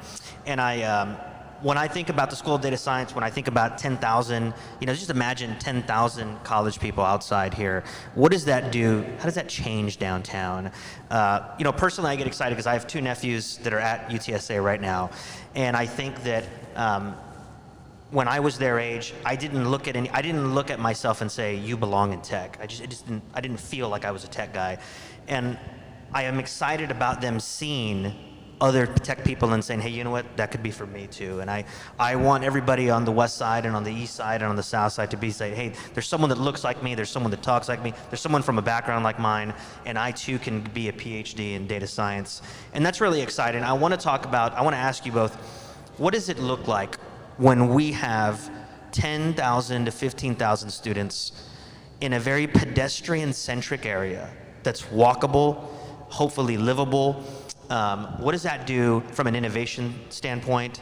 How does it affect these startups? And then, Graham, how does that affect the urban environment, retail, nightlife, living? So what happens when those 10 to 15,000 bodies get down here? Well, one thing I think that happens is just you start growing because there's a symbiotic relationship between the city and the people in it, right? We do have challenges, right? We have challenges about creating the amenities, creating the housing that will keep, that's affordable, that will allow students to stay in town. But I think, think of some of the other big college cities. Sorry, you go back to what you know. I'll go back to Boston for a minute. Boston partly thrives because there's this constant interaction between the universities downtown and the people that live downtown. And that's what I see. Just that it's a place that doesn't sleep at night. I came downtown Friday night for an event, and I was so happy because sometimes there are parts of town that are a little quiet, right? But Friday night, I was over about near the Western Urban Building, and there was a lot going on. And it had sort of that pulse of people walking in the street, things were happening, and I think that's part of it. There's a vibe that gets created once you have the students engaged with the community. Something else there is something else I would like to see that I think some cities have done well. Let's be inclusive of all age brackets. Let's not just think of the only exciting city are forgive anyone in the audience, the only exciting people are the 20 to 30 somethings, right? And then the rest, not so much. No, we got to keep all the generations downtown. I think that UTSA's commitment to downtown is going to be the biggest thing to happen to this part of our city ever.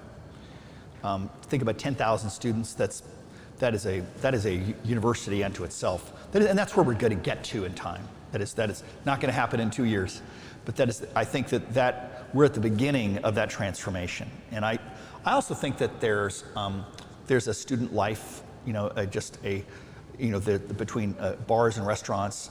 I think one of the problems is we can't have our urban city be all high-end or expensive. Okay, you can't really. How many meals a week can you eat at Pearl? I mean, you can only really afford, at one a week, that's a lot, right? So Pearl is an incredible addition to our city, as is everything up Broadway. We need to add to that an urban spaces that are much less affordable, much more affordable, right? And that also are more inclusive in terms of saying it's the whole city, not just the wealthy, right? And so to me, that's what makes a place real.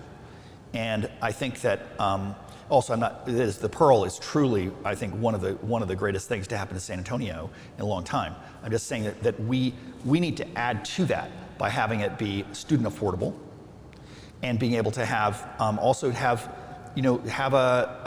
really just a more diverse mix. I think that having students down here is going to make the whole area more interesting. If you look at hi Shelley. If you look at the cities that have urban core universities, those universities become a very important part of the fabric of the city. I think Austin is an example of that. In Dallas, they don't really have a suburban, don't have an urban. Do they have an urban university? I can't think of what it is. And as a result, we don't, I think Dallas does not have the same impact from the universities as Austin does. So I think that there's just something magic about that having a top and large scale university in the middle of the city, and also where it's actually integrated into the city. I think it's an important thing. I was just going to say, Graham, too, maybe some folks don't know that the school is the first commitment to downtown, but there's also other lots and other projects. So there's a new part of the school, the College of Business. There's a vision of that coming downtown too. Yeah. So the school is a beginning. Right. Your school. Yes. Right. Yes. All right. So I'm going to be a little bit selfish from my geekdom hat here.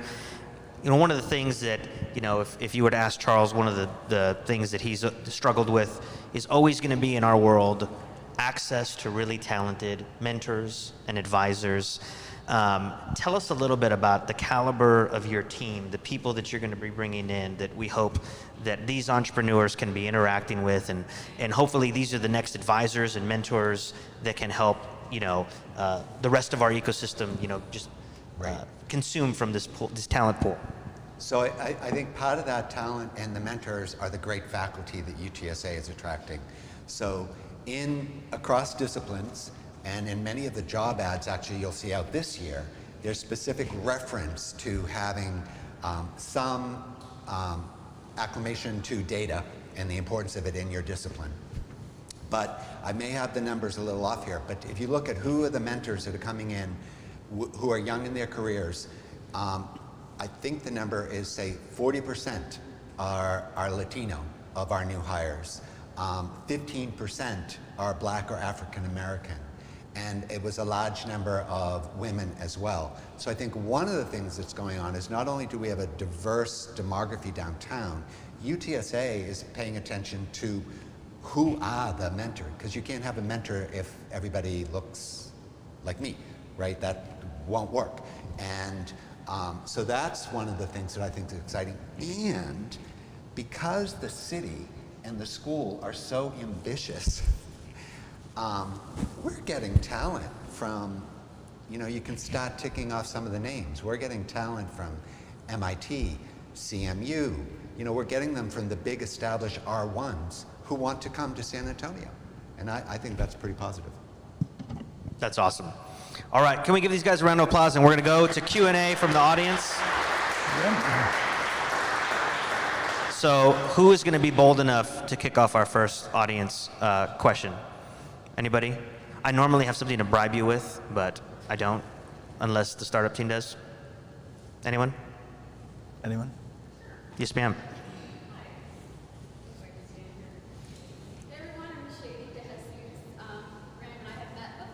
Yes.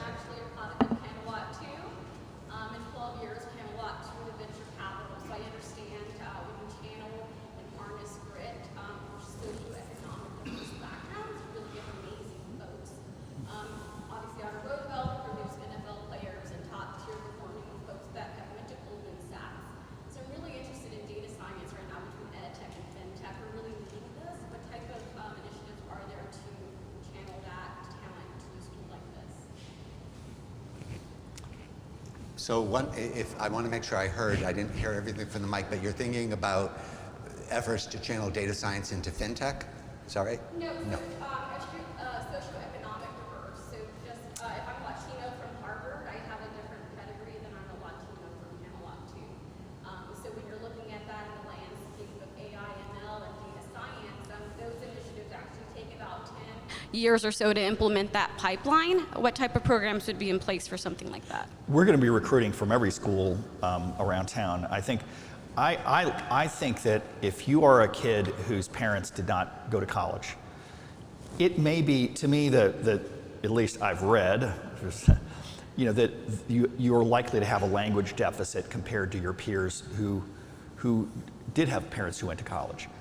But I think when you go into a field, a STEM field like data science, it is much easier to me to be able to go directly into a field like this than it would be to be a lawyer, for example. So I think that this is a field that you can be trained to go into in one generation. I think it's actually custom made for the kids who can who maybe they're good at computers or good at math, or that is, they don't have to have grown up in a college educated household where they were fed vocabulary words all day long. That is, I think that is one of the natural deficits when your parents didn't have a high level of education. So I think it's actually perfect for. You're using Camelot 2. Camelot 2 is a neighborhood on the northeast side that I know well because it's where Rackspace's campus was located, and you're using that as essentially the trying to equate that to the rest of the city. I really think that that's one of the things that makes this exciting. I think to be able to, I think it's custom built for those kids. Maybe I'd add two things that we've started to think quite a bit about at the school. We don't want to, as we're engaging with the K through 12 population in the city and trying to create some of these pathways and on-ramps to education at the school should people want it, we're thinking about, well, who do we work with? Who is already trusted, right? So a good example to me would be the leadership at UTSA had a bunch of us go to San Antonio Hills on the south side. And one of the great things to learn there was, well, maybe students getting over to the campus to come to, we come say, hey, we have this great math thing at campus. Well, it's a challenge to get over here, maybe. So why don't we work with San Antonio Hills? They've already earned the neighborhood trust. And then you have people there saying, hey, these folks from the School of Data Science are pretty cool. Why don't you listen to them? They want to tell you about, you really need to gear up your math skills if you want to get into this. And they're willing to come downtown and teach about this. So I think we're thinking about some of that outreach, but we're also thinking about how to make experiential learning and hit some things. And I want to mention math. Anything any of us can do for the school districts that we're in, we've got to hammer on the math. The math is the showstopper for many of our students, and it's the showstopper in data science if you don't have the math behind it. So we all need to work on that together. Great question. Any other? Yes, sir. You don't have to. Whatever you feel comfortable.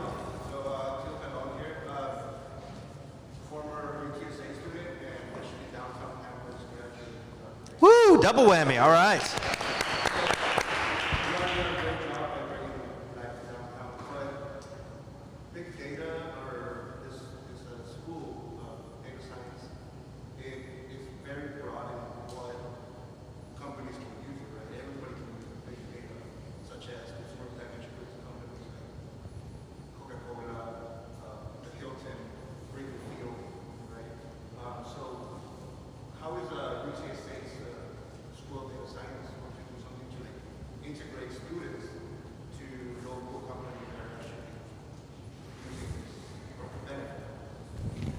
So the question, I'm going to repeat it just to make sure I get it right for the streaming, is how is UTSA going to integrate its School of Data Science students into companies like the ones you mentioned? Yeah. Every graduate of the program already has gotten snapped up instantly. I mean, actually, there's such an undersupply of trained folks in this field. So I think the challenge is going to be keep them here. Right. And also we are competing for competing with companies from around the country. That's to me is why we need to have a large scale to not only meet the demand, but also stop that. Right now, the Googles of the world will come and recruit here, and those young people will move away. If we have enough of a supply, they'll create an office here. So I think that, and every single student, I think of the recent graduates, something like 90% moved away, right? So first of all, I'm happy for them. This is fantastic, especially, there's a very good chance that they were from San Antonio and South Texas, and so that's a good opportunity for them. But to build the brainpower of our city, we need them to stay, right? And we also want those great jobs to come here, to be here. Yeah, I think from one thing I'm going to take away from this talk is a new appreciation for your idea of scale. And that's really hit me just in the short time we've been together, because that probably is a big contributor to getting the companies to come here. I do think something else that we can do is create these different levels of talent, as I mentioned earlier, and that would maybe attract some of the companies. But to Graham's point, none of our graduates are not finding a hard time getting job offers. They're just not. I think one of the things that I want to add to your is that of the schools of data science that UTSA has now, the programs like machine learning and cloud computing, there are companies that you're referencing, sort of the non-traditional ones, the USAAs of the world, right, that are doing crazy stuff you wouldn't think an insurance company would be doing, but they are. And I think it's sort of right now from a big company's perspective, they don't want anyone to know because they just want to go in and hire the whole class. And so I think one of the things that I think we should all be doing is telling everyone at every other company that we know about these programs, because there needs to be a line of companies knocking at UTSA's door saying we want those students too, not just USAA sneakily. By the way, I love USAA, but they're sneakily going in right now and they're hogging they're bogarting the talent, And so I think we have to spread the word that there's because there are companies that are not traditional that need the benefit of this data science, this skill set. Yeah. Great question. Yes, ma'am. I almost have a two-part question because it is Startup Week, so we definitely have to talk about entrepreneurship. So I'm excited about the companies getting the employees that they need, but what are we doing to make sure we can cultivate the entrepreneurs in your graduating classes and giving them the support to organize and optimize small businesses? That's one part of the question. And the other part is, what are we doing to help small businesses that may want to have access to data scientists that may not know the costs or the pipeline to making sure that the data that they receive is useful for their businesses? So can I rephrase, or let me make sure I get question one right. What are we doing to cultivate entrepreneurs from the School of Data Science?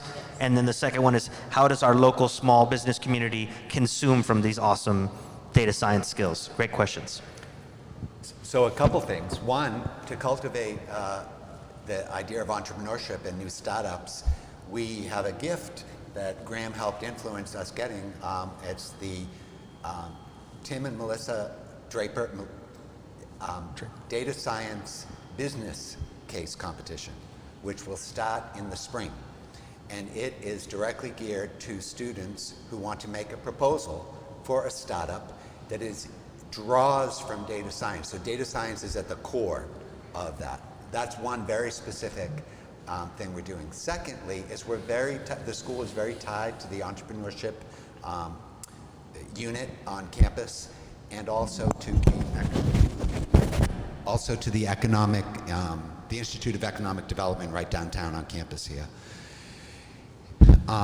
So those are some of the specific steps we're taking. And then this last one I'll mention, and I hope I don't regret it, but we've also thought, when I saw the layout and plans for the building, and we talked, but like I said, how do we further integrate geekdom with the school? And I said, well, what if we found a way to put some people from the school in Geekdom offices and some people from Geekdom in our offices. And the thing I hope I don't regret saying, I saw this plan for this great executive director suite in the new building, and I thought, that's a little 1950s. What if we got rid of that and turned that into the student startup space? So students that win in the Draper competition or win some other things, we say, one of the things you get is space downtown in this new building next door to somebody from Geekdom. So those are some very specific things we're doing. I think by having there are a lot of great companies that have started with essentially a business founder and a technical founder. And I think that the data science students are essentially going to be technical founders. Then it's why now the business founder can be from any discipline whatsoever, engineering, whatever it is. But I think having the universities, the School of Business is one of the largest parts of UTSA, one of the most powerful, growing parts of UTSA. And I think having them downtown in the long run, it's not going to happen overnight, but having them down here I think would be a combination between business folks and technical folks that I think that's where the magic happens. And I think that's where so much innovation, it's not just about the innovation, it's about also bringing it to market. So I think that's also, as David mentioned, that's Geekdom's mission. We hope that there will be, Capital Factory came last week, they're going to be joining us as well. I think that we certainly want, San Antonio has so much more potential for startups and entrepreneurship than we have tapped into so far. And I think that that's one of the key things. How do we ultimately create our own jobs? How do we create new companies that will be feeding the jobs of tomorrow? And I think we hope that we'll recruit some companies, but ultimately in the long run, we have to create our own. So, but also, I think that there are ideas that will come out of the School of Data Science that, if it had existed 10 years ago, there would have been ideas that already in the market.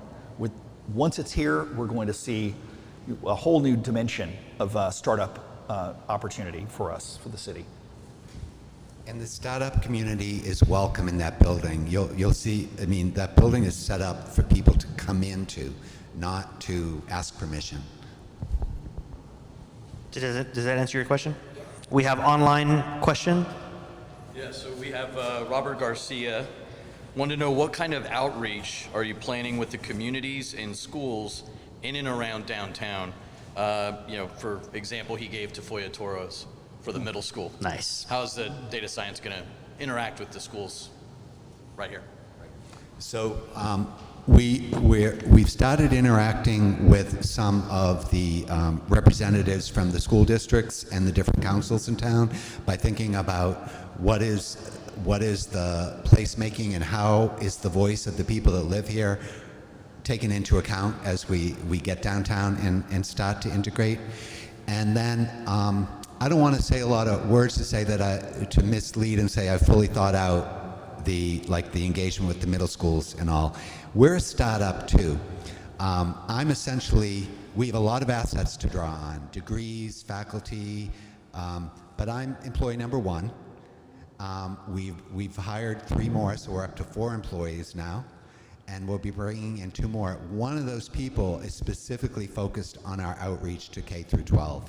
So I can tell you we're aware, but I don't want to talk about what we specifically are doing at the school yet in that regard. You had a question?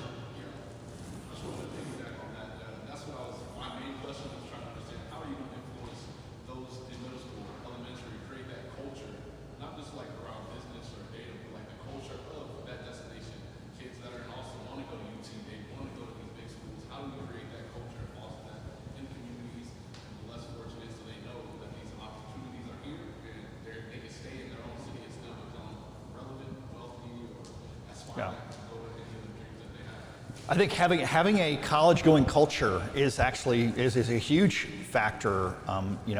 If you look at the schools that have 40% of their kids going to college and the schools that have 10%, there's a big cultural difference. Not just culture as in ethnicity, but not culture as in as in, do people expect to thrive and to succeed and to be able to go to education beyond there? There are trade schools, there are lots of other places to go, lots of other avenues other than the four-year college. But I think that ultimately, there are schools here in town that have directly tried to build this college-going culture. I was down in Floresville a few years ago. They had posters everywhere. They had speakers coming in talking about these things. The idea that a young person can get to be a senior and decide to go on and study in a field like this is obviously very, very important. What I like I think that what I like about data science is that you can directly say to a young person, the jobs in this field there are graduates leaving this field that are every single one of them being hired into their field and being hired for great pay and going to great exciting jobs. And I think that this is one of those areas that I think is an easy sell. It's an easy sell that is if someone has the aptitude to be in this field, that there's no question it's going to be a good field for years to come. So you don't have to worry. A lot of us got out of school, and whether it's high school or college, and couldn't figure out what to do next. That's because we may not have had the skills that were specific enough to say, okay, I'm going to go work in this field. Now that's not true. Doctors go work to be doctors, and lawyers go to be lawyers, and engineers go to be engineers. But I think that for many of the other careers, it's not as clear. In the School of Data Science, it's going to be absolutely obvious that as you're going to have skills coming out of this school that are going to be so in demand and so specialized and so rare, and so that I think these of all the students leaving, graduating, these are the ones who are going to be snapped up first.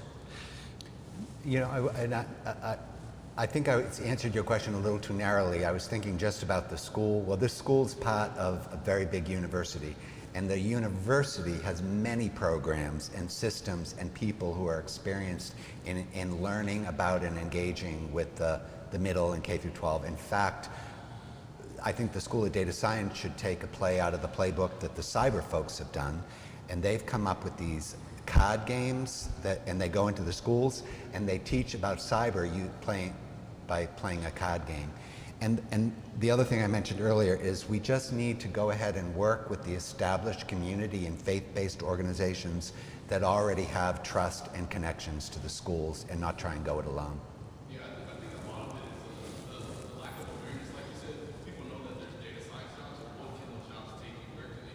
Yeah.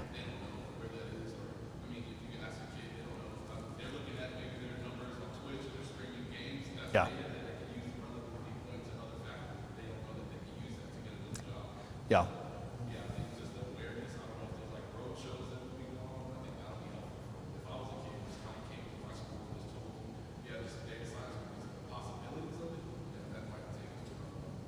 I think this is a little bit of the if you look at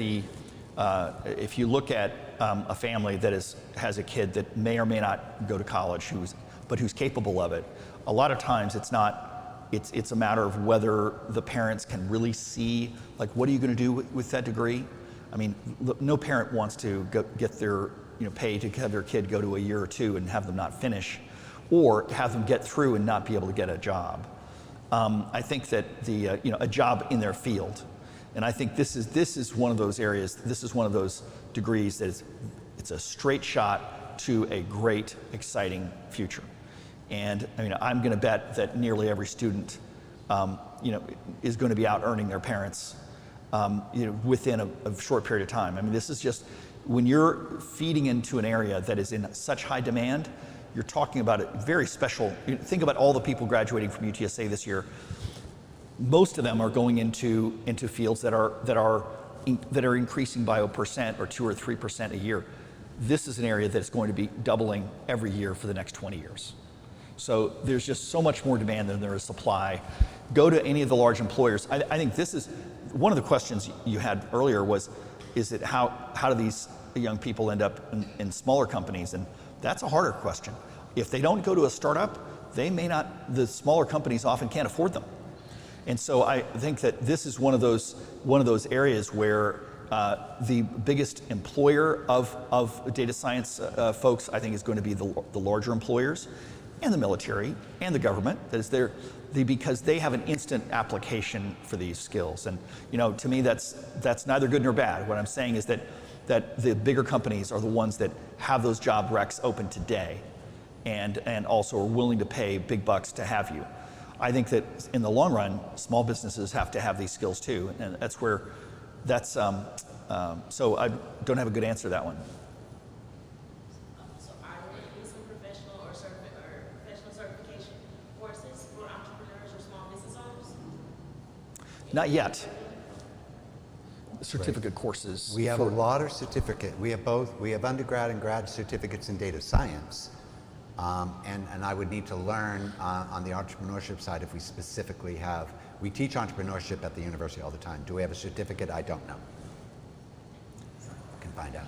I mean, a certificate course, as you're saying, is like a much smaller. It's not a full degree. It's a smaller, like could be a year, for example, right? As an entrepreneur, Yes. 10 years in, I know I need some data science help. Yeah. And analytics, I'm a publicist, so we always need to look at the numbers, whatever those numbers may be.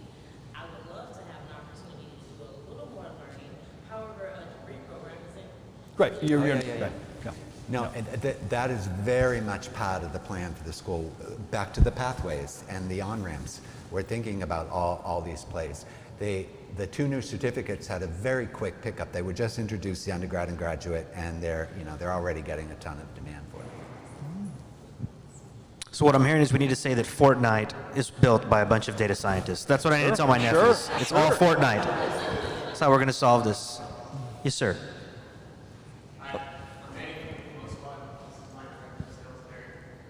Originally from San Antonio, but after I graduated high school, I wanted to get like as far away as I could from here. And I went to Texas State, and I had a brief stint in the military, and I decided how much I like San Antonio, seeing all the things that I'll do back. So my question is, I was talking to John about a month or two ago when I first started Geekdom, and he was telling me that a big obstacle that was occurring was that city leaders were having issues with as far as like they didn't want to change the way they were doing things. So he said that was kind of an obstacle. I was trying to I guess go to Austin, entrepreneurial starting soon. So I just wanted to see if y'all could talk about that at all.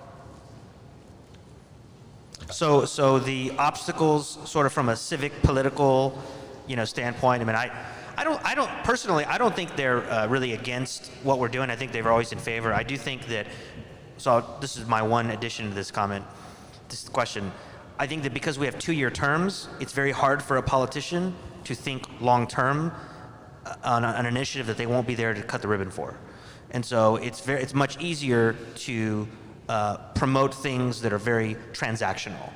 And everything we're doing in this room are decade-long plus tasks, right? We're in the multi-decade business, and so it's hard for politicians because they're not going to be there to be at the ribbon cutting for the things that we're doing.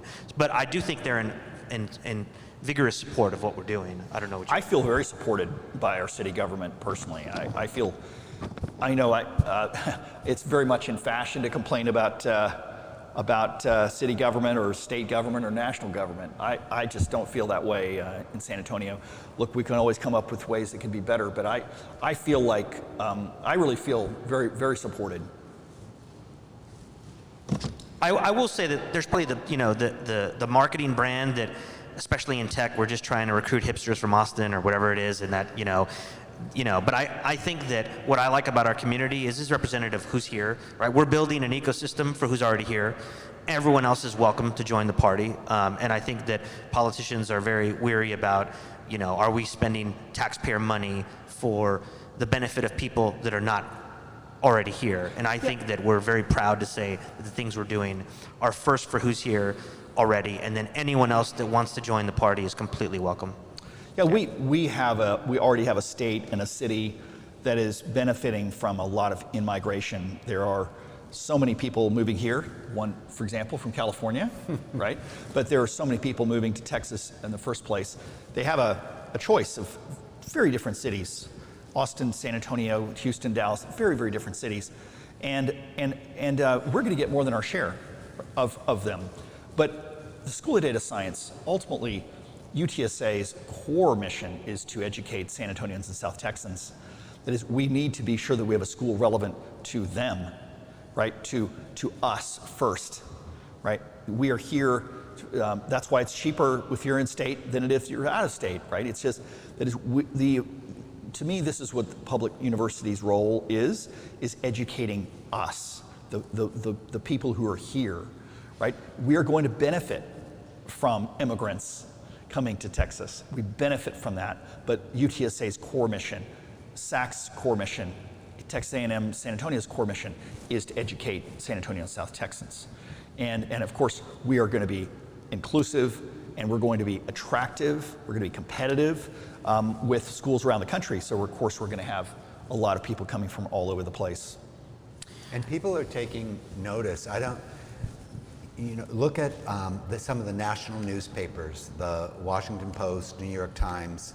I was intrigued since August till now, the number of articles, particularly in the New York Times, about San Antonio and Texas, and about us being a microcosm for what the future of America will look like. I think one of the numbers I saw is for every new white resident of the city, there are 3 new black residents, 3 new international residents, and 14 new Latino residents.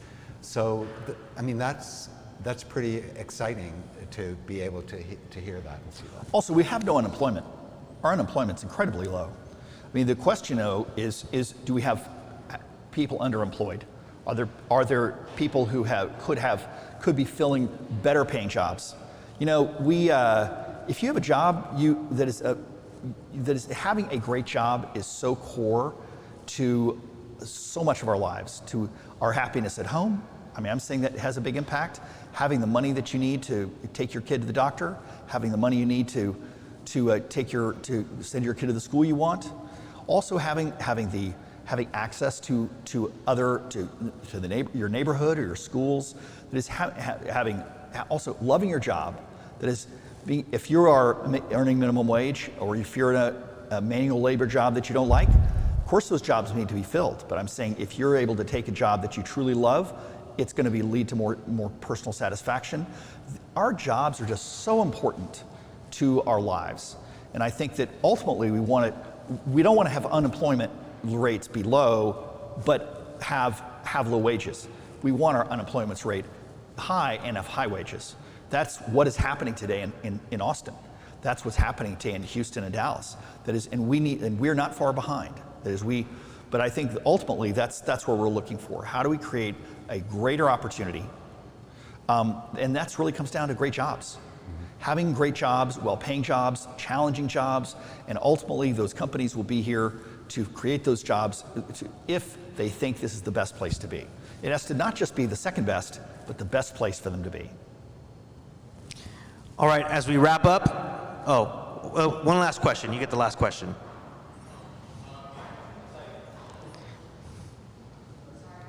Thank you. I really like this idea of long-term pipelining that you discussed, and I think it looks awesome. And so I guess, what are you most afraid of happening that would get in the way of this goal down the stretch?